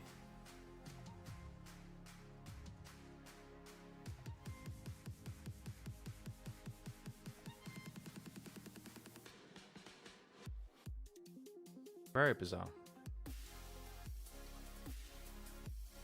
Yeah, gearbox issue there. Gearbox issue. That sounds like, transmission, gearbox issue. Yeah, something cut out. Something cuts out in the car. Hey, Matt, good to see you, mate. Break time to watch F1 with Best Host. Well, you've joined us at an unfortunate time, Matt. Actually, there's no unfortunate time there's no unfortunate time to join us here. But, yeah. Of course, good to see you, Connor. Good to see you. How's married life, mate? How's married life? I knew you'd pop up as soon as the Aston... Something happened with the Aston. Why couldn't Aston get the Merc engine? I know. They've been with Mercedes for so long. And now they are... same but poorer. Fair enough, mate. Yeah, that's probably true.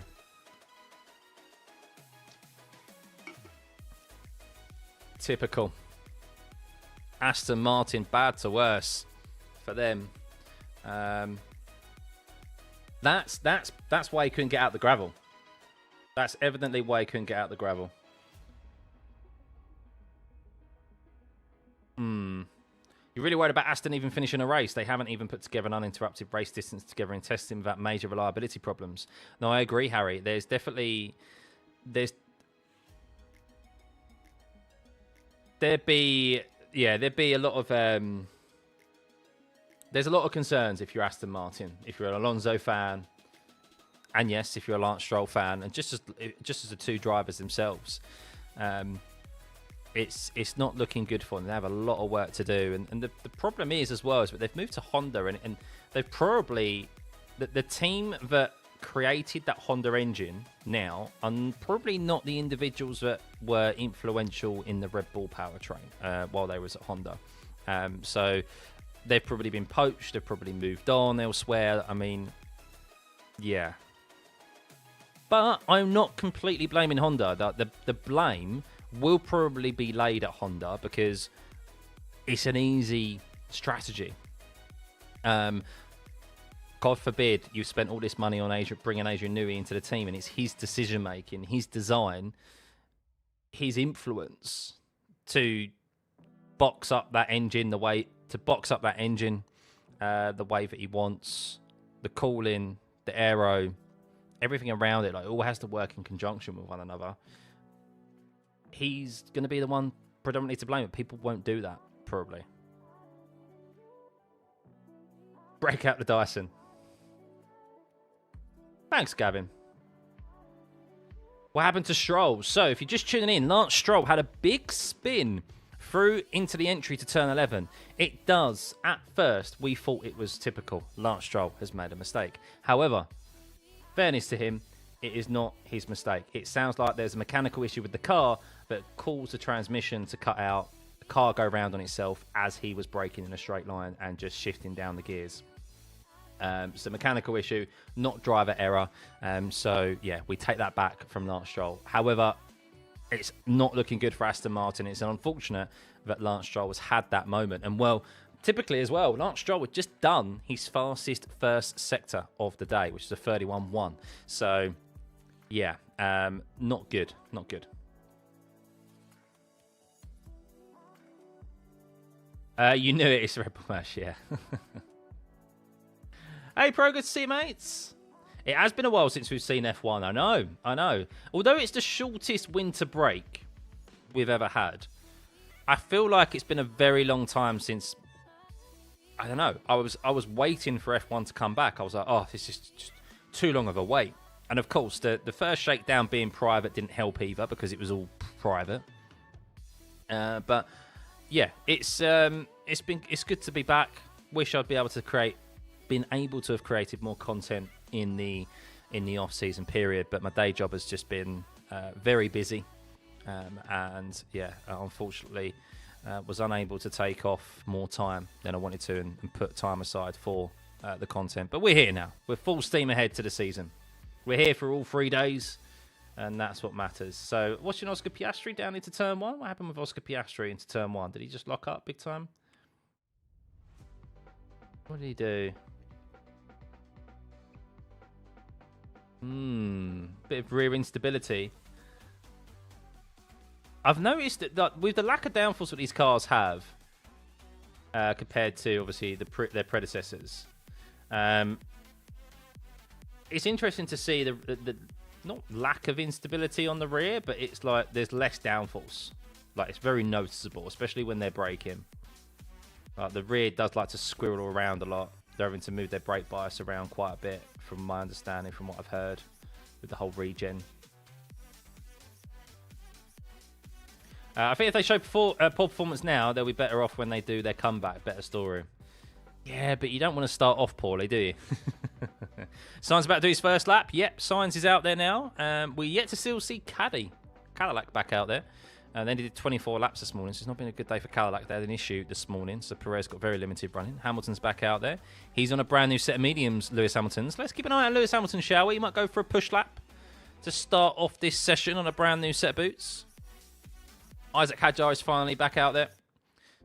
He is now doing the whole day instead of just half a session, which is what he was initially due to do with Maxim this afternoon, but because they had issues with the engine this morning, or a water leak this morning, they meant that he only got 13 laps of running. Hey, Arian. Yeah, it is. Boy, I'm a Hadjar fan now. I'm an Isaac Hadjar fan. And it's a new look Red Bull team. I'm a Robert Mekis fan. Horner and Marco aren't there anymore, so the bad eggs have gone. So if this is the case, then Aston P16 to P22. Yeah, it's not looking good for them. What was Aston thinking? Did they not learn from McLaren? Mercedes typically do well with new engine regs, and since Aston are going through huge changes already, this seemed like a silly time to change. I don't know. I mean, maybe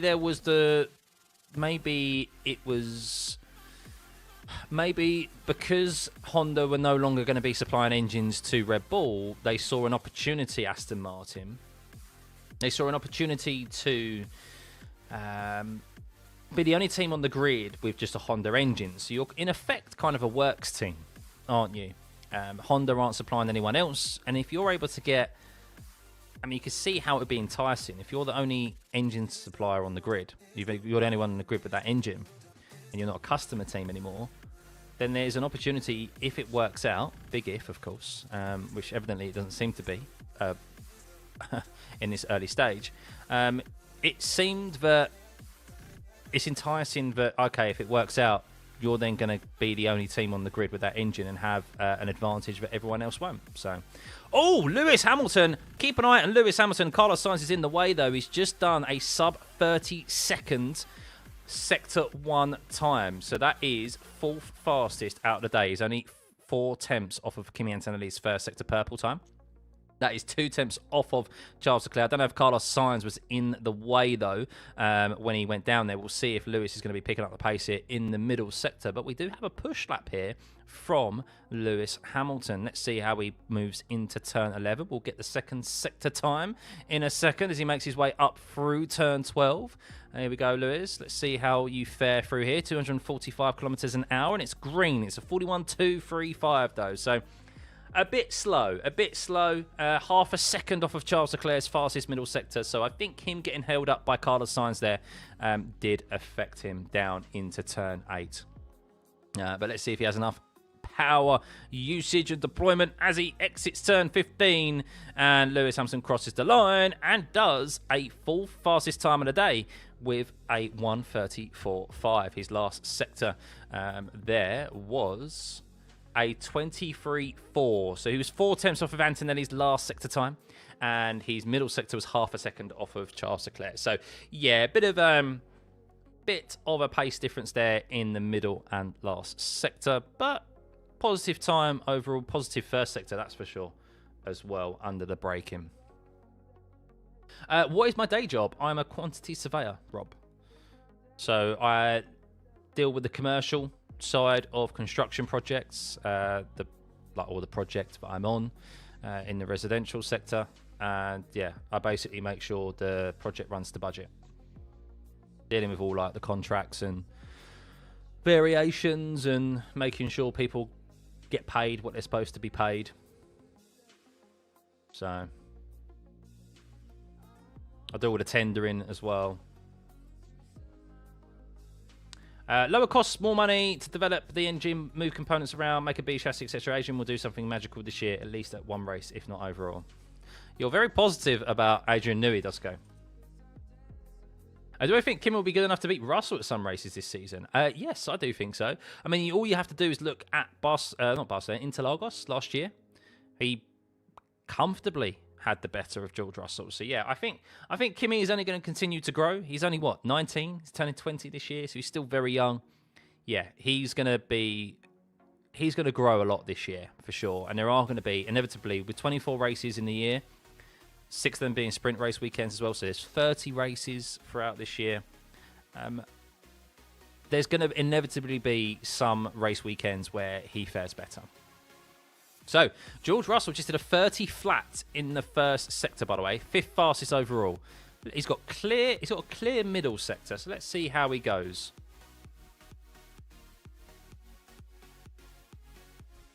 We'll keep an eye on George Russell, and then we'll have a look at my poll, which is, of course, who will win the Drivers' Championship.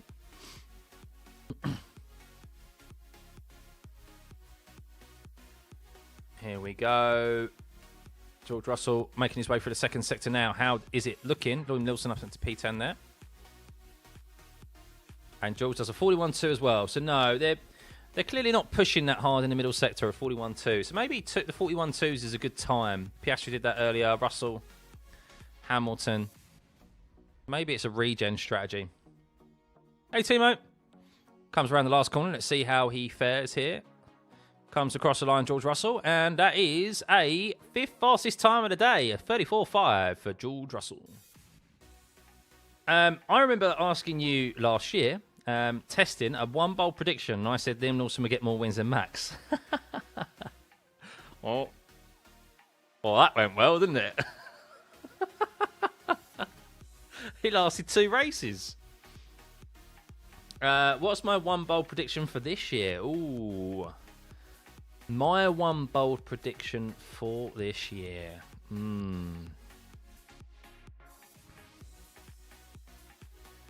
My one bold prediction for this year.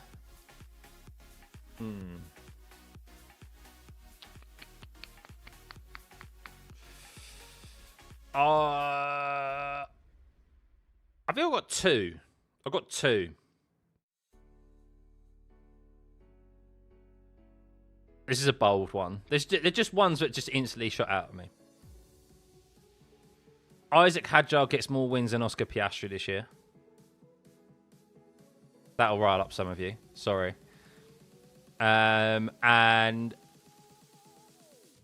Pierre Gasly will score a podium this year in the Alpine. They're my 2 bold predictions. Cadillac race win or double podium, Gavin? Are you expecting the rest of the field to just not start the race and it's just be a 2? I'm dissing Cadillac too much there. I don't think it'll be. Your bold prediction is that Hamilton outscores Leclerc. Yeah, you could have that as well. Is there any others?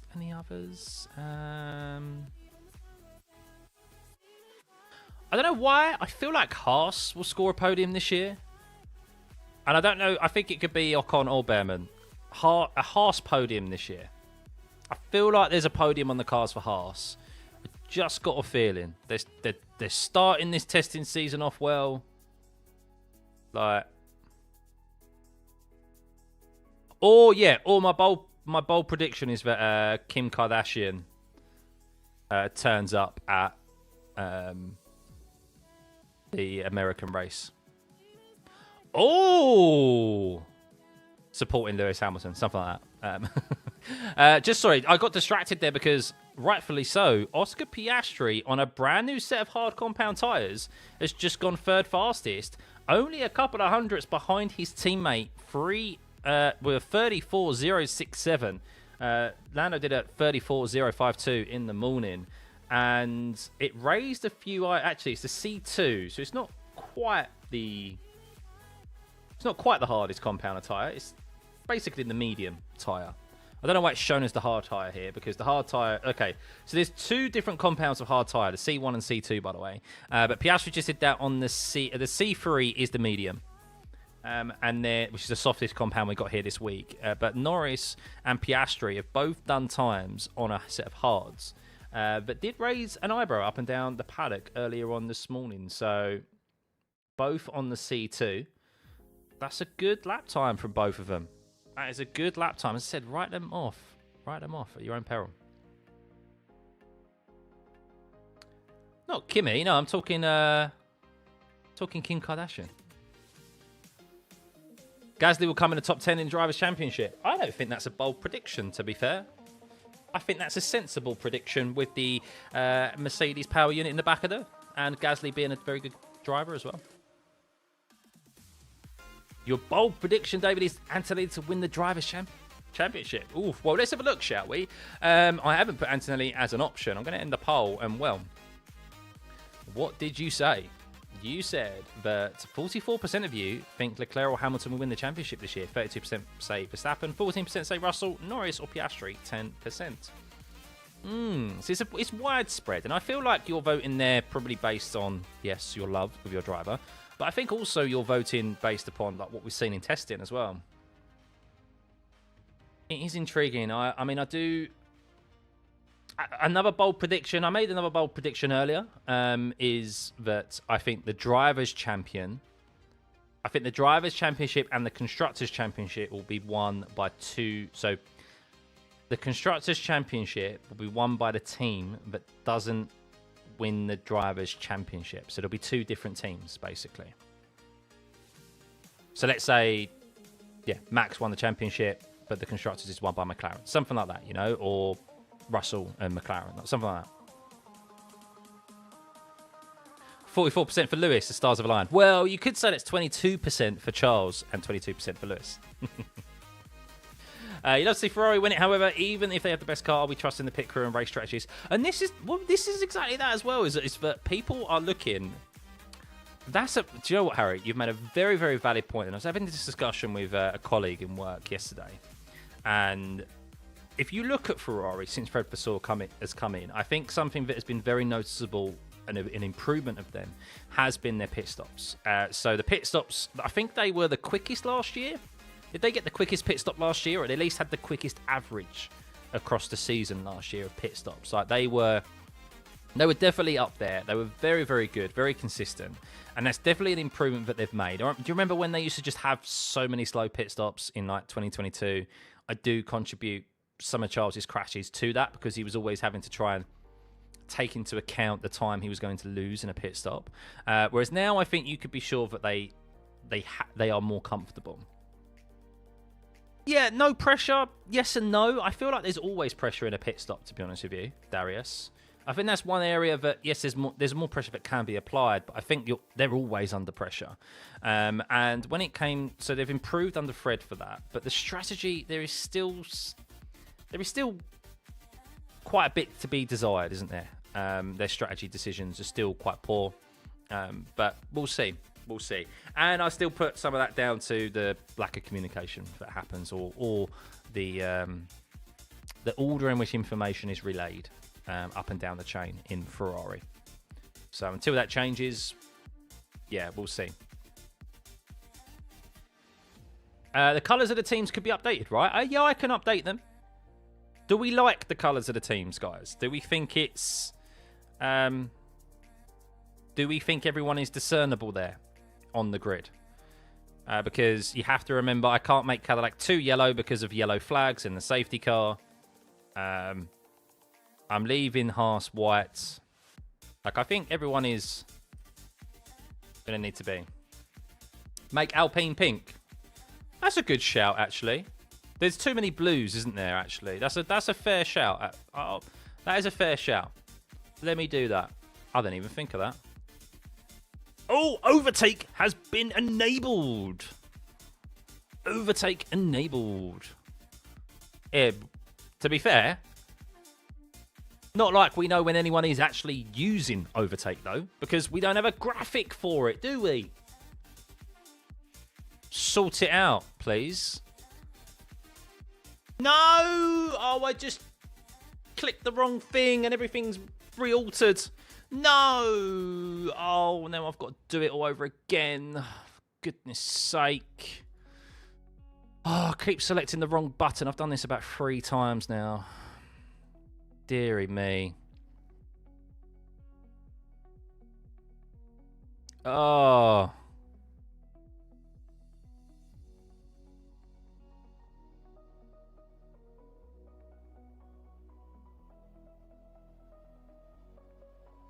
There we go. Ah. Right, let's do it again. Let's do it again. I don't know why that option's there. Right, so let's go create color. We don't want Red Bull as yellow. Oh, I've done it again. My goodness me. Oh, why is that pen there? That shouldn't be a reset button, should it? It shouldn't be a reset button. I'm sorry, I'm losing my absolute rag here. Right. Pit lane. let's do the pit lane first. So pit lane is always like a purple. There we go. Then we go add. Then we go to the overtake stuff again.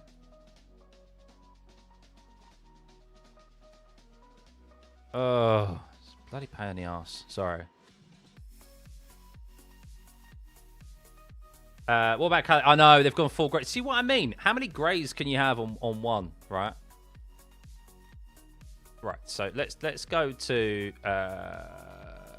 who was it? Who are we going to? We were going to Haas first. Let's go to Haas and let's make them all white.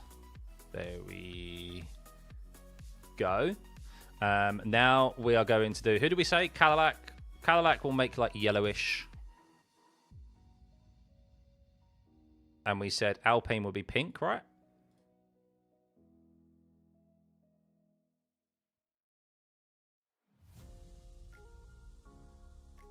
There we go. Gasly and Colapinto are now pink. That's better. Then we want... No, I've done it!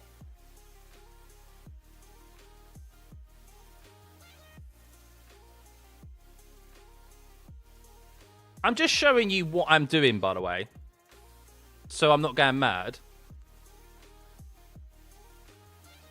Accessibility, I can do that, right?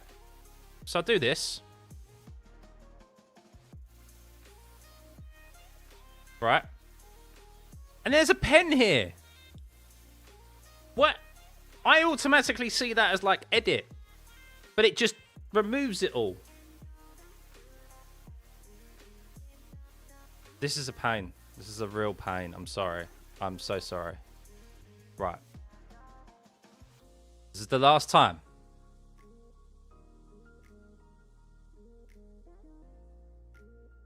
Surely you get my frustration, though. Surely you get my... I'm actually good. I'm actually good when it comes to tech.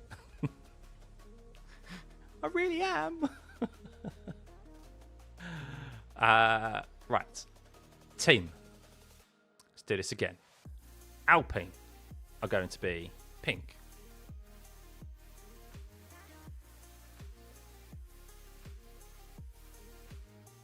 There we go, pink. Then we're going to go to Haas and make them all white. Then we're going to go to Cadillac. Making Cadillac gold. We're making Cadillac gold.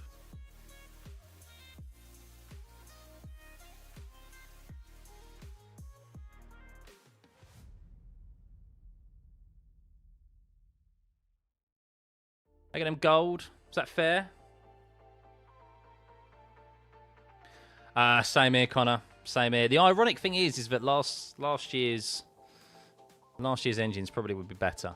Who else do we want to change on this? Who else do we want to change? Oh, Audi. What colour are Audi? I've lost them.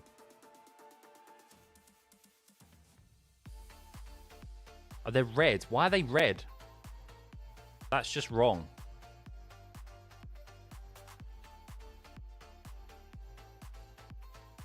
Audi was brown. It was kind of like a peachy colour.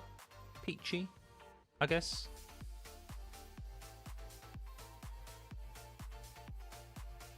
That better? Like an orangey, peachy colour?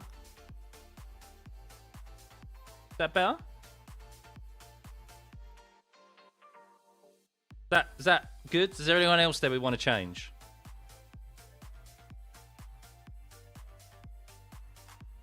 I think that's good, right? Don't think there's anything else we need to change. Like from team perspective.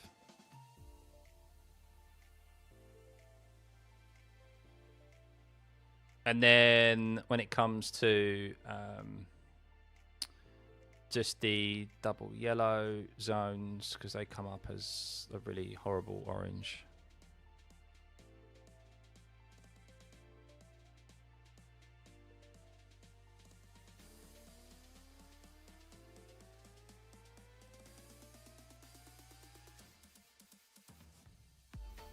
And then overtake detection point is always like a pink.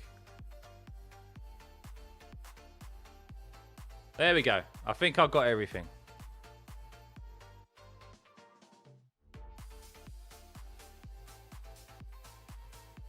Audi pea soup green. Make Red Bull more saturated. Yeah, but they're already like Williams. You got to remember we've got Williams as well. I don't know. I feel like I like the Red Bull as it is. Swap the colours of Red Bull and Williams. I don't know. I feel like I'll be thrown off by that. Well, it's day one of this week, Andy. Day one.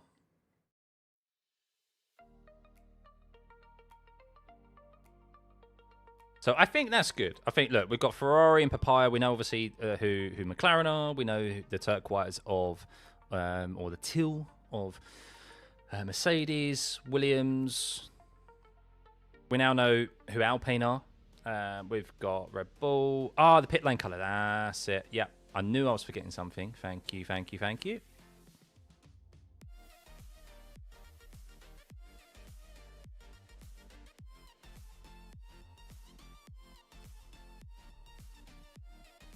There we go.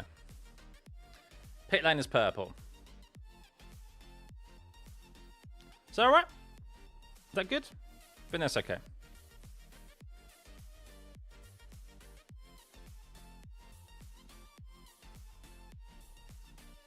There we go. Oh, sorry about that. Sorry about that, everyone. I'll come off that so I don't accidentally stop it again. Reset it. Would it be a standing start practice today? I think there will be. There's got to be, Rab. There's got to be, for sure, yeah. Yeah, we surely. Red Bull and Williams are too close for your eyes. It's a tricky one because there's 3 teams that have 3 colours. So, like, the same colours, don't they? Williams, Red Bull, and Racing Bulls as well. Let's be real. The Red Bull are going to be a lot further up the grid than the Racing Bulls and Williams. Sorry fans of both of those teams. So I don't think it's too much of an issue. Hey, we got Bottas! And Perez out on the grid. Well done, lads. Well done. About time. It's not been a good day for Cadillac. It's not been a good day.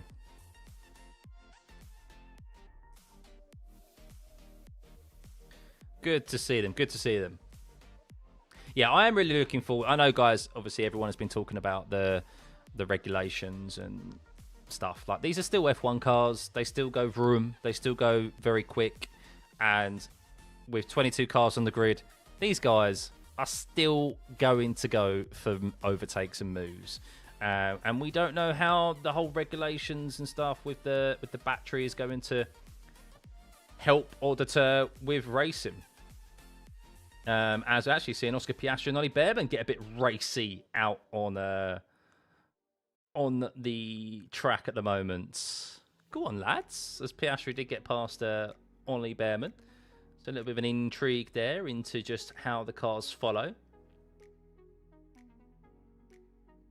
Bearman looking in his mirrors as Oscar Piastri eventually gets past him down into turn 11, which was about 30 seconds or so ago. Max isn't out today. Was going to be in this afternoon, but what has happened is that there was a water leak issue with the engine, with the Red Bull engine this morning. So Hadjar only got like 10 or so laps. So Max will be in the car all day tomorrow. Who do I think will be in the battle with the second drivers, Perez or Bottas? I think Bottas. I do rate Bottas higher than Perez. Do I think Aston Martin would be able to pull off with Newey's help after all that's happened up until now in the testings? I don't know. I mean, I think it's evidently going to be a very tricky start to the season for them. And next year will be... Not next year, but the second half of this season is going to be where it's at for them, isn't it, really? Am I a Red Bull fan now? Yeah, because Christian Horner and Helmut Marko have gone. And I'm a Hadjar fan. Imagine in Australia half the cars go into anti-stall at the start like Piastri in Azerbaijan. Oof.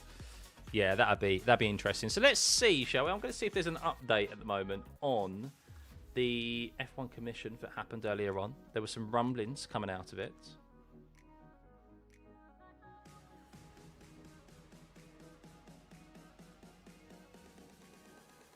So here's some interesting information, guys. So let's read this to you while there are some not too much happening out on track at the moment. We'll keep an eye on Valtteri Bottas, of course. This has been introduced today on the back of the Ferrari. We've mentioned it earlier on. It's like an exhaust flap. And basically, it says here, the purpose of a small wing is immediately clear. Directly exposed to the hot exhaust gases, the element generates additional downforce as the engine revs increase. With the new power units, the trick could once again become a crucial factor to charge the battery with a combustion engine. Drivers have to artificially keep the revs high in many sections of the track. The additional exhaust gases from lower gears and corners combined with the blown winglets could help press the rear end onto the asphalt. The question is whether Ferrari also developed special engine programs to further increase the flow of exhaust gases, especially in situations where the additional downforce is particularly useful. This was common practice for many engine manufacturers during the heyday of exhaust blow-off. That's an interesting trick, isn't it? Interesting. Genuity. Which teams do I think are sandbagging? I think the Mercedes are sandbagging, and I think to some extent the McLaren as well. I think they're both sandbagging.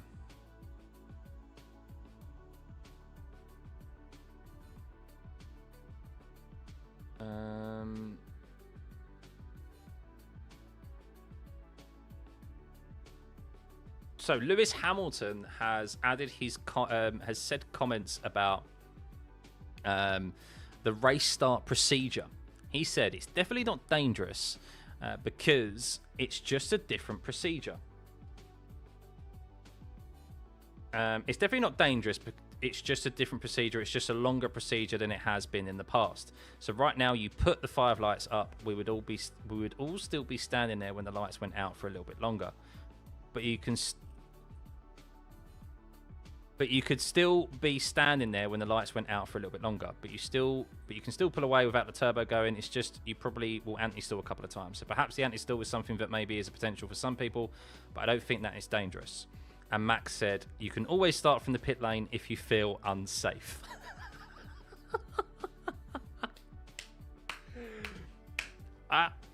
Look. Max Verstappen, I'll admit, I wasn't a fan. of the young Max Verstappen, but as he's getting older and older, I like his no shits attitude. Like, that's what he said here. You can always start from the pit lane if you feel unsafe.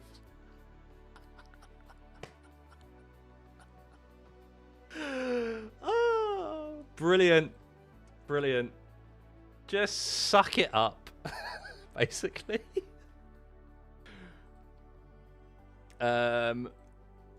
Oh, what's happening here?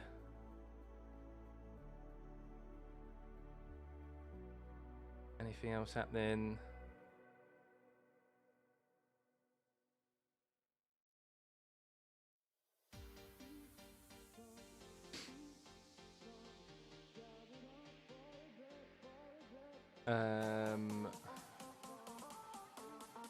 So yeah, the risk of anti-stall exists, but I don't believe it's dangerous. Is there anything else that's going to happen with the F1 Commission?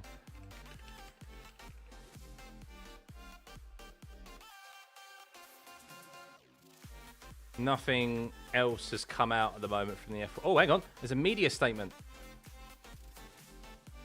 Oh, we'll read this. 51 minutes ago. Right. Let's pause. I'm going to read this off to you. This may be boring, but it's important. The commission meeting media statements. Let's see what, if anything, has come from this. Feedback on the F1 regulations. In common with the introduction of such significant regulatory changes, there are still collective learnings to be taken from pre-season testing. As a group, the teams, the power unit manufacturers, FIA and Formula One management, there was a commitment to work through all technical aspects ahead of the opening race. Constructive discussion took place among all the teams following initial feedback from drivers arising from a survey instigated by the FIA. Topics covered include overall car characteristics, energy and power unit, aerodynamics, overtaking and racing, tyres and mechanical grip. Everything, basically. Positive feedback from drivers was received on the reduced weight and smaller dimensions of the 26 cars. Agreed. The divers, they're divers now, by the way, with their oxygen. Generally agreed that the new car exhibited improved ride quality and stronger initial acceleration. Further evaluation and technical checks on energy management matters will be carried out over the following 3 days. It was agreed that no immediate major regulatory changes were required, given that initial evidence and feedback remains immature, and that premature change carried the risk of increased instability ahead of the first race. Further reviews will be carried out once more data becomes available. There were constructive talks and proposals centred on the race start procedure during the commission meeting. As a result, further evaluation of updates to race systems and on-car management will be undertaken during the current Bahrain tests. There were discussions around the possibility of... Sorry, what? There was discussions around the possibility of increasing the sprint events up to 12... based on the demand from sprints from fans and promoters. 12. So half of the calendar will be sprint races. Inevitable, wasn't it? Inevitable, really. From fans and promoters. No. Just remove fans and just put from promoters. Demand for sprints from promoters. That's what that is. Oh my goodness. I need to just message someone. Hang on. So overall, no regulatory changes are going to happen between now and the first race, which I understand. I think that's reasonable because there's only 2 weeks until the first race. So yeah, I wouldn't do anything there.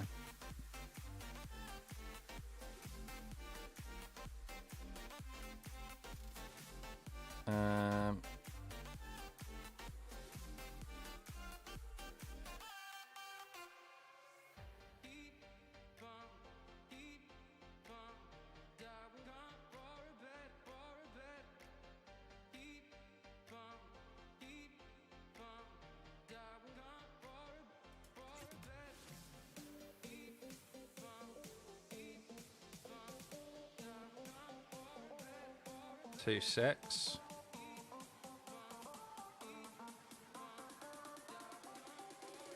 A Monaco sprint. Oh, imagine. Hey, Nasher, good to see you, mate.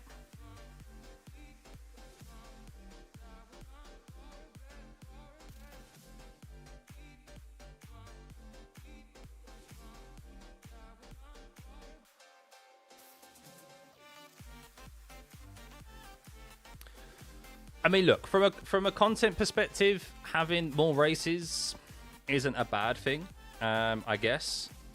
But it is a lot, isn't it? 12 races.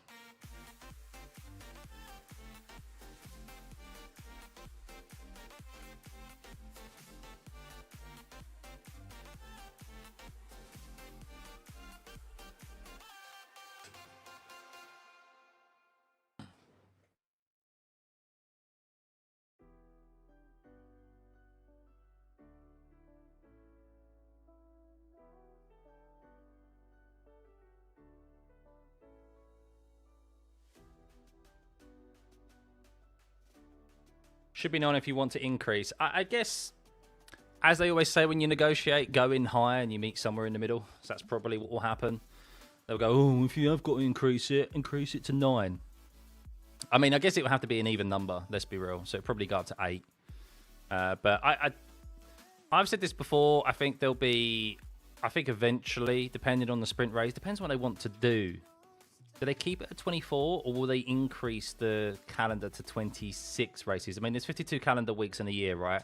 So I still think we are probably working our way up to eventually 50% of the year being race weekends. So 26 weeks, 26 races, race weekends. Will we eventually get to sprint races being half of the year? I mean, I personally think 24 race weekends is already enough. I don't think we need to increase that. And sprint race weekends, I don't know.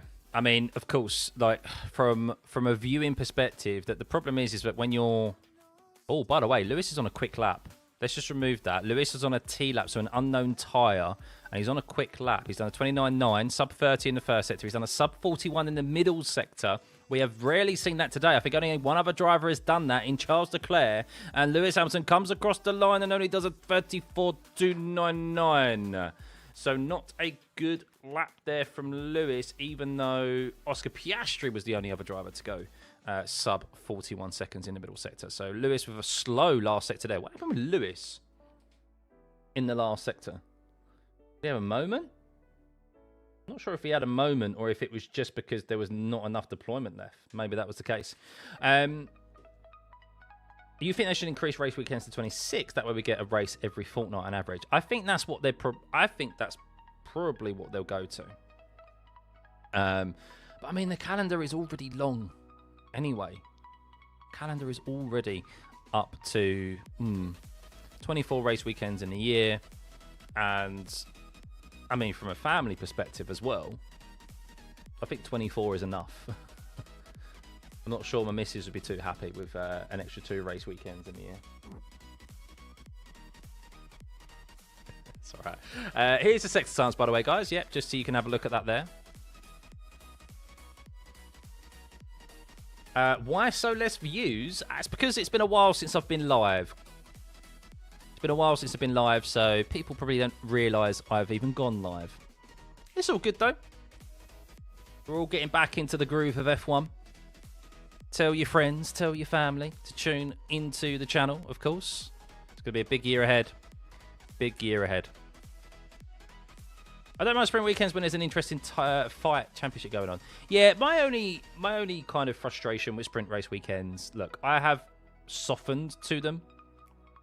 But I think my issue with sprint race weekends is, I know you don't have to tune into every single session, but my problem is that there's a meaningful session on a Friday when I can be at work, or when I'm at work. So, like the day job. But obviously, trying to do things to ensure that this becomes the day job in the future, so I won't have that issue. But even so, like I imagine it's frustrating for many people to realise there's an important session on the Friday qualifying that people miss. So, could I change Alpine to FF6EC7? Let me see. Let me see how it comes up.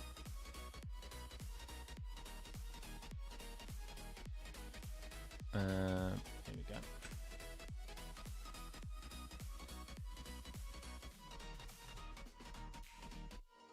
Oh. What is it? FF6EC7.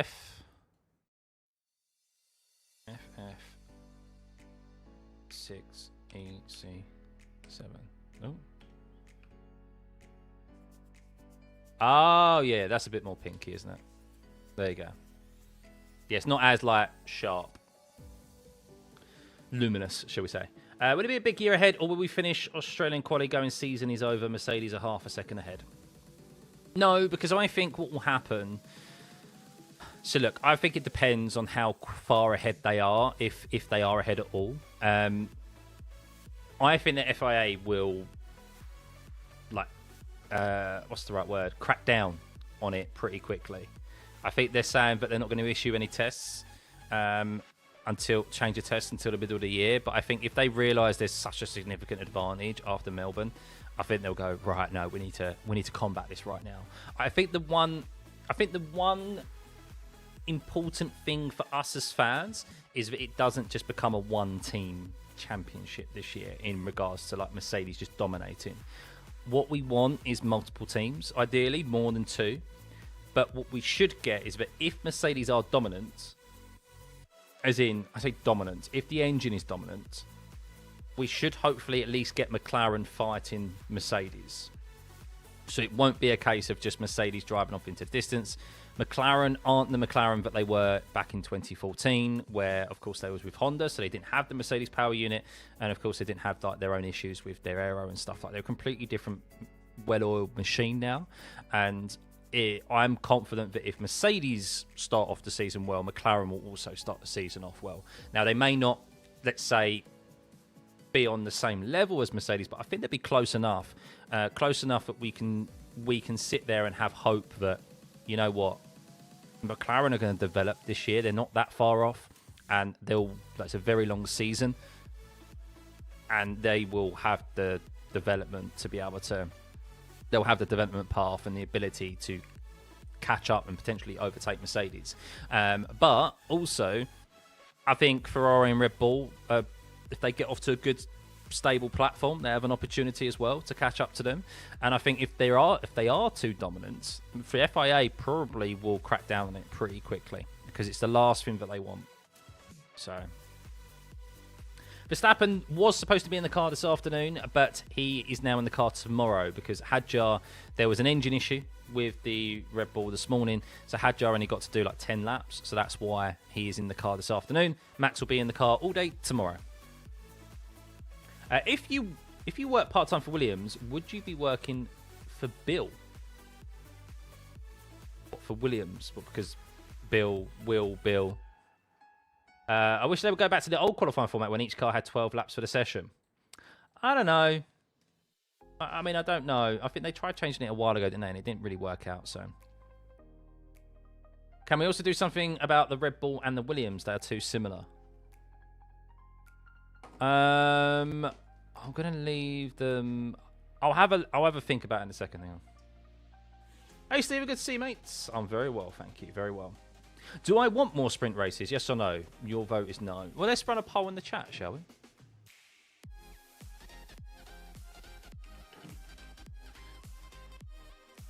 Do you want more sprint races?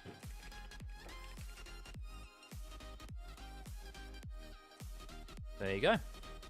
See what you think of that. And if you're wondering why I'm asking this question, it's because out of the F1 Commission meeting today, one of the items that came out of it was the discussion to increase sprint races from 6 to 12. So 50% of the race weekends in the current F1 calendar would have sprint races. Of course, it means more money for F1, understandably.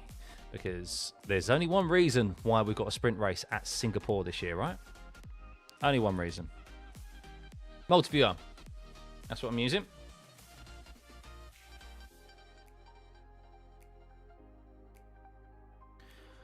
There should be 27 races, in your opinion, with each driver missing 9 races. Which ones up to the teams so that all drivers do the same number of events? That'd be interesting.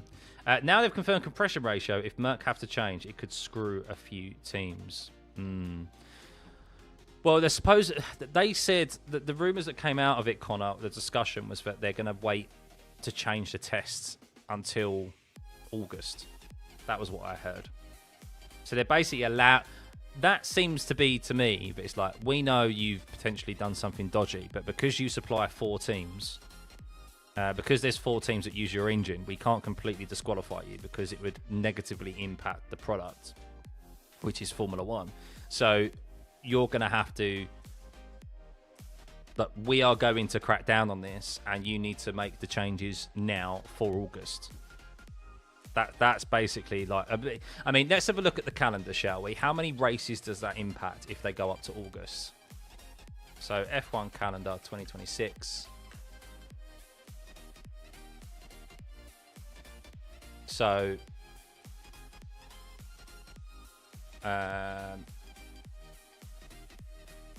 this is the calendar this year.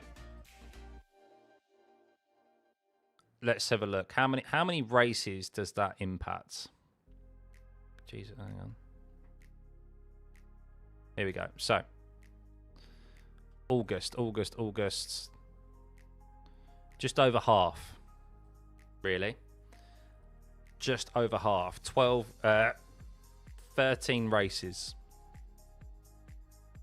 13 races. So I think they said, or potentially, is that a summer break there? 23rd? No, that's not. Is that a summer break?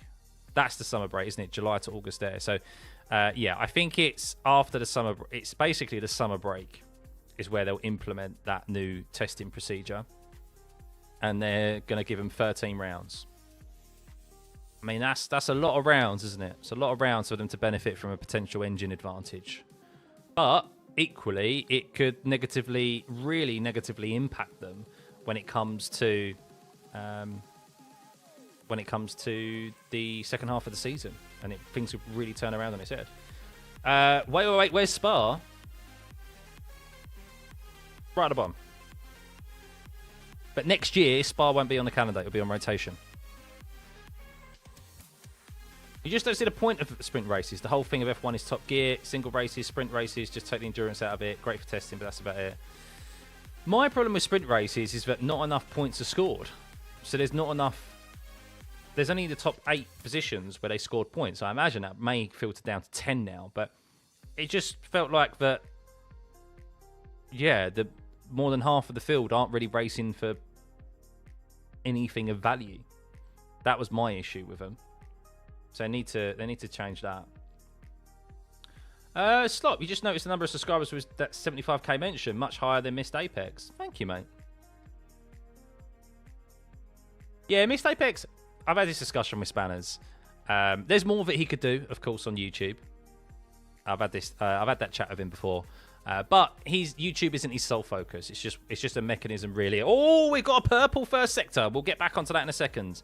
We've got a purple first sector from Oscar Piastri, who's on the medium compound tyre. Here we go, ladies and gents. What is this middle sector time going to be? Is it sub 41 seconds? Here we go.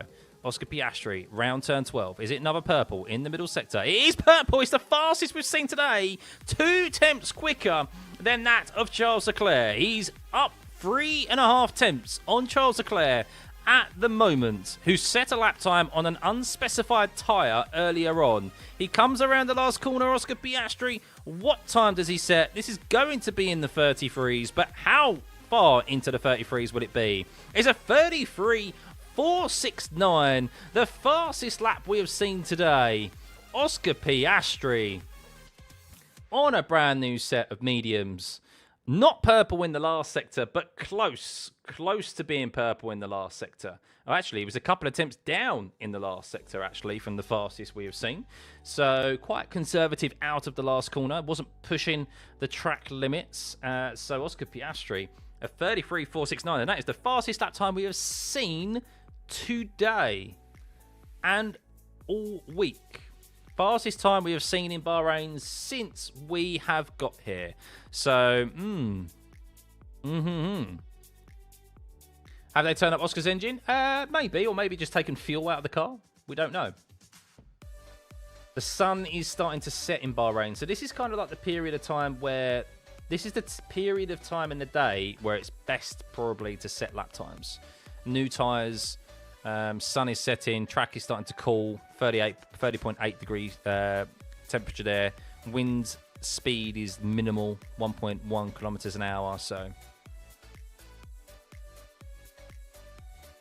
but what I was saying is, about the YouTube Missed Apex. They just use it as live stream, basically. It's not really their area of focus. All of their listenership is on Spotify, Apple, the usual podcasting platforms. So, but I have said to him he should utilize it a lot better. But I'd like to see reserve drivers sprint races or wildcard entries like they have in MotoGP.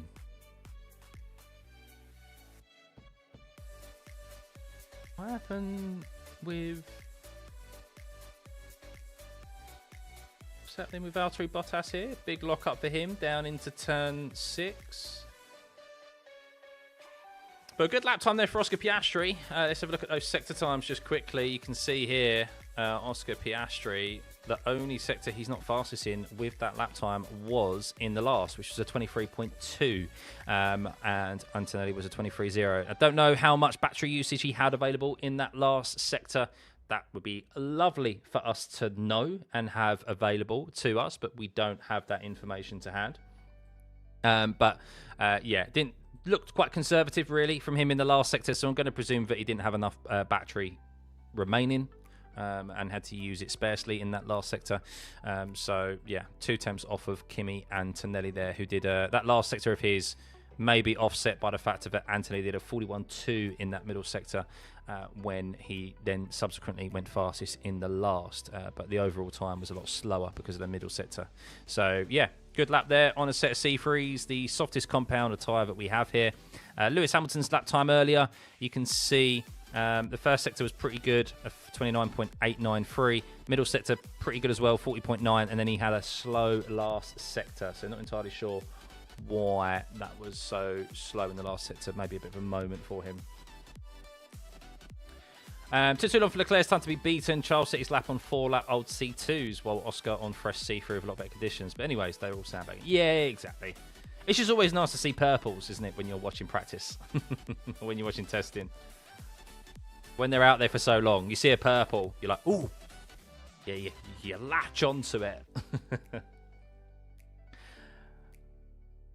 What's up with Cadillac? So they've had a poor day at the office today. They've had some mechanical issues that we've seen. They had a front right suspension issue with Perez earlier on, which is why he only got 24 laps. And, well, they were sitting in the garage for quite some time earlier with Bottas as well. And they're back in the garage again. So, yeah, not a good day for Cadillac. Lots of gremlins in that car at the moment. If you know you won't position in a sprint race, why bother lining up on the start grid for it? Save your engine and tyres. Because it's data gathering. You end up picking up. It becomes, you've lost, with a sprint race, you've lost an important practice session. Because normally you'd have FP3. So you use the sprint race as a practice session. You can try a different setup. You can try, you could just like gather the necessary data to help you with your setup choice for qualifying, which will happen later on in the afternoon. So it's all relevant information. And of course, importantly as well, you get to find out how your car reacts in dirty and clean, in dirty air. So in race trim. So yeah, it's still worthy to get out there, but you don't really get a lot of racing further down the field because no one's racing for a position. You know, they're all for points. Aston Martin looks really skinny. It is. I mean, it's still not back out yet. They got it back to the garage, but they haven't been able to get it back out onto the session. So even if you bring out a red flag, even if it's just a mechanical issue, you can get it back to the garage, fix that issue, and then get the car back out on track again. It's not like a normal session in qualifying, or let's say just a practice session in normal race weekends where you normally aren't able to get back out there. What team's Lawson driving for? He's driving for the RB team. Racing Bulls.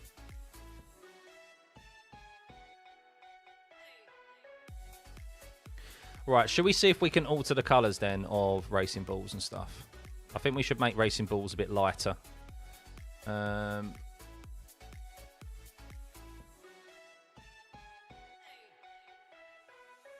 Racing Bulls, here we go, right.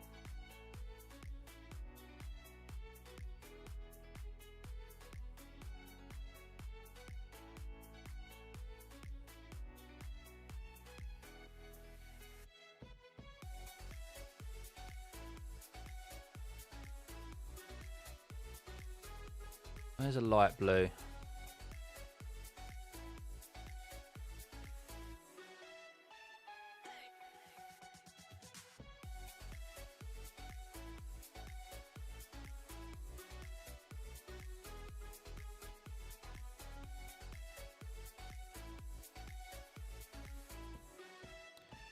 Is that better? Seems like it's not blue enough.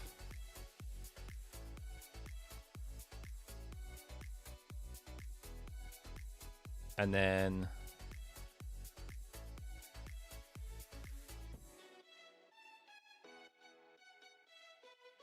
we wanted, what do we want? Red Bull Racing to be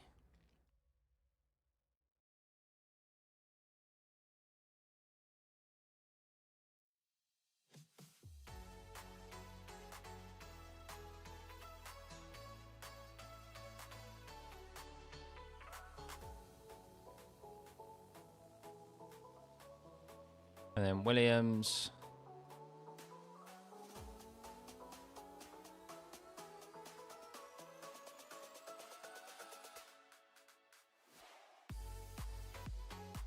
I don't know what colour to make Williams. feel like I should leave them as they are. I feel like we've got the Red Bull as being like a darker blue now.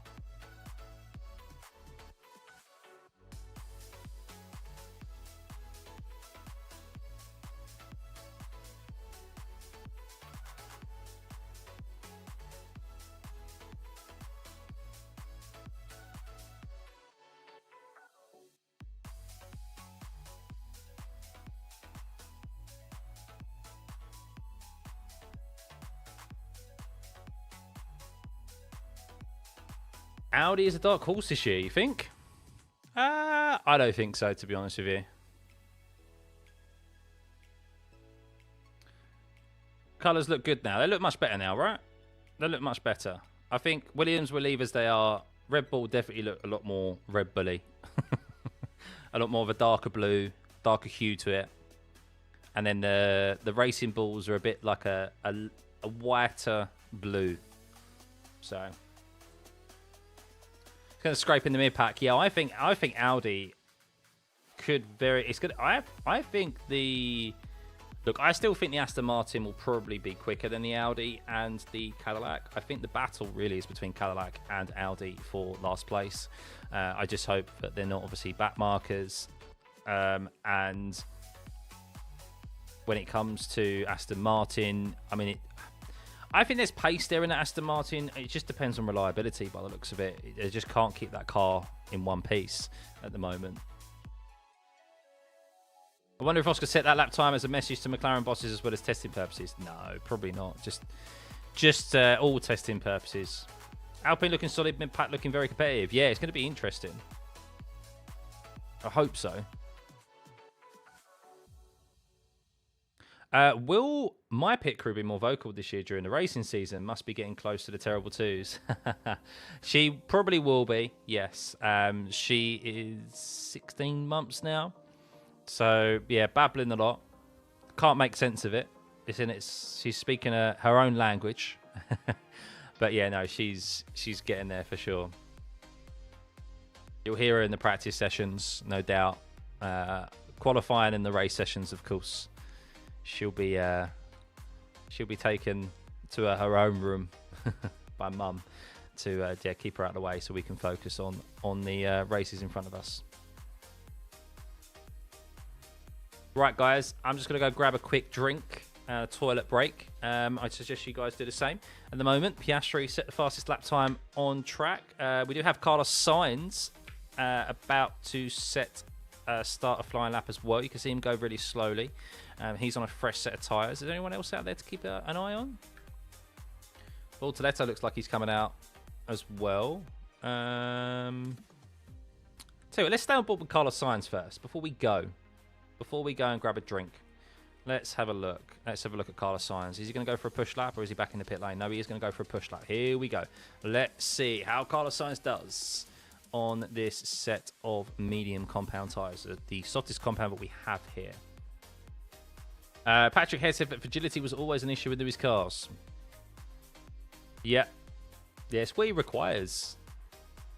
Oh, he's getting a nice cheeky little toe from Gabriel Bortoletto. He's going to let him past. Happy days. Carlos Sainz through the first sector. And what does Carlos Sainz do in that first sector as he makes his way through turn 4? It is as he makes it 30.120. So that's not going to be the fastest time we have seen today from Carlos Sainz. Remember, they topped the timing screens a couple of times last year, the Williams teams. But Sainz has a bit clearer in front of him. 30.1. How much battery does he have available to him? Maybe he is running more fuel, or he didn't use enough of it when he went through that first sector. You would presume he'd use all the battery available to him in that first sector, because that's where you want it with the two straights that are there. But you still want some down this back straight as well. Active aero open through that third straight mode zone, which is indicated there from the former DRS zones. Now 4 of them on this circuit. Makes us through to turn 12, and it is a 41.551. So, not particularly quick for Carlos Sainz here. It's going to be a best lap time for him as he makes his way down the back straight. Active aero active. Straight line mode activated as he hits the brakes. The wings close rear and front. Open again, and he comes across the line and sets the fastest lap time of his day with a 1:35.113. Not too shabby for him. Probably got lots more fuel on board. And not... I think all the Mercedes boys have got those engines turned down somewhat. You know. Did I hear about the new V10 series? Yeah, isn't that what Anthony Hamilton's setting up, right? Ironic thing with kids, you spend the first years teaching them to talk. Once they get it right, you spend the rest of their lives trying to get them to shut up. and yeah, and the thing is, with how much I talk, if she's truly my daughter, I'm going to struggle to get her to be quiet.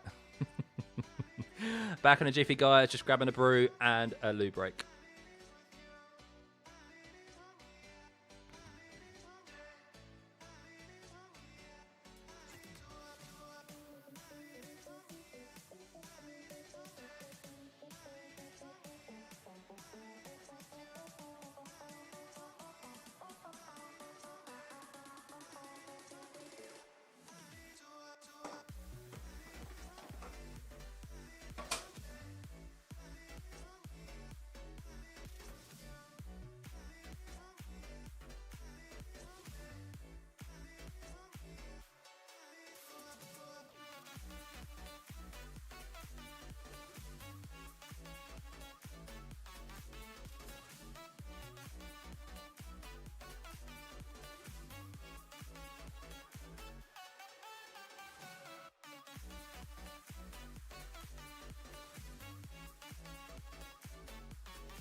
He knows I'm off anyway, doesn't he?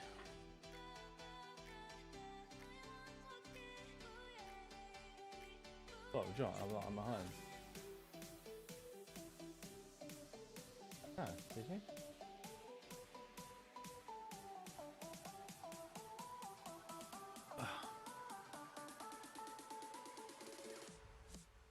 Oh. I'm back, guys. I'm back.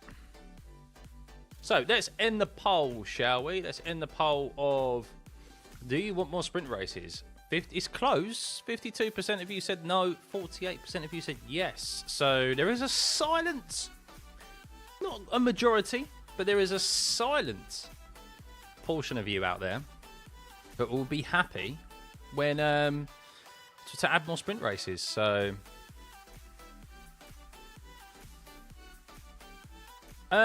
gaming, whenever I'm back, or anyone for that matter, is Hadjar having a problem again? He did 28 laps, so he's done about 15 laps earlier. It doesn't look like he's done a lot, no. Yeah, it looks like there may be something again that's cropped up in that Red Bull. Because he hasn't done a lot of running today. He's only done 28 laps total today, Isaac Hadjar. That's not good at all. Not good at all.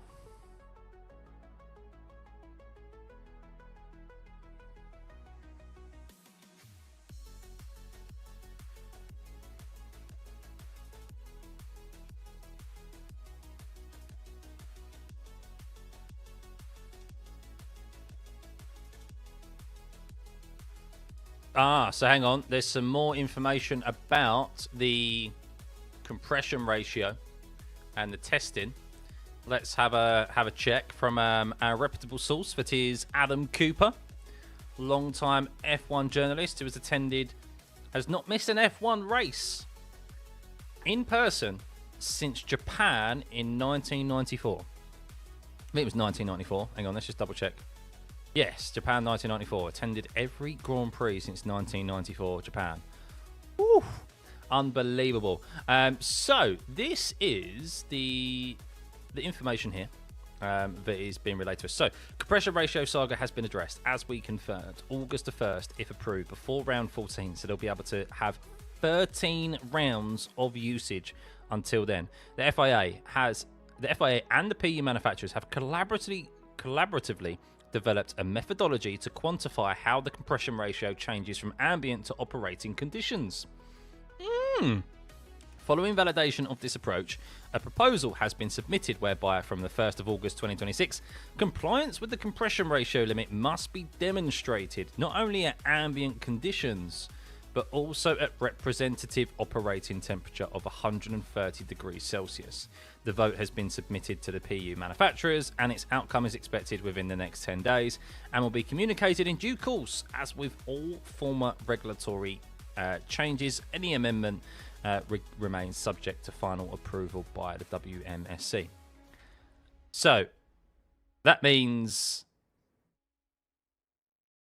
Yeah, so someone's commented here, it still means that Mercedes will need to modify its PU if it's not compatible with regulation under normal operating temperatures. But 13 rounds is a lot. 13 rounds is a lot, isn't it, really?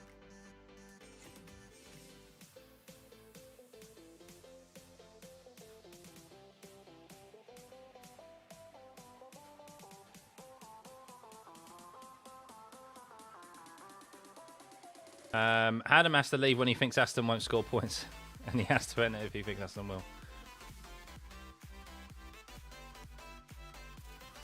Red Bull with Max runs 100 laps, but if Hadjar it doesn't work, he's lucky sad. Anyway, good to see you again. Yeah, good to see you going. Yeah, it's a shame. He's out there again, though. Hadjar is out there again. But yeah, so... It's a joke. Yeah, so the problem is that they have... I'm surprised they've set it to August. I really am surprised they've allowed them to have 13 rounds of usage with the engine.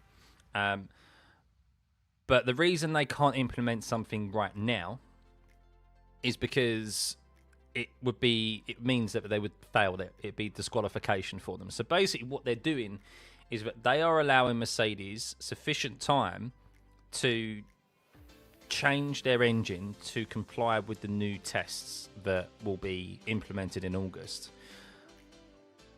Because, yeah, it's going to take time to do so. But that means they'll be able to benefit from a potentially illegal engine for 13 rounds. It's a lot, isn't it? It's a lot. Isaac Hadjar on a lap, by the way. Did a good first sector, but second sector a bit slower, 41.3. That was a lot of big words. I've been up for 38 hours. Can I dumb it down a little for you? Basically, all of the engine manufacturers, other than Mercedes, have come together to protest the Mercedes engine because of the increased compression ratio as Hadjar moves up to P7 there. Good lap time, 34.5. Good to see him get some laps on the board.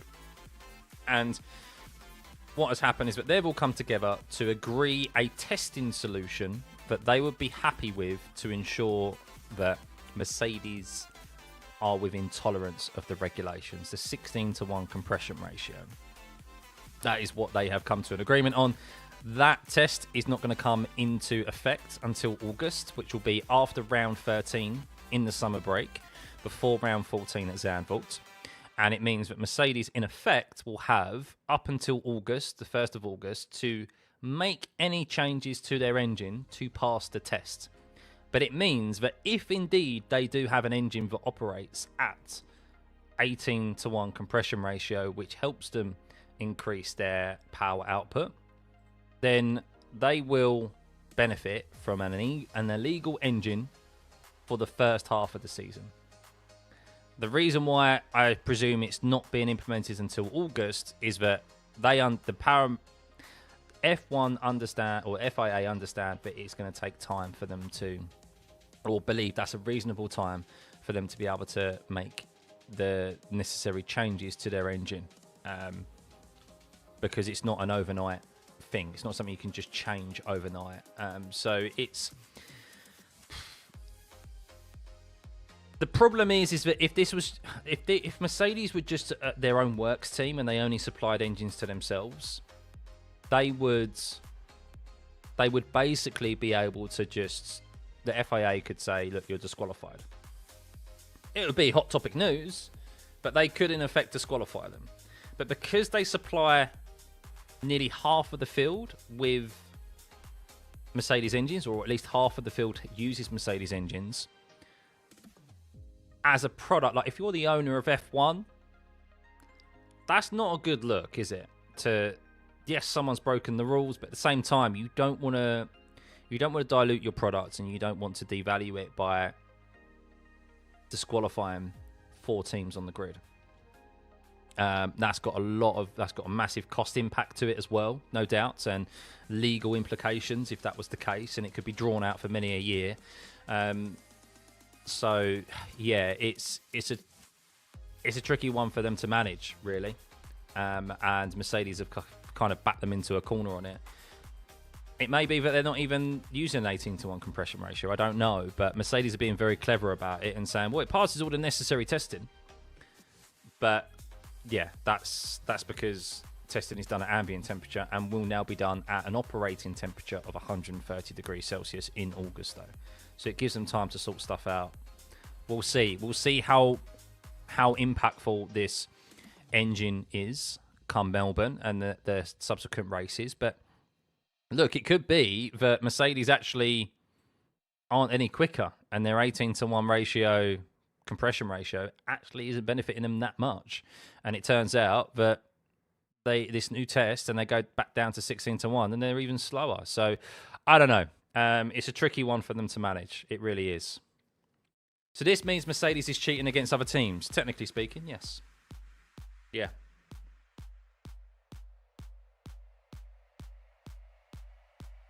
Streaming for over 6 hours now. Respect the hustle. Appreciate it. I haven't been like speaking for 6 hours constantly though. Close, but not constantly.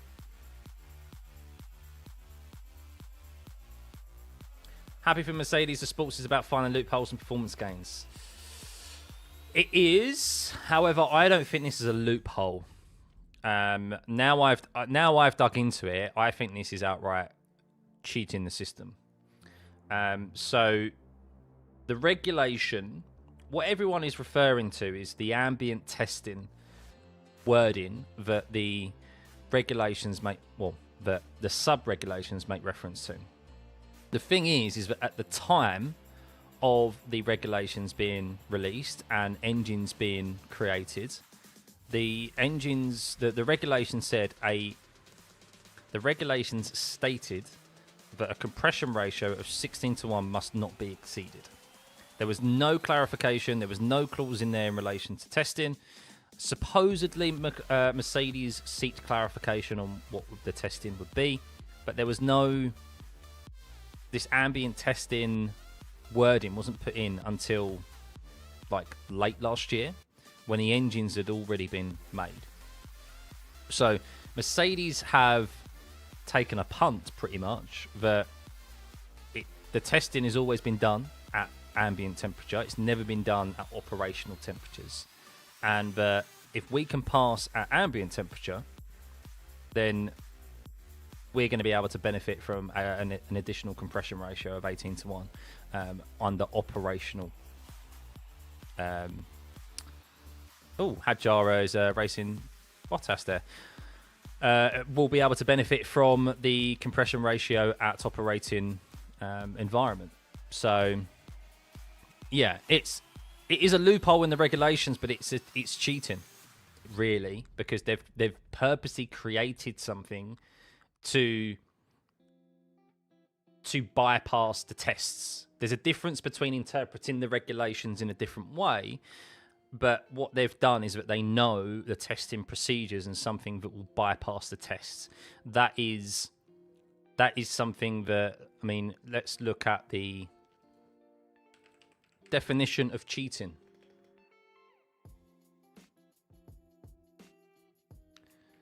The definition of cheating is to act dishonestly or unfairly in order to gain an advantage. And I think that falls into the remit of acting dishonestly, because you know that, yeah, you're bypassing a test, but the rule states that you shouldn't be exceeding a compression ratio of 16:1. And the thing is as well is that you go back to the fuel. It's the same as like Ferrari's fuel flow gate when in 2017, wasn't it? 2018? Or was it 2019? I can't remember which year it was, where they were actively bypassing the testing procedure. They knew that the sensor was at this point, so that the fuel that went past the sensor at a certain point would pass, but then it would be stored beyond the sensor. So they're acting dishonestly because they know that they've already passed the test first, but they can offset it by having extra fuel stored or held further down the fuel line, which then would give a larger injection of fuel and extra horsepower into the engine. And then what happened is that, I don't know how it got leaked, but someone found out about it, that they were bypassing it, so they added an extra sensor literally on the entry of the fuel line into the engine, I think it was. And Ferrari were made to, it was agreed behind closed doors basically what had happened, but it's widely regarded that was cheating for them.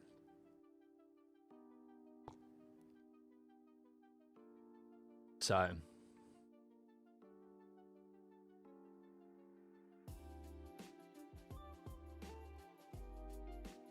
Ferrari said they aren't protesting Mercedes engineering. If their customers' teams follow suit, the rest of the teams won't have enough votes to even get it banned. I don't think Ferrari have confirmed that, but they aren't protesting them. I think it's more protesting them is different. Obviously, they've had a discussion on it because this agreement clearly has been made, as that's been reported, but this new testing procedure is being implemented. So. But that got dragged on for years and still got settled, right? No, they were told to change it pretty much instantly. They added a sensor and they came to an agreement behind closed doors, Ferrari and the FIA, supposedly for a lot of money. And there was an all of a sudden dramatic decrease in performance of the Ferrari once that had come out, and nobody could figure out why. And then that information got released and everyone was like, oh, now it makes sense. Will Charles Leclerc get pole today? No, because it's testing. No qualifying until Melbourne in a few weeks' time. But like, there's interpretations of the rules, so you design something because the interpretations are maybe a bit wishy-washy, and you're trying to be, like, what's the right word? Like, you're trying to be clever in creating something. Is it ingenuity? Is ingenuity the right word? I think it is ingenuity. But like, that's one thing. I don't think this is a great. I don't think this really is a grey area, because the fact of it, this clause was issued later as well with the testing. This is what everyone's pinning their hat on: is that, oh, we always said the ambient temperature was there. No, Mercedes assumed that the testing has always been held at ambient temperature, and we'll be able to bypass the requirements set out in the regulations. That is actively cheating, because the rule is that they know how the test will be carried out, so they're going to gain an unfair advantage off of the basis of that. Now, if the tests, if the regulation was always, if the clause was always in there that it was going to be tested at ambient temperature, then Mercedes can say, well, it's a byproduct. Us exceeding 18-1, exceeding 16-1 is a byproduct of something that happens at operating temperature, and it's not our fault that the testing procedure is conducted at ambient temperature. So you've only set out, it would then be the responsibility would then fall onto, or the liability would fall onto the FIA, because they have set out the testing parameters and stated that it only needs to pass 16-1 compression ratio at ambient temperature. Whereas by not putting that in there, to be honest, there's not really like an interpretation. They're based everything upon assumption, Mercedes. If I've got my ducks in a row, that is. But yeah.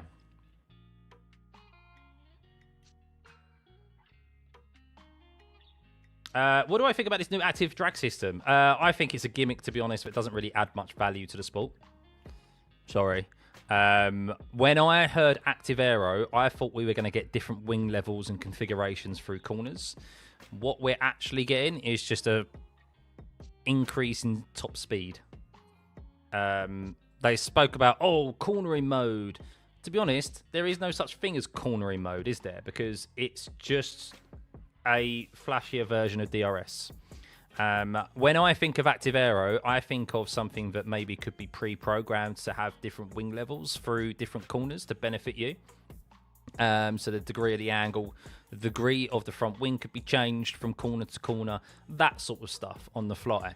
Not designated zones where you basically just press a button and everyone has active aero. And the active aero has the straight mode, an extra top speed, because the front wing and the rear wing drops down, just like it was with DRS. Except this time around, the active aero, the straight line mode, is accessible to everyone every single lap, unless the FIA decides to reduce the zone if it's like wet conditions, or turn it off entirely. So, to be honest, active aero is just gimmicky, and I don't think it's actually doing what it says it's supposed to do.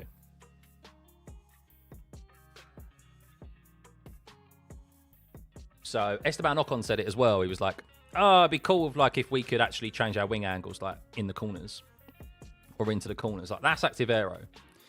Something that you can change actively on the fly, and the drivers could end up like benefiting from like different wing angles because of the way that they like to drive through certain corners. Do I think Hamilton's going to make a comeback? If he's given the car, maybe. I think there's potential there for Lewis Hamilton to have a good season. But who knows? Who knows? Any news on the Mercedes or Ferrari?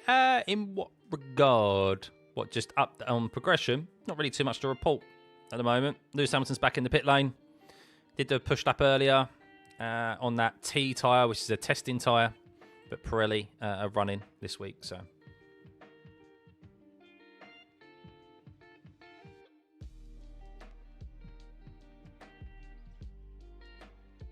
Would you like to see a version of F1 with truly identical cars? No.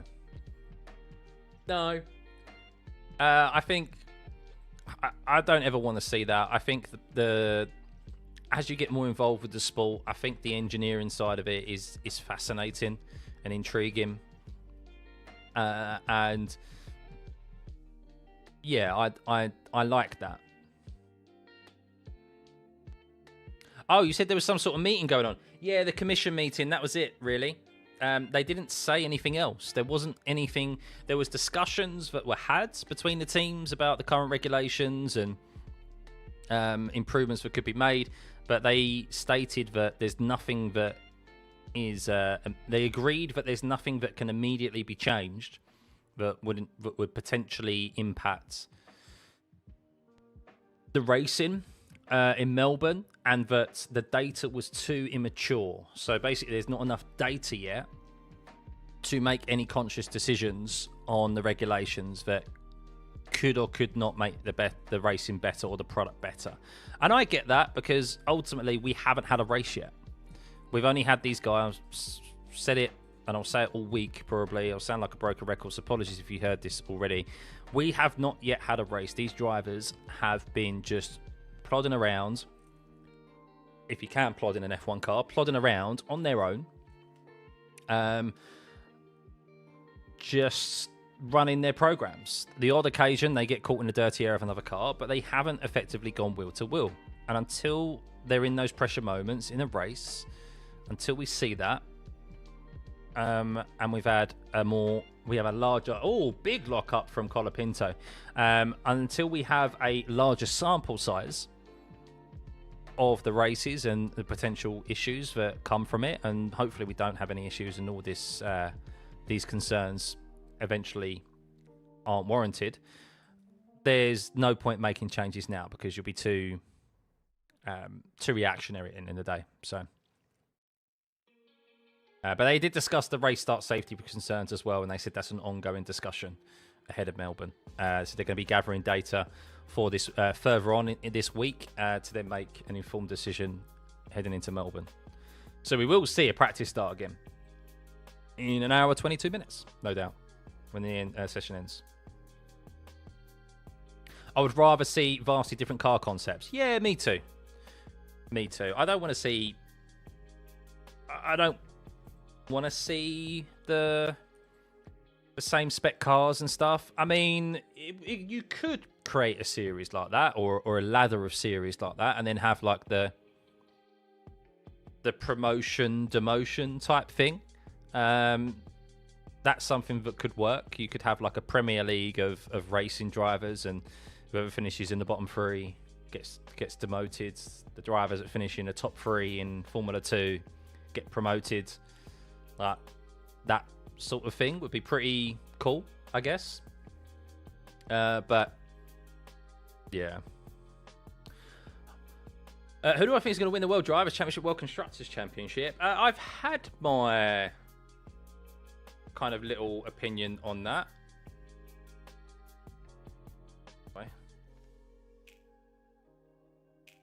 I've had my opinion on that. I said I think Lando could win the Drivers' Championship, and Constructors, Ferrari.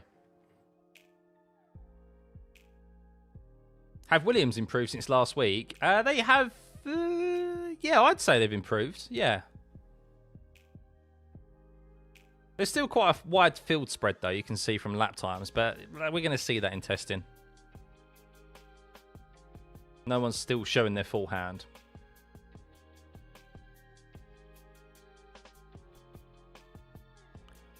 Swap drivers in the same works car. Aston Martin has seems to invest a ton of money this year. To be looking this bad is worrisome. Yeah, 100%, and that's why the reports are Lawrence Stroll was not too happy. And speaking of the devil, Lance Stroll is back out on track, guys. Lance Stroll is back out on track.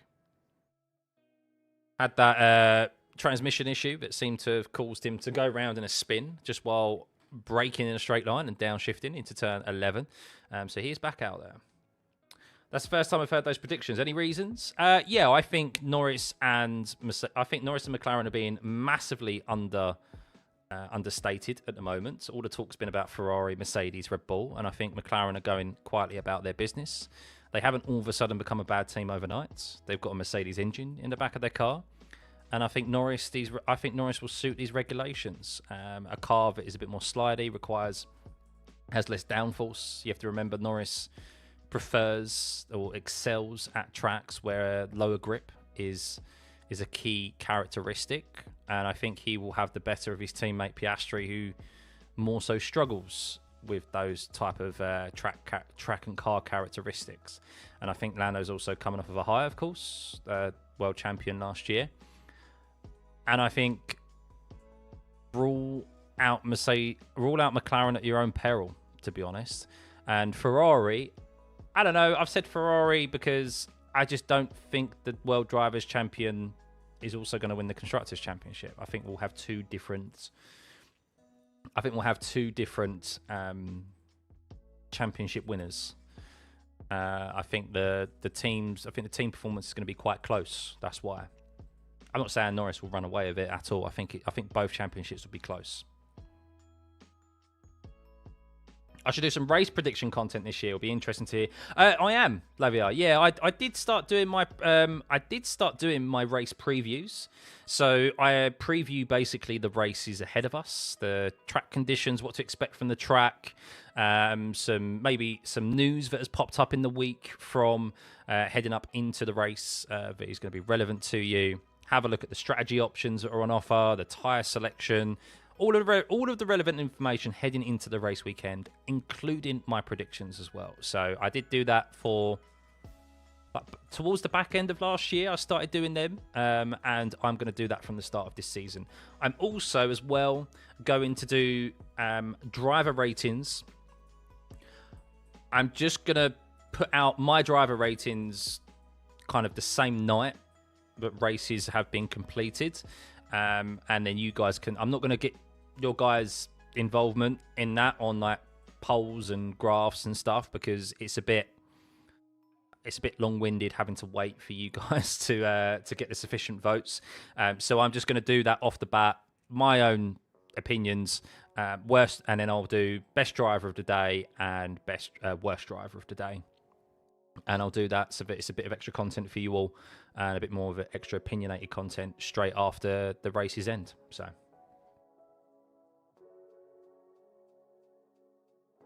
I think the cars are all more equal for the top 5, so Max might have a good chance.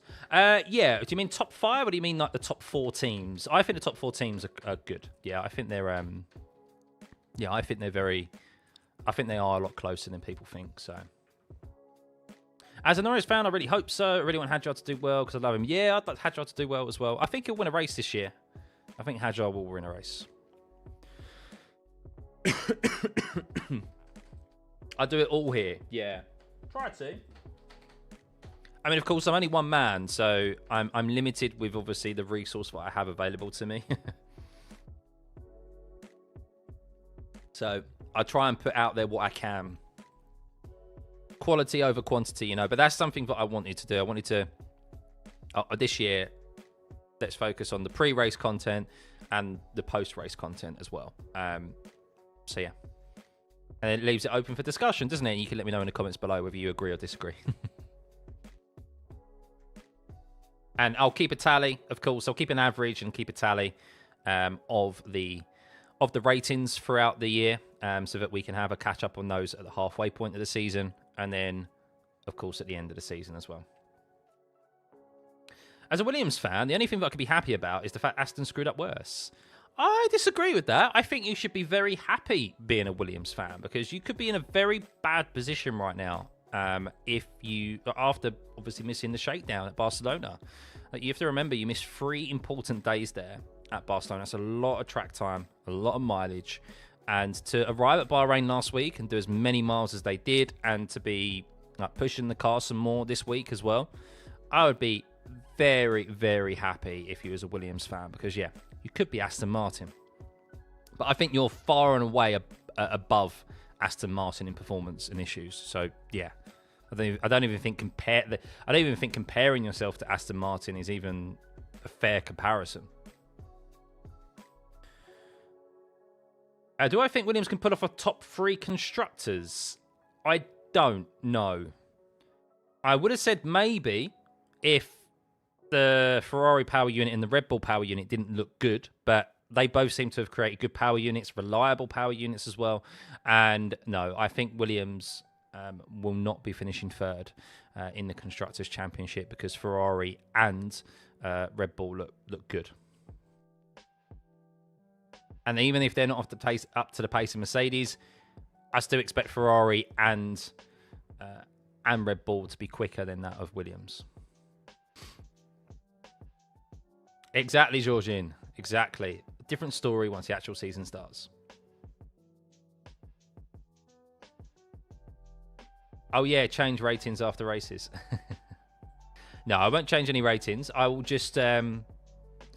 I will try and get them out the night of, or it will be like literally the next day. There'll be a video of just driver ratings. So, Isaac Hadjar, by the way, he's just gone quick in the first sector. Can he keep it going in the second sector, though? This is normally where we see them drop off. If they are... Let's see if they use a deployment in the middle sector. This is where we need a battery graphic, F1. Isaac Hadjar, come on. Through that middle sector. He's about to cross the second sector line now. If it's plus 41 seconds, it means he hasn't deployed the battery. No, not deployed the battery.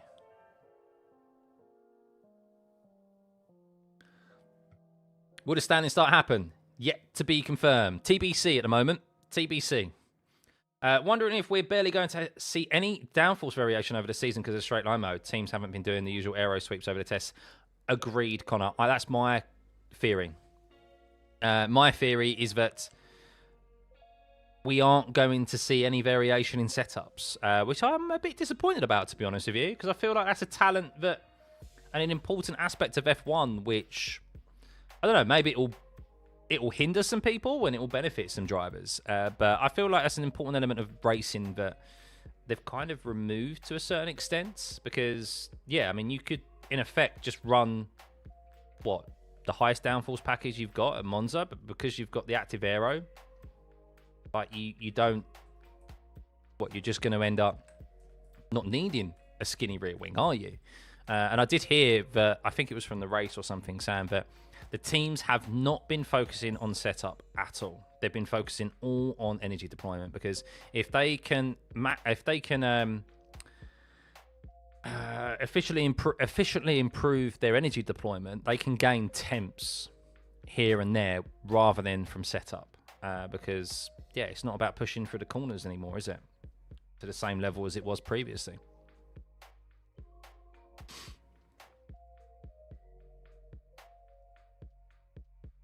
Russell just put in a very respectable time. Oh, he did, didn't he? I missed that. Apologies. 33.748, just behind Charles Leclerc by 9 thousandths of a second.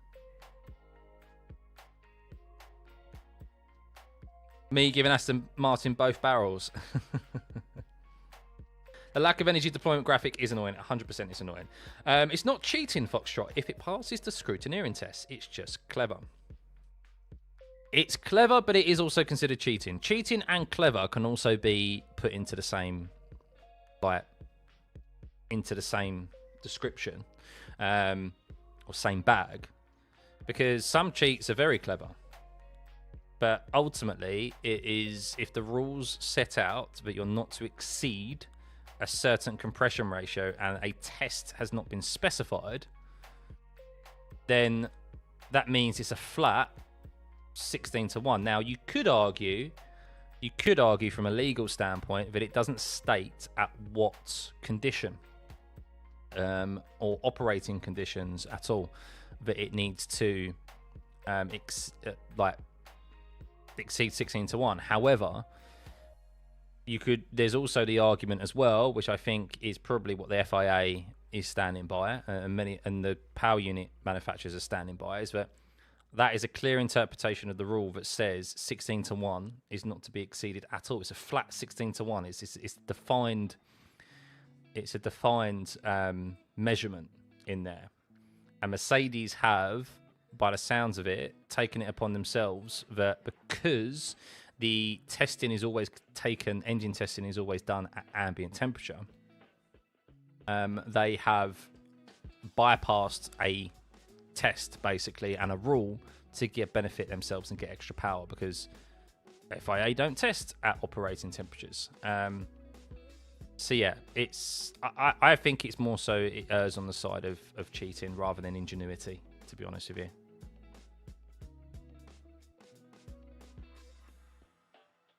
That they're doing that to gain an unfair advantage.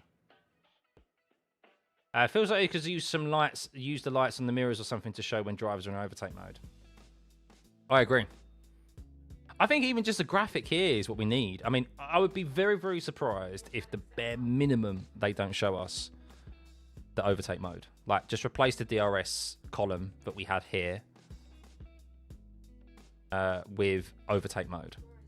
But I personally would like to see overtake mode column, activation column, and graphic, and a battery usage graphic. That's what I think we really need, but probably not going to get that.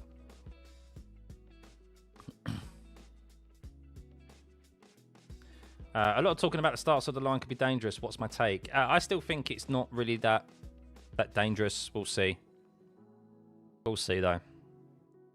As Max Verstappen said, if you think it's too dangerous, you can always start from the pit lane. That's literally what he just said. Harry, do I think your bold prediction is any good? Ollie Behrman to finish the highest in the standings but isn't a driver from the top 4 teams. And do I think he'll be at Ferrari in 27? I think that's a very good... bet or prediction. I don't think he'll be there in 27 because I think Lewis will still be there. After 27, though, is anyone's guess. I do think he is the eventual replacement of Lewis Hamilton at Ferrari. If obviously he has another good season this year and keeps that upward trajectory at Haas, I think he is the next in line for a Ferrari seat if Leclerc or Hamilton left first, which is most likely going to be Hamilton, isn't it, really, because of his age. Is it just me or is Hadjar looking quick right now? He's definitely going a bit quicker, yeah. I mean, you've got to remember the track temperature is a lot cooler than it was earlier. It's the coolest it's been all day, 26.8. Not taking anything away from Hadjar. He is on a fresh set of tyres as well. 5-lap-old mediums there. She's on the softest compound that you can get. 34.391 for him. 34.391 is his fastest lap time and 36.6 last time around. So, yeah, no doubt they're probably out there to try and get make use of this last hour of testing because it's not been a good day for Hadjar at the office. Not his own fault, of course. It's because of the Red Bull. Anticipate Science versus Gasly versus Ocon versus Hulk for F1.5. What for Formula B?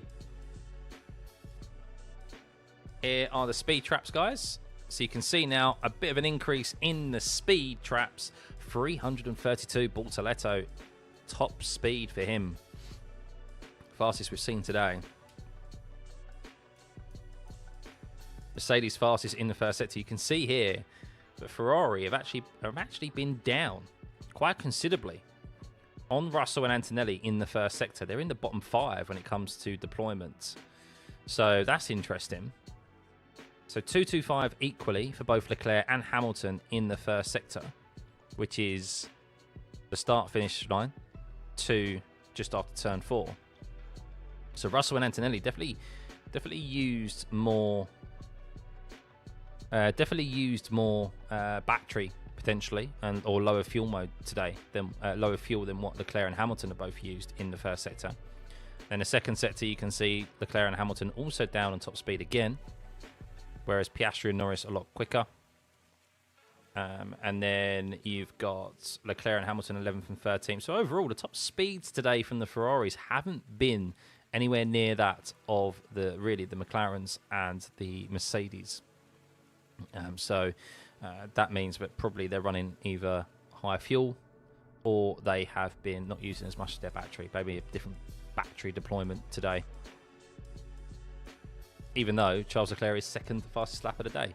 So that just shows the variance at the moment of the teams and them not showing all of their hand when it comes to fuel loads, battery deployment, engine modes and so forth. Ferrari looking good. I think they've been looking pretty handy. Yeah. Lots to take away from today and last week. Positives. Do I think Mercedes are sandbagging? I do. When do I think Hamilton will retire? I think he will go... I think if this regulation set starts off well for Ferrari and there's promise for them, I think we'll see him for the next 3 years in Ferrari. He's got 2 more years left on his contract. Is what I understand. I think he signed a 3-year contract. I think he will be there potentially, for till 2028, end of 2028. If one, of course, he has a good performance himself, or he shows that his performances are up there, or if there is like potential in that car as well and a development.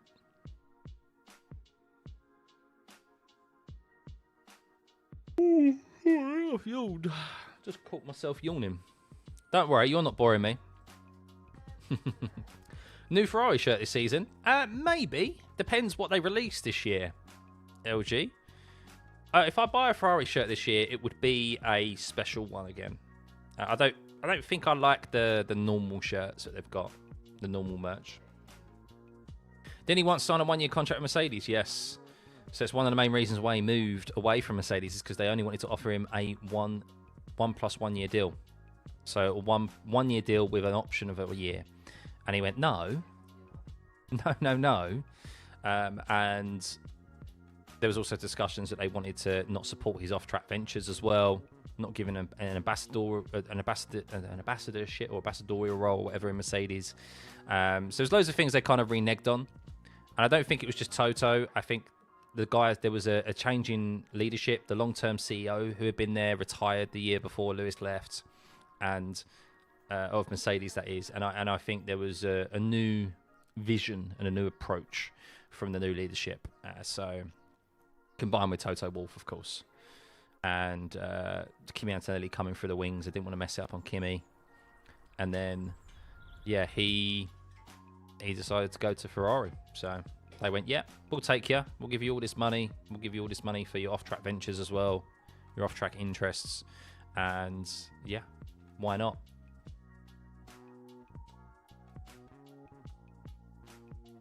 Hazard looks comfortable in the car, even with lack of running. Yeah, he really likes the car. He's had a big smile on his face last week and this week. You love the Audi one. Murray. My favourite livery is the Haas livery. I think it looks banging. Clean, sharp. Ferrari's my second favourite livery. I do like the Ferrari one. Why Max will be driving tomorrow? Red Bull had an issue with the engine this morning, which meant Hadjar had very limited running, so they decided to keep him in the car all day rather than bring Max in the afternoon. So it's not impossible he signs a 1-year contract with Ferrari too. Yes, however, he signed initially, I think, a 3+1. It's quite widely reported he signed a 3+1 year contract with Ferrari. So he's in his second year. He's in his third. He'll be in his third year next year with them, and then it's the option to sign for an extra year. I don't know what clauses and what things stipulate whether he gets that option for a third for a fourth year. But yeah, it's a 4-year deal, 3 years plus 1.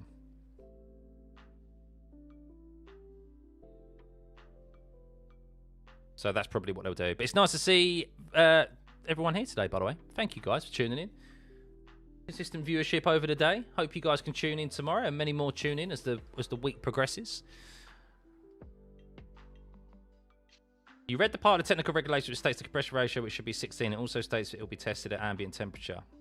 That is a later revision, Lavia. There's an earlier revision that doesn't stipulate the ambient temperature testing, which is what people are getting confused about.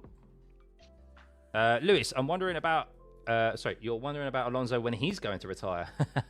Well, if Alonso's comments are to be believed, he said if 2026 is a good year for him, which, let's be real, doesn't look like it's going to be, he may potentially look at leaving the sport.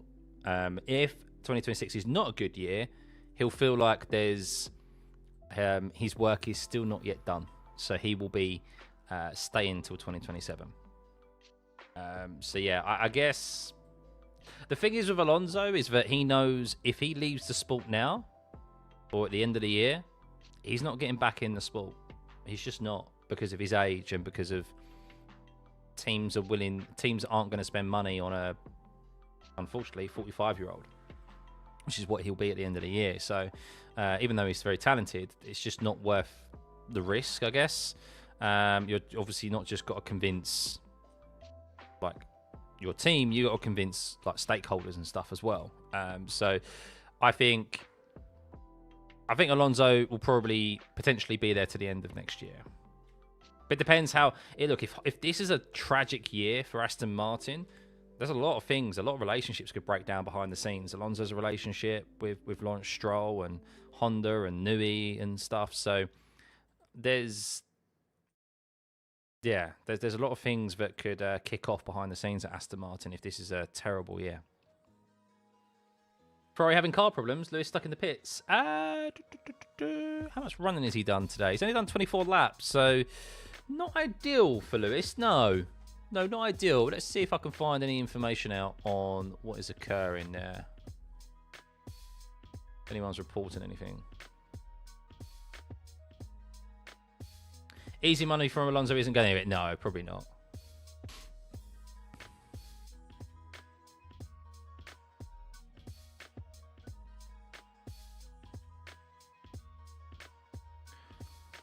Apparently, Oscar Piastri took turn 12 earlier on, by the way.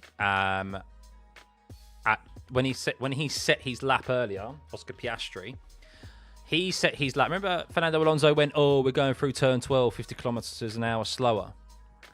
And there's been a massive, obviously, reaction to how these cars are going to go slower, are going so much slower. So apparently, Oscar went through turn 12.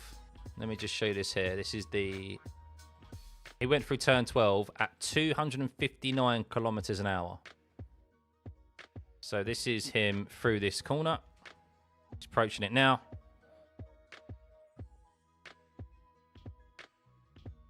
And holds on to that pace through into turn 13.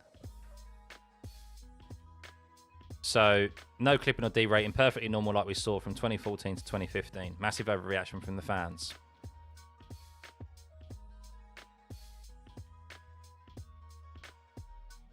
.258 kilometers an hour into the entry of that corner as well. So, yeah. Maybe we are overreacting. Maybe we are overreacting with the pace of these cars, and everything will be all right when it comes race day.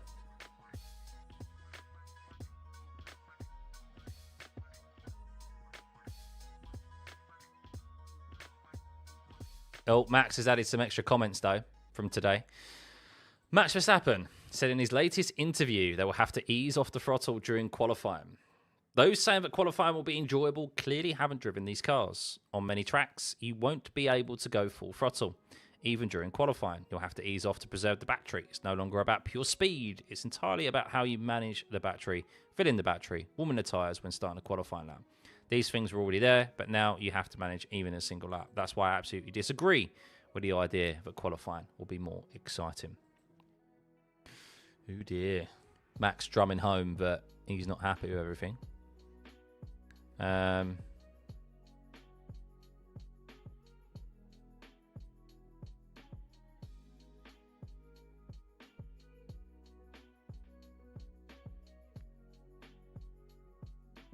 Don't you hate it when people try to call you but they don't realise you're on leave? Really frustrating. Does my out of office not detail that I'm actually out of office and not contactable? Unbelievable. Someone from work. Subcontractor.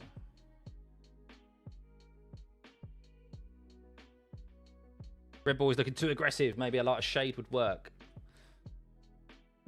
Does look nice, doesn't it? Under the glossy look looks so much better. The gloss definitely pops off in the under the lights.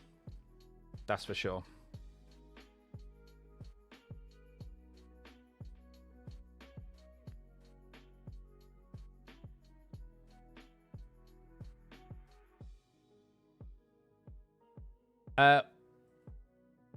What year, Merc, was that on a video? That video there was the 2016 one, I think it was. I think it was 2016. But it was more so basically the... It was basically more so around the... the actual speed. Oh, Hadjar, by the way, went fastest in that first sector. I watched him, by the way. I watched him on the TV screen. He was flying through there. Absolutely flying. So, yeah, I'm still being reserved. I'm still being very reserved on the whole qualifying and everything. But we'll see when they eventually go out there and do proper qualifying laps. Because, I mean, Max is... So, I get it. Max is saying that, right? And I get he's obviously trying to drive this point home. But has anyone actually... That kind of reiterates that no one's actually been out there and done a full qualifying lap yet, right? Because he's saying, oh, we're going to have to. Okay, so if you're saying we're going to have to, so then that means no one has actually gone out there and put this into practice yet. Surely some teams have got to go out there and do proper qualifying laps. I don't think we're going to get that in testing because everyone's so scared to show their full hand and show full pace. But that's the whole point of testing, right? Like, if I'm the FIA, I am telling the teams up and down the grid, okay, we'll go out there and do an actual qualifying lap for us. Like, mandate that you have to do a full push lap so that we can figure out if, yes, do you actually have to lift off throttle? Because at the moment, clearly, from his wording there and what he's saying, no one's actually done a full push lap yet. No one's done a full qualifying lap because he's saying, oh, we're going to have to. Okay, what, you're basing that off of what? Long runs. So, just got home and I can't see Scott as I can see a guy sitting in a Red Bull full top. Hi. It's important for Red Bull to make a competitive car this season if they want Max to sign another contract extension. Yes, undoubtedly. Hope Hodge has a nice season. He's a nice kid. Yeah, I think so. I think he has. I mean, he's in the right team to do it. And I think this is the right time to join Red Bull as well. Said that before. So, is anyone... So, Stroll's got a new set of boots on. He went fastest in the first sector, but the second sector was really slow. 14th place. Anyone else going to put a new set of tyres on? George Russell going to go out there? Lewis Hamilton, yeah, he's not been out there for a while. I haven't found any information on Lewis Hamilton, by the way, to see exactly what is up with him. I haven't seen any information, but it's been relayed back yet, so...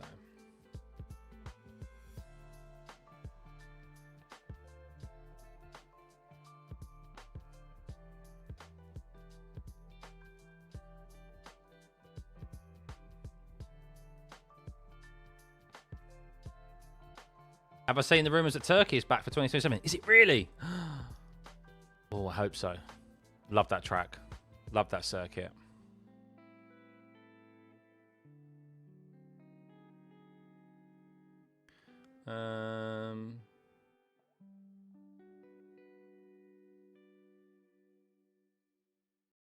Let me see. Is there anything...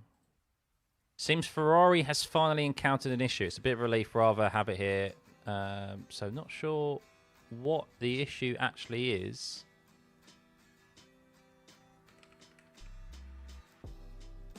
Let's have a look.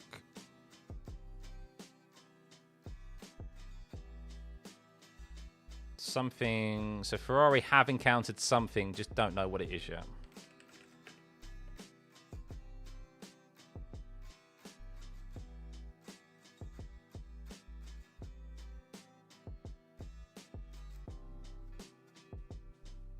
Oh, hang on, what was that? No, something else entirely.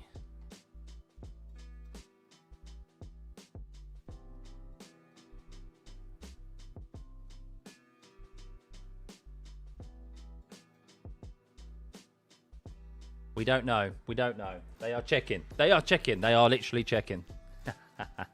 Yeah, Red Bull is free from Marco's penitentiary. Best time to join Red Bull. Still feel sad with what happened. Yeah, Marco, Horner, like it's a brand new Red Bull. And I think it's a fairer Red Bull as well. Of course, Max is still #1 driver, but I think just going in there as a second driver now is a good opportunity for them. Yuki joined at the wrong time. Lawson joined at the wrong time. And yeah, Hadjar has look, timing is everything in F1. You need timing to be right for you to come through the junior ranks like at a good time to be able to have a seat available to you on the grid. Big moment for Valtteri Bottas again, by the way. He's struggling in that car. He's on a set of hard compound tyres, Bottas, but 61.481 in the middle sector.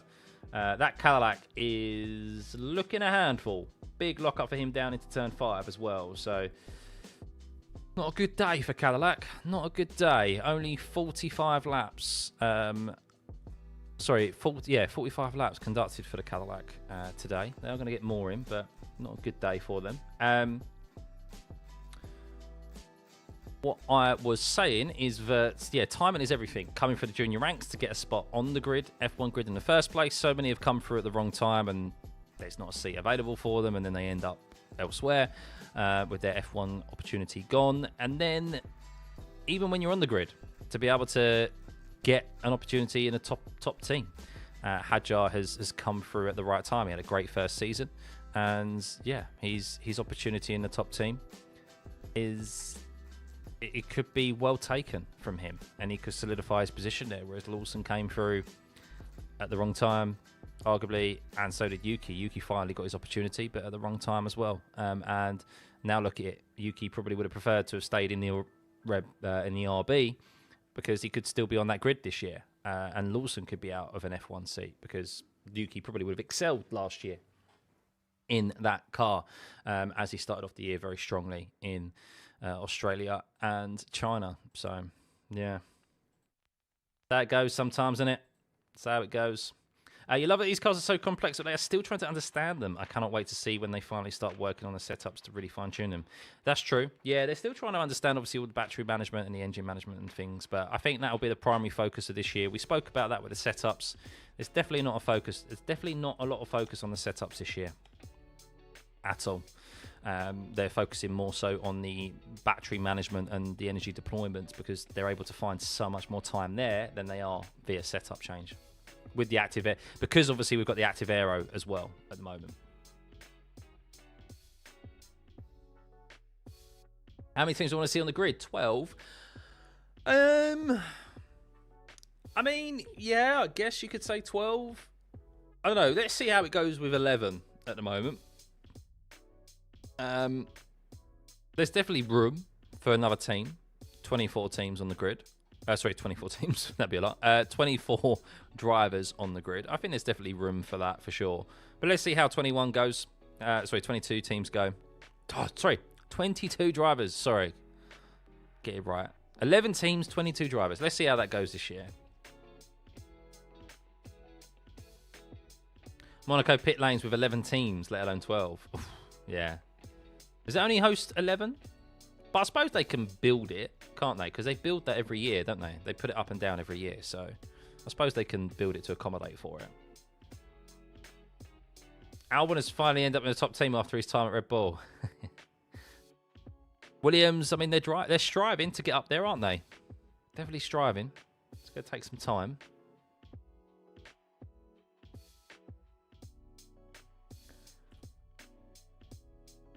So, anyone else out on a new set of tyres right now? Bottas still trudging around, it seems. He's gone green in the first set to green in the second, but it's a 43-1, so that's not good. He's not even in the 41s. Tough day for Cadillac. Charles and LH still to get a full day each, so issue now isn't a bad thing. No.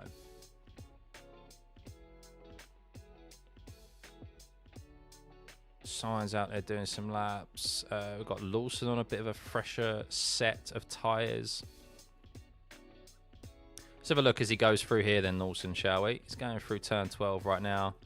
And he's 230, 237 is what he got up to there through turn 13.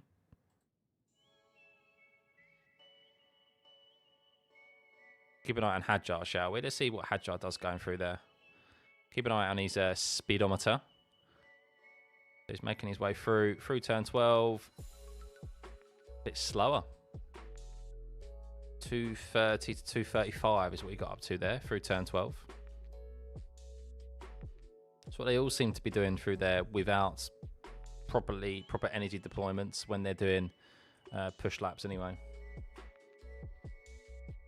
Oh, another big lockup for Lance Stroll into turn 1. That Aston Martin, man, is just... That and the Cadillac. I've seen so many lockups between Aston Martin and the Cadillac this week. Oh, speaking of... I say that. Literally, the next car to come into the camera shot down into turn 1 was Valtteri Bottas, and he locked up. Oh, perfect timing. So yeah, they're both really struggling under the braking. We're having the practice start in 10 minutes. Is it? Is it 10 minutes practice start? Haven't had that confirmed yet. Normally practice start is at the end of the session. So we've still got 43 minutes left. You think they will find more time with setup changes, but they're currently focusing on the new aspects of the car. Come Melbourne, I'm sure we'll see more setup changes to maximise performance.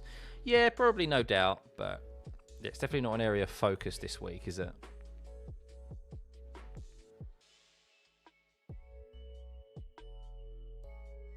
This active aero, though, I just feel like this active aero is just not what it's made out to be. It's just another mechanism to make them go quicker in a straight line. Like, it's not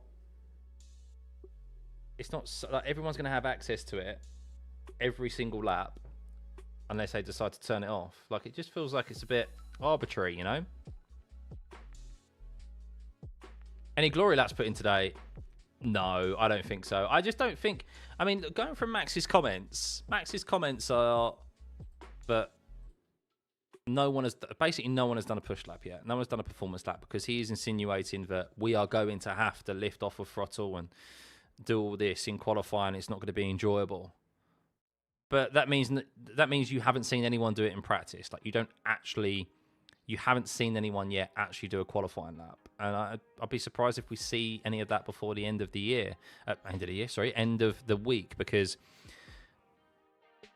like, it's going to end up being, no one's going to want to show their full hands. So we're going to figure out how qualifying works in the first race of the year?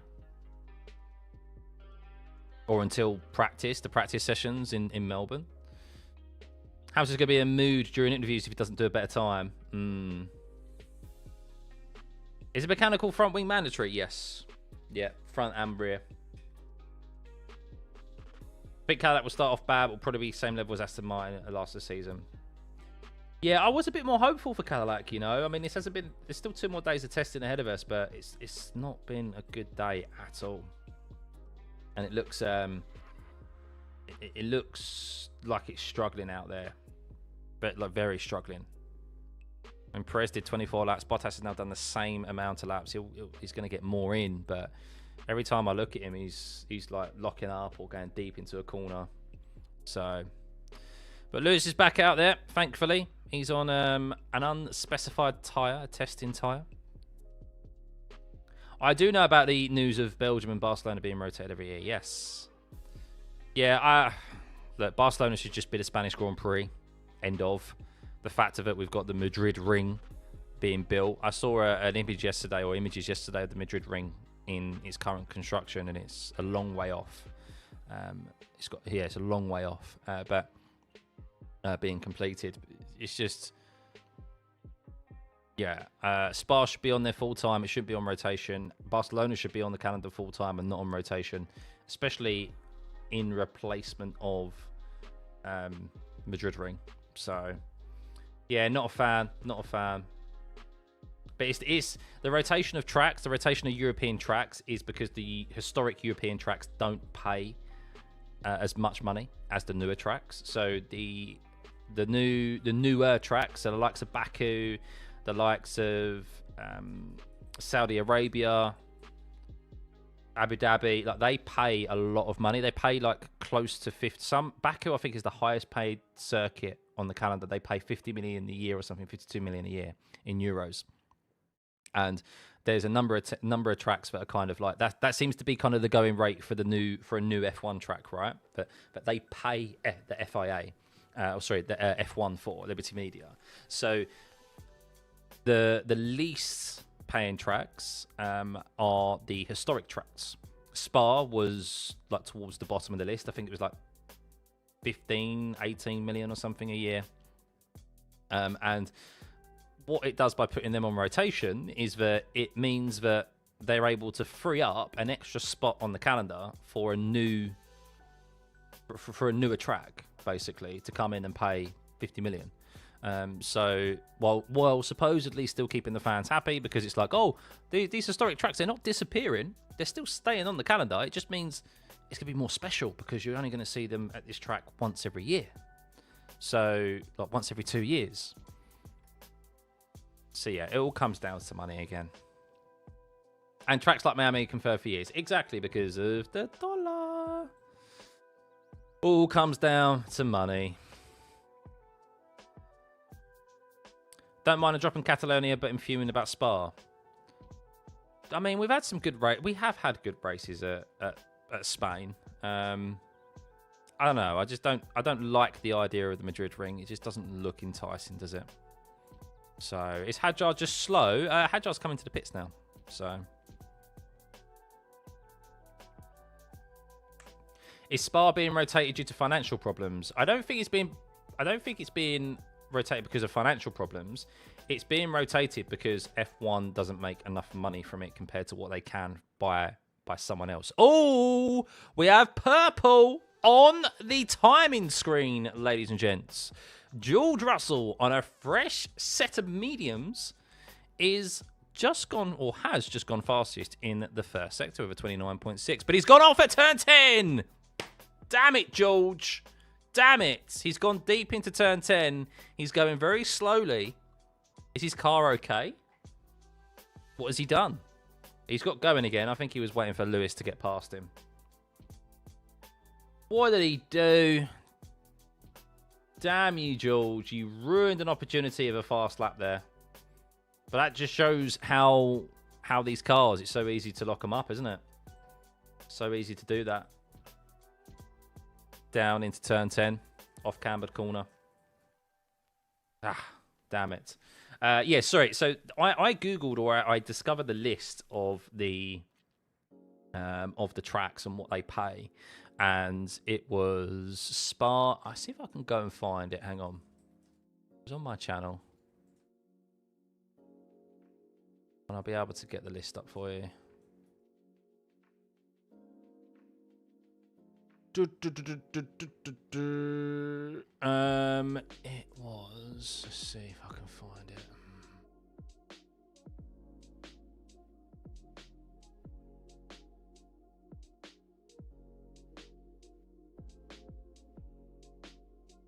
Just trying to find it.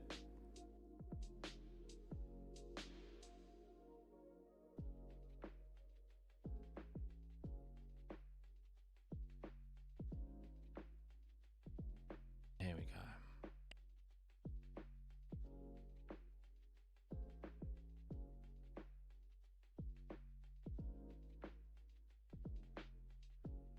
So this was the...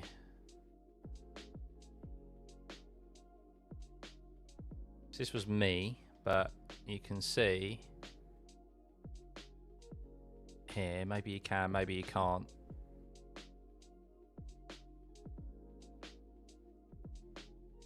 So that's Azerbaijan. This is all in euros, by the way, guys. So you can see Monaco was paying the least amount of money, 20 million euros a year. This is in euros. This is 2023. Imola was paying 21 million euros, Spa 22, Interlagos 25, Japan 25, Monza 25, Red Bull Ring. So you can see that all the European circuits, all the historic European circuits are paying the least. They're paying less. They're paying half or less of half than what the likes of Baku, Saudi, Qatar, and Bahrain are all paying, right? and Yas Marina. So they, by putting those on rotation, by putting 2 of the tracks that are taking up 2 slots on the calendar, by putting them on rotation, you're freeing up an opportunity to double that slot, that paying slot, by bringing in another track that will pay 50 plus million a year. So yeah, that's why they've put these European tracks, these historic European tracks, on rotation, because they're able to free up a slot for a Madrid ring to come in and pay probably whatever it is, 50 million a year, and double their income on that slot. So if Monaco pays the least and overtaking is impossible, is it only there because of heritage? Of course it is only there of heritage. Yeah, it's the glitz and glamour, isn't it? The thing is with Monaco as well is that they have, I mean, the amount of money the amount of business deals and money that changes hands during the race week of Monaco of F1 is substantial, absolutely substantial. So by moving F1 away from Monaco and it not being there anymore, then like that would affect probably a lot of economies around the world or a lot of business deals. So George Russell's gone fast again, by the way, in the first sector. He's going again, George Russell. Go on, Georgie boy. Don't lock up into turn 10 this time. Here we go. Here we go. George Russell makes his way through turn 9 into the braking zone, downhill, off camber, turn 10. Does he keep it within track limits this time? Does he keep that front right rotating? He does indeed, because he is straight line mode activated. 280, 290, 300 kilometers an hour nearly as he heads the braking zone into turn 11 here. Now it's all back being careful on the throttle application. Let's see what his kilometers an hour is. He's upwards of 250, 260 I think he hit there as he went through turn 12, and it's a 40.7. It's not purple, but it is quick. He has set the fastest first sector time of anyone today.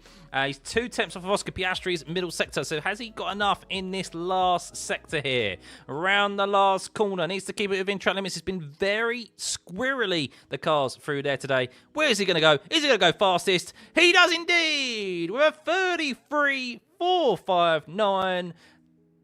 1/100th of a second quicker than that of Oscar Piastri on a second push lap. So 1:33.459, still 4 seconds off of the fastest time that I think we have seen here last year, or the what they were lapping here last year at least, but 0.01 quicker than that of Oscar Piastri in the McLaren. 2 Mercedes-powered unit cars, of course. Mercedes engines in the back, 1 being the works team and 1 being the customer team. Is that a sign of what is to come in Melbourne? McLaren versus Mercedes.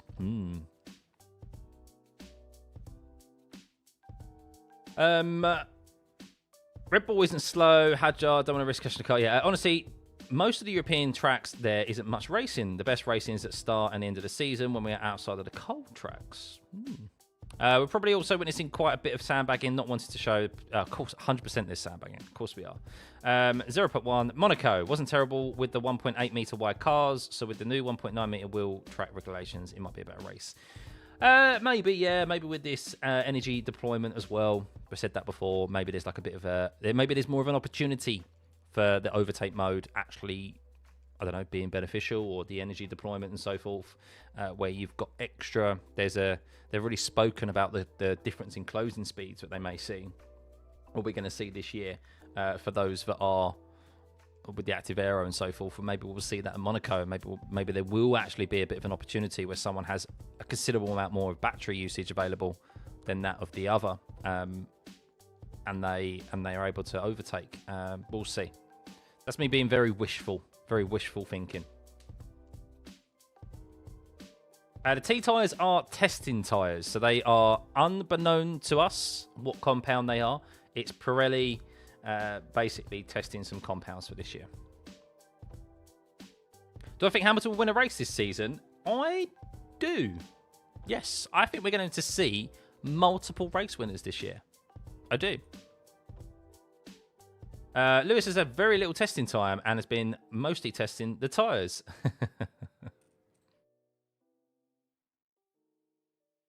all-terrain tyres for Lance Stroll. He had a trip earlier, didn't he?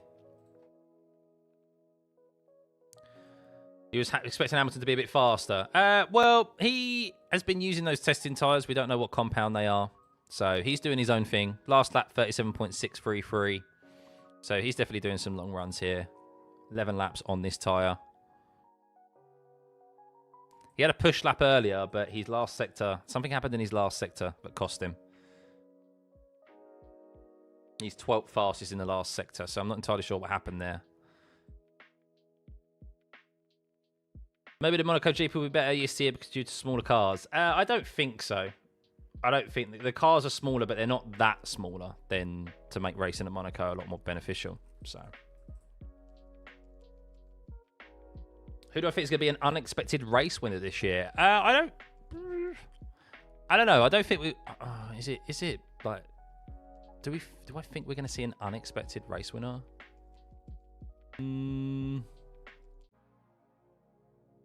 Maybe not. I don't know.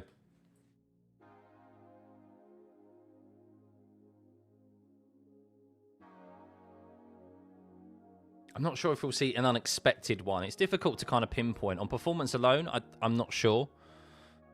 Because you've got 4 teams, 8 drivers there who all have car and ability, who probably all have a car and an ability underneath them to score points and capitalise if one of their competitors isn't good enough on the day. And it's a tall order for someone like a Williams, potentially Alpine this year with Mercedes in the back of their car, Haas or whatever, to capitalise on that, because you need a big mishap from a lot of drivers and a lot of teams. So I don't know. I could see everyone from the top teams win a race this year. I don't think Anthony or Hadjar winning a race this year would be an unexpected winner. The real question is, how many times will Stroll spin this year? Don't think you could put a number on that. I think Anthony Hadjar. I think both. I think they'll both win a race this year. I do, but I don't think that's unexpected. Oh, Hadjar's on a brand new set of mediums, by the way. Let's keep an eye out on him. As is Stroll as well.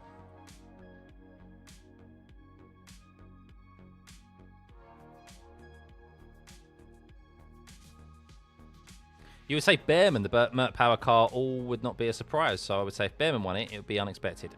Very, very much so, yeah. I think anyone outside the top 4 teams would be unexpected. Considering what we've seen from testing as well, like testing looks like that they are, when it comes to, it looks like that the top 4, at least with obviously the sandbagging that's going on, that there's like a level of performance there. And it bodes well heading into Melbourne. We'll probably be eating our words when it comes to Melbourne, and everyone's Mercedes are X amount of seconds quicker and same as McLaren or whatever, but we'll see. Right, Hadjar and Stroll on their out laps here. We'll keep an eye on them as they're going to go for a push lap in the closing stages of this day 1 of testing here, week 2 at Bahrain. George Russell is currently the top of the timing screens with a 33.459, 1/10 quicker than that of Oscar Piastri. Charles Leclerc, 3 tenths, just under 3 tenths slower than that of Oscar Piastri from a time he set in the morning. Norris, P4, 6 tenths off of George Russell, set his fastest lap time on a set of hard compound tyres, which was an impressive time by the McLaren driver. Antonelli in P5, he set the fastest first and last sector, but a very slow middle sector when he set his fastest lap, so it could have been even better. But let's keep an eye on Isaac Hadjar, shall we, as he makes his way down into the braking zone of turn 1. Does he lock up down here into turn 1? Nope, seems to have made the corner quite dab-handedly as he's back on throttle. No doubt that battery now in full deployment mode. Active aero on, straight line mode on, up to 285 kilometers an hour into the braking zone of turn 4. Needs to be careful, keep it within track limits here. We've seen lots of drivers dip a wheel into the gravel, and has Isaac Hadjar done exactly that through turn 4, because he's going a bit slow through the middle sector here, and I think that's exactly what Isaac Hadjar has done. Isaac. That first sector line is just after turn 4, and I think that's exactly what he's done. I'm just watching the TV coverage now, and no, he didn't. He just backed out of it. Is it an issue for Isaac Hadjar? Or what happened there? He definitely backed out of it. Maybe he thought he was just pushing too much, or he thought he was going to go out of track limits and he backed out of it. But Isaac Hadjar definitely didn't feel comfortable in that corner. Something happened there that has caused him to back out, and he will probably go for a second push lap. He can go for a second push lap. We saw George Russell do that with that fastest lap time of a 33.4 after a mishap in turn 10. So, someone once said Stroll could win the World Championship. I said if he had a championship-winning car, he could. If Honda and Newey created a car that was dominant like the Mercedes back in 2014, but they evidently haven't. Haas are using Ferrari engines. Yes, they are. Do you think it could be a 2012 with multiple drivers winning the first races? I hope so. Yeah. It'd provide some intrigue for us, wouldn't it?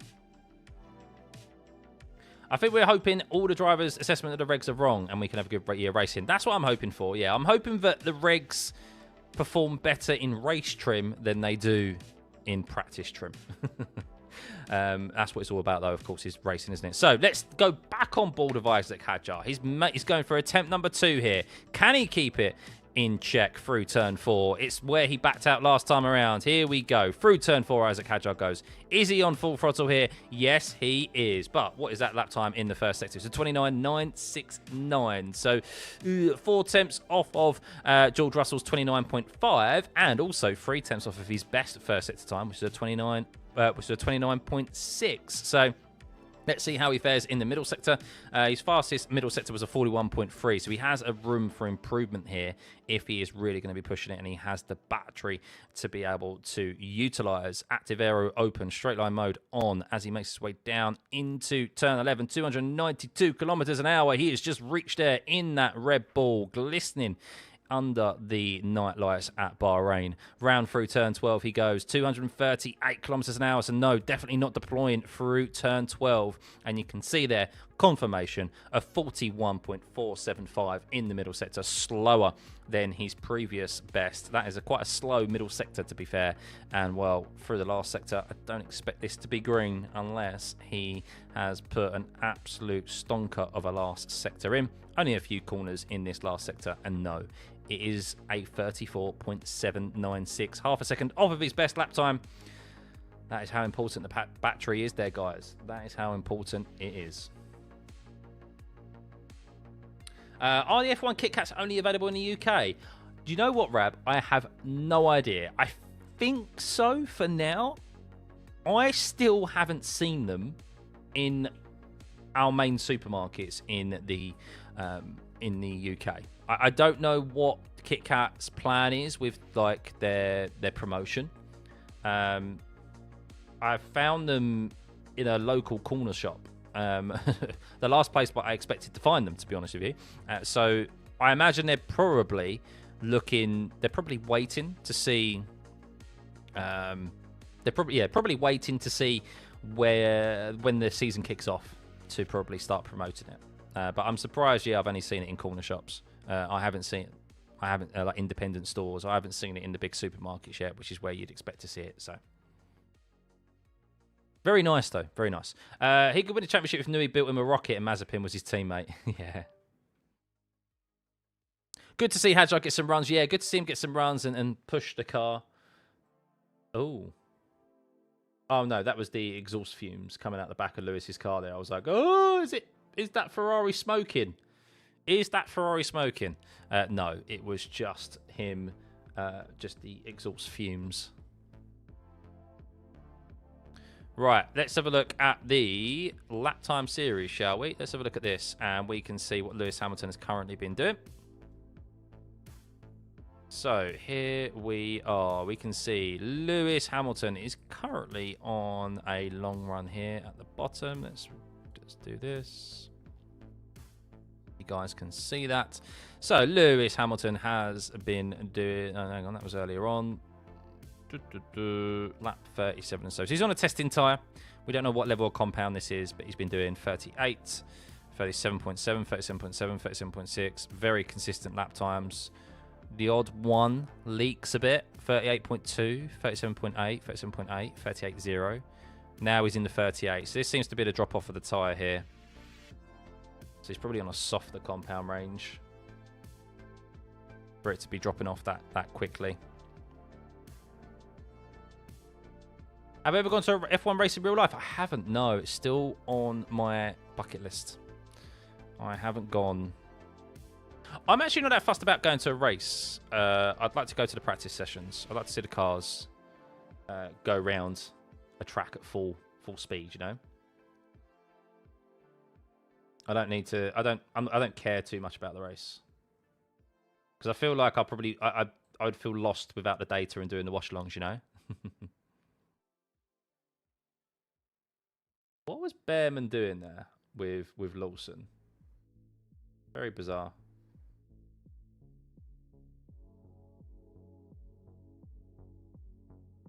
Oh, then Lawson had to avoid an action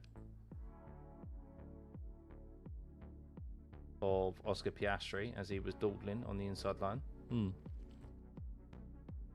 So a few moments there in the closing stages. 18.5 minutes remaining, guys, of this session. Russell getting past Valtteri Bottas down into turn 14, I believe.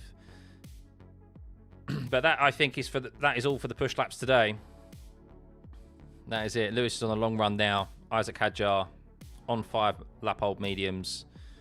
George Russell has already done his push lap with the fastest time not too long ago with a 33.459. What race would I want to go to? Probably the British Grand Prix.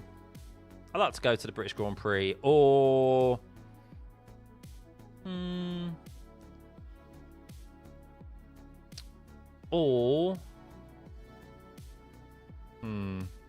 Trying to think what other races.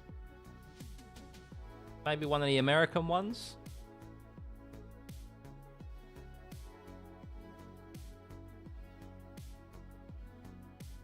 Because they kind of have good racing there, so. Can you have my race day Paddock Club ticket then if you just do the quali? If I ever get one, you can, yeah. Can't say I've never been offered one, so. But yeah, no, I'd love to go. I've been watching actually a channel on YouTube. They do basically just F1 channel. They're a couple, and they started off like doing travel videos, and they do like F1 travel videos now. They've been to circuits. They've been fortunate enough to get invited to Paddock Club and things, and it's just been really like different circuits, and it's been really interesting to watch like their journey and also just like what the experience is at racetracks, like what's on offer from a VIP perspective, from the cheapest ticket that you can buy. So yeah, it's been interesting to watch those videos.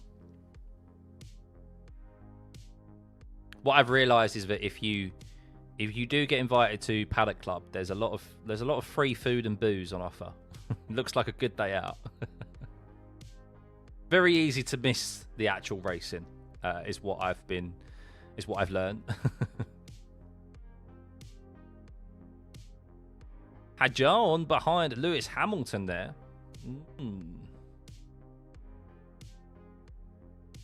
Hadjar getting up back behind Lewis Hamilton. It's an interesting moment. Maybe Hadjar just wants to sit in the dirty air of Hamilton just to see how the car reacts. It's important information for them, you know. Just to figure out, okay, this is how the car handles through here. They're going really slow though. Lewis is only going 230 kilometers an hour through there. You've seen them too? Yeah, I can't remember their name. I can't remember them. I know, I can confirm Paddock Club is very distracting. Yeah.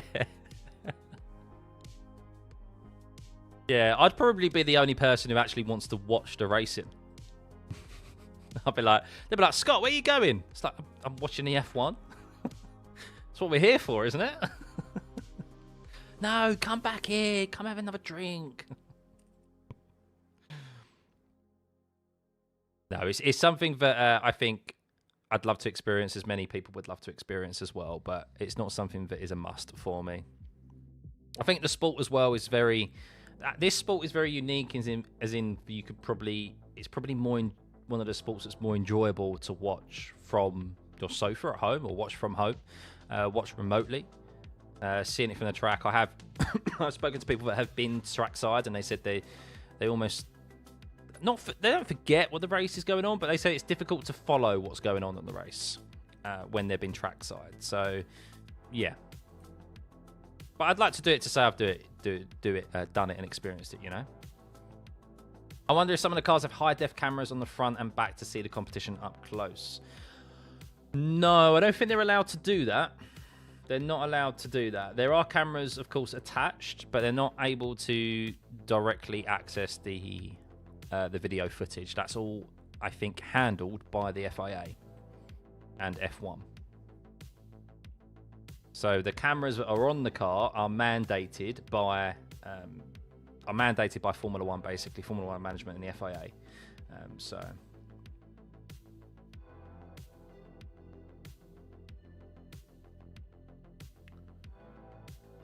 Interesting watching Lewis and Hadjar go close together there. A little bit of wheel-to-wheel action through the first sector, as we saw. Do I think there's been too much testing this year?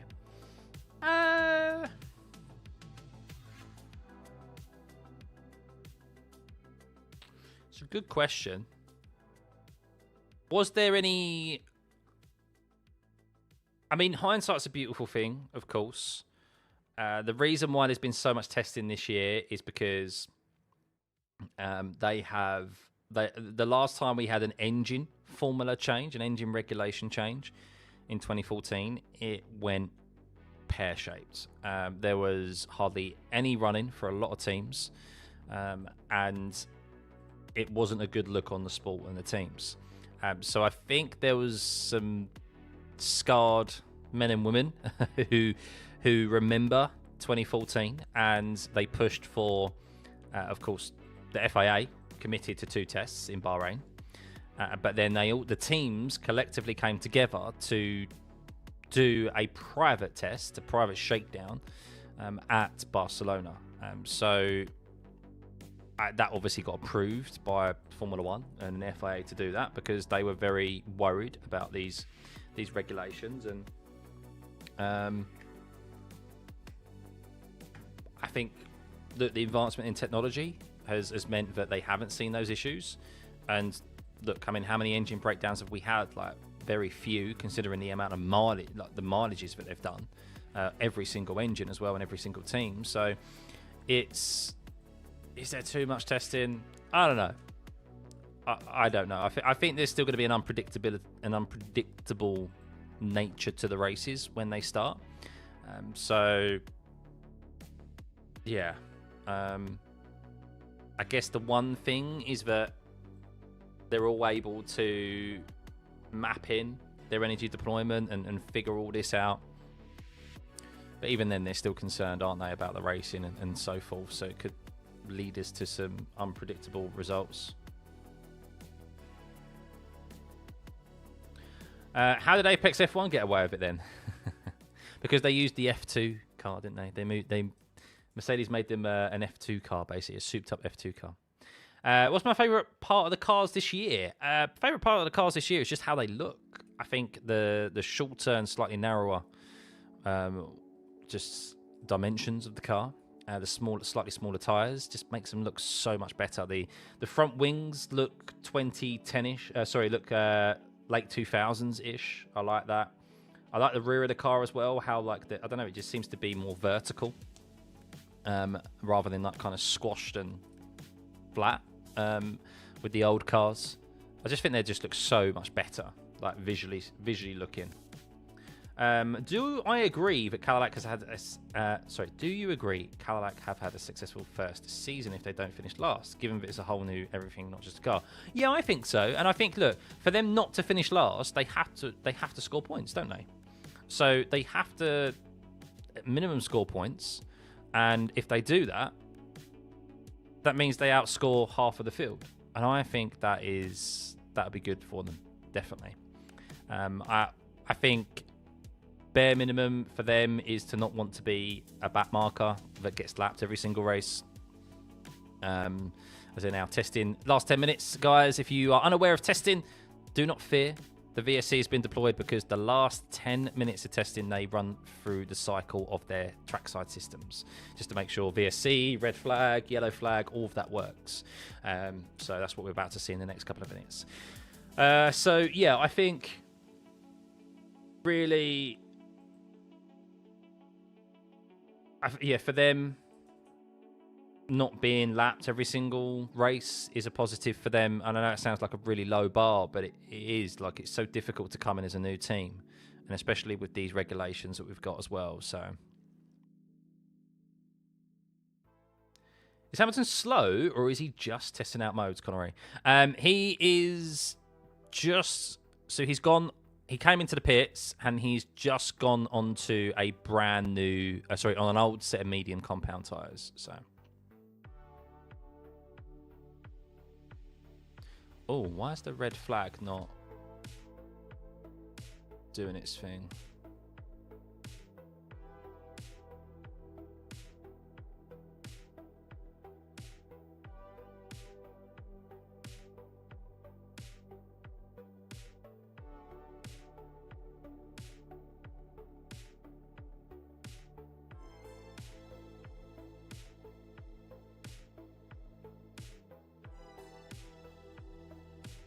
Agree, Cadillac went with 2 experienced and reliable drivers. Yes. Yeah, it's all about development for them, isn't it? So. But yeah, sorry, Hamilton was testing on, he was using a testing tyre, but we don't know the compound of. He did 21 laps on that tyre, and then now he's on 27 lap old mediums. So he's not going to be going quick at all. And he hasn't had an opportunity to do another push lap from earlier, so yeah, not something that, I mean, if we have a look at the speed traps again, it's been a clear indication today, but that hasn't been something really that that's sectors, sorry. It's been an indication that really that's something push lap wise, they haven't really pushed the performance today, Ferrari. We can see here in the speed traps that, look, they're 17th and 18th in the speed trap in sector 1. And then in the speed trap at the end of the straight, 9th and 14th. Quite some way down when you look at it compared to Antonelli and like Russell and that. I mean, Antonelli and Russell were fastest in the first sector. So they've been pushing. I mean, that's a 15 kilometre an hour difference, 14 kilometre an hour difference between Russell and Hamilton and Leclerc.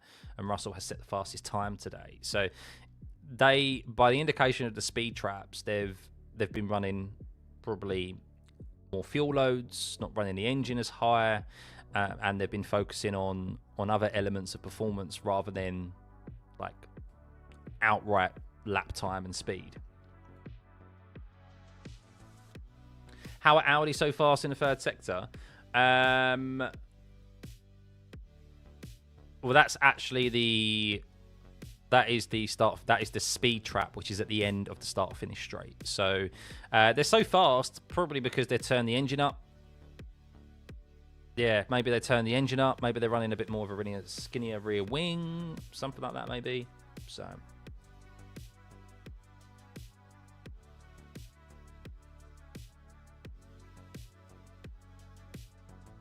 Which 2 teams would I like to see fight for a World Drivers' Championship? I would like to see...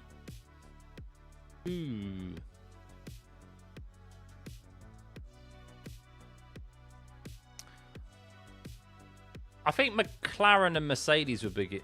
Would McLaren and Mercedes be a good championship? I think Mercedes and Ferrari would be a good championship. Or McLaren and Ferrari. The only reason I'm not saying Red Bull is because I think it's just Max on his own. I'm picking the... I mean, even them. So yeah, I think really out of the 4, McLaren versus Ferrari, I think would be interesting. Because realistically, I think you've got 4 drivers there who could win who would like be competitive and fight that... fight that battle for the race wins in the championship. I think with Mercedes, I think Antonelli is going to be a talent and he's going to be a future championship contender. I just don't think that's going to be this year. I think that would be George. And also the same for Hadjar with Verstappen as well. I just don't think they'd come into play that much. I mean, look, I'd love to see a Russell and Verstappen championship battle. I think that's what lots of people would be frothing at the mouth over. I think that'd be very interesting.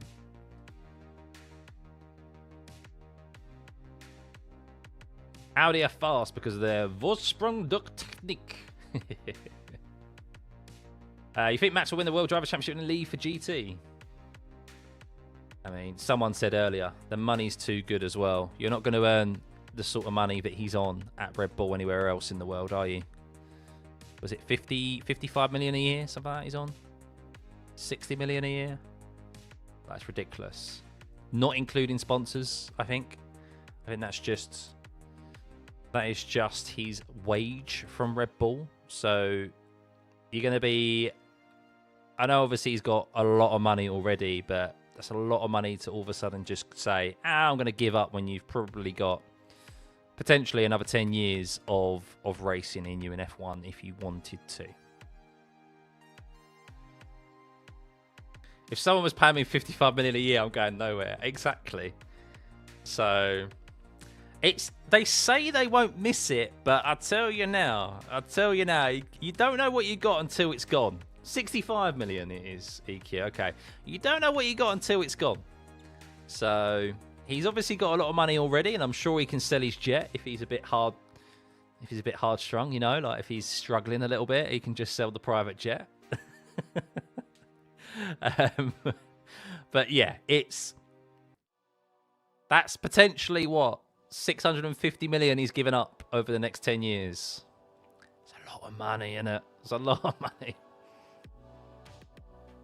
Do I think F1 drivers are overpaid?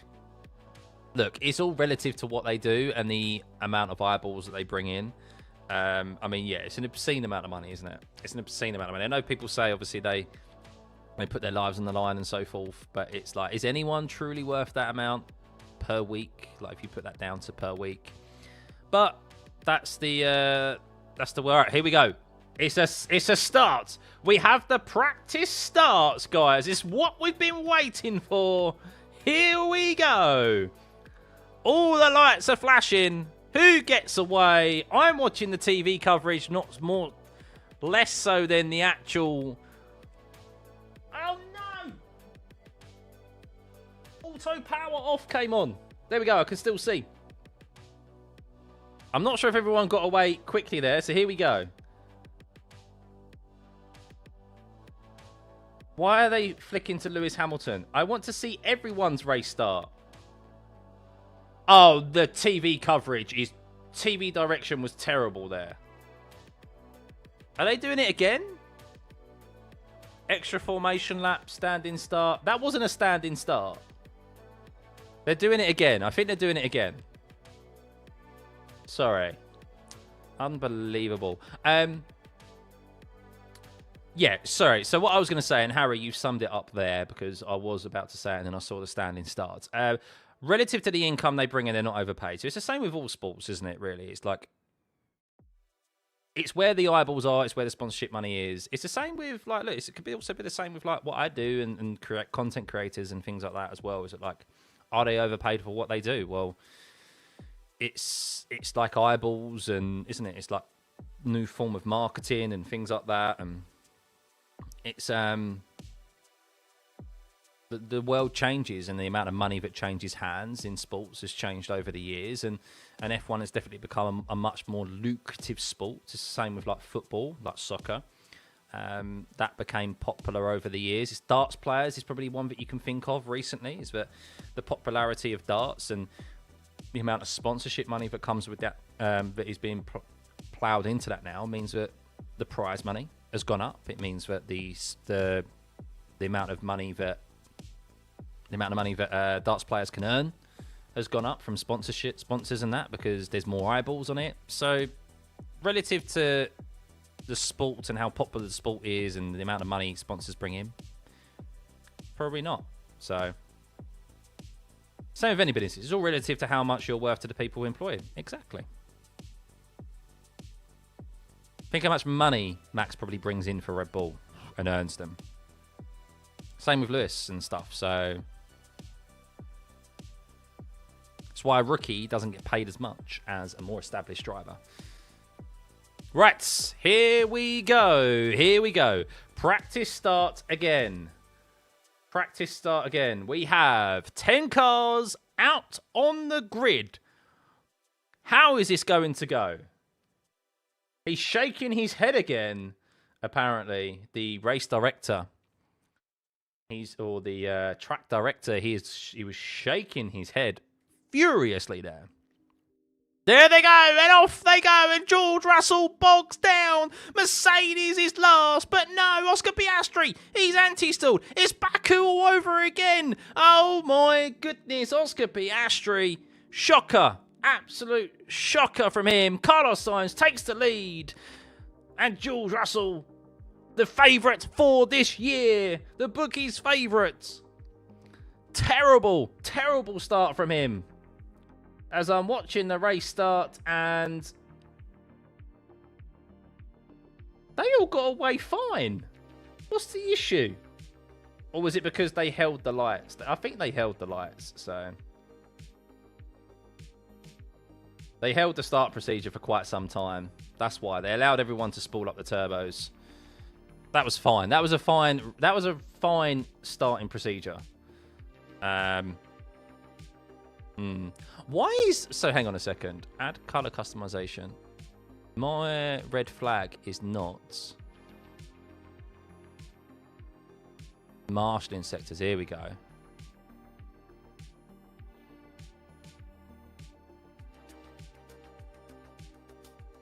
It says red flag, but I haven't got red flag up.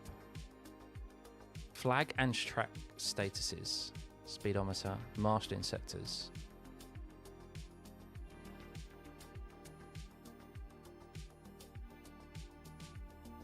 Oh, no. Oh, no. What's that doing? There we go. Don't know why the red flag's not working. It says race suspended, but the track isn't actually red. Okay. Well, anyway.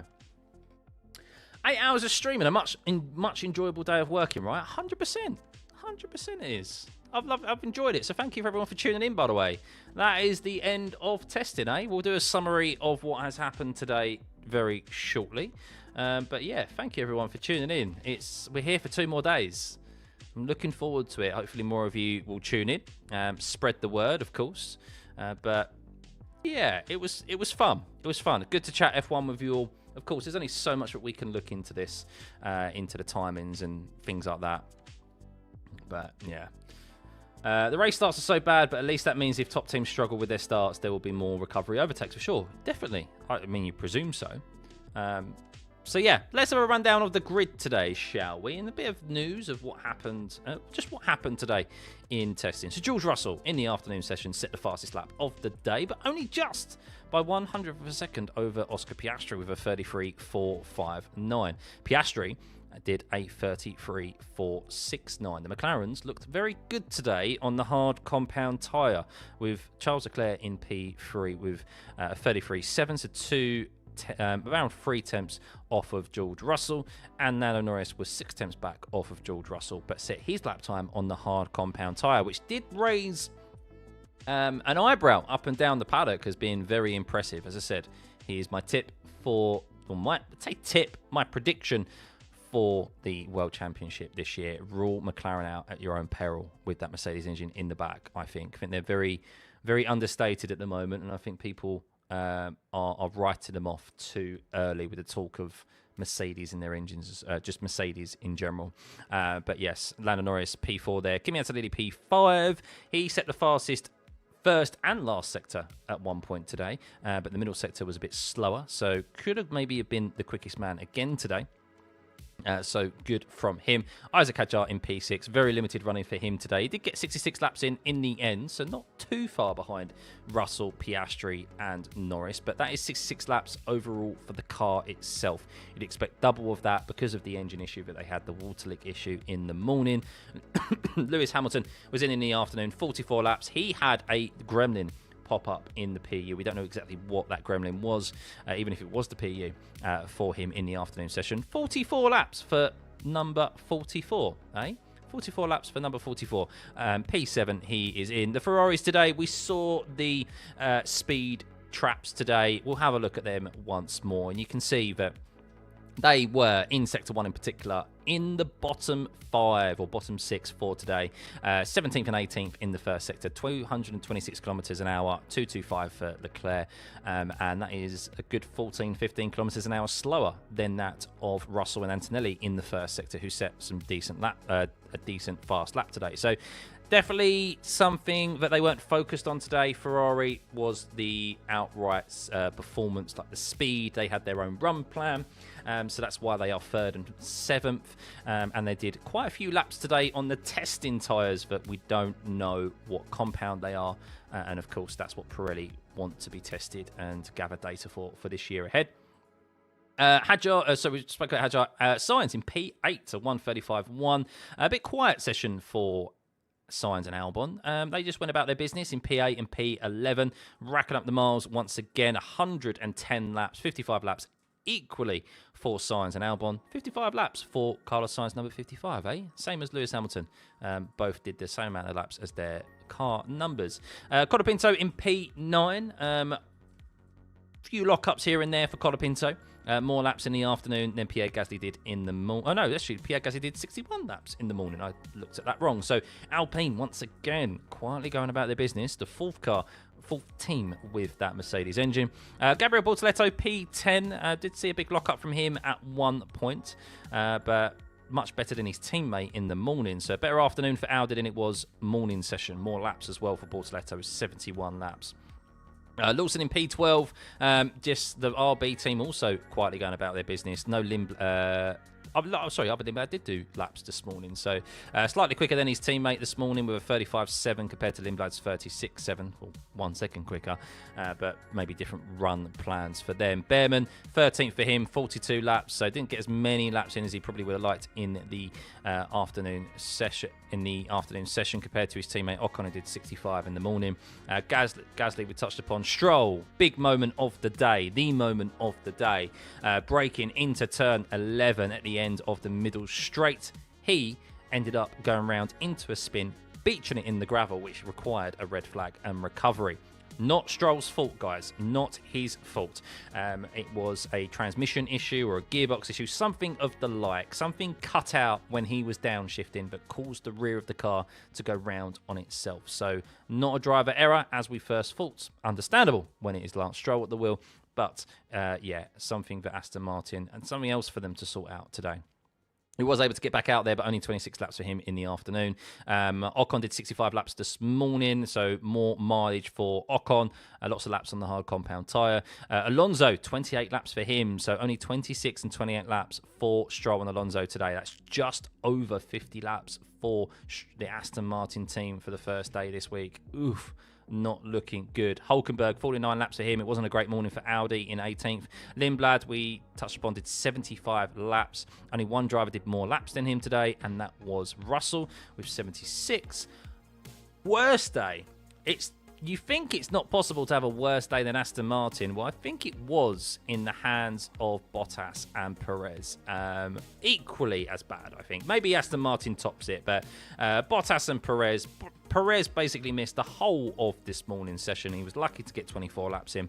Held in the pits for majority of it. I think he only got 1 hour running in the morning due to a front right suspension issue and maybe some other gremlins popping up. Bottas also similarly was plagued with similar issues. He only got out there and did 35 laps, and their lap times were way off the pace. Perez nearly 5 seconds off of the eventual fastest lap today, 38.1, and Bottas with a 36.7. And then the only driver not to drive today was Max Verstappen, due to the Red Bull team keeping Hadjar in the car all day, due to that limited running in the morning with the engine issue.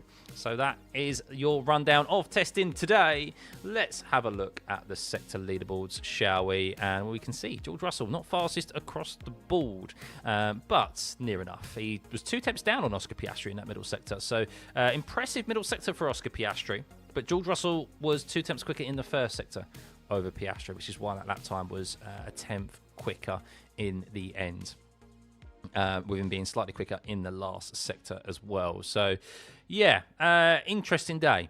Interesting day. Still no one has shown their full hand. There was the F1 Commission meeting today, which we discussed. No immediate changes to be made to the regulations into Melbourne. They want to gather more data first before they make any preemptive changes. And, of course, it's all about the racing. If the racing product is subpar, then, of course, they'll probably look at altering some things. The PU test is going to change in August. That's what has been reported, to a working temperature of 130 degrees Celsius rather than the ambient temperature. So basically, Mercedes have until August to change their engine, and they have 13 races to utilise an illegal engine, technically. So it's going to be a very interesting year, James. It is indeed. Thank you for the 26 months, by the way, mate. Much appreciated. Thoughts on Ferrari? I think Ferrari are looking in good shape, and I think they'll be happy with today's progress. Hopefully, we see them go a bit quicker tomorrow and push the limits of the car some more, and hopefully we see that from everyone in tomorrow's session and by the end of Friday, because, come on, we want to see a quali lap at some point, right? I still don't think anyone's done a quali lap. So, but quickest time this week, in testing thus far, we've seen that Bahrain is a 33.459 by George Russell today. 100th quicker than that of McLaren in Oscar Piastri, also set in the afternoon. So yeah, thank you guys. Have a lovely rest of your evening. That is testing over and done with. Thank you for the new subscribers, and we'll be back tomorrow at 8 a.m. for the Wednesday session. Have a lovely one, and we'll see you then. Bye.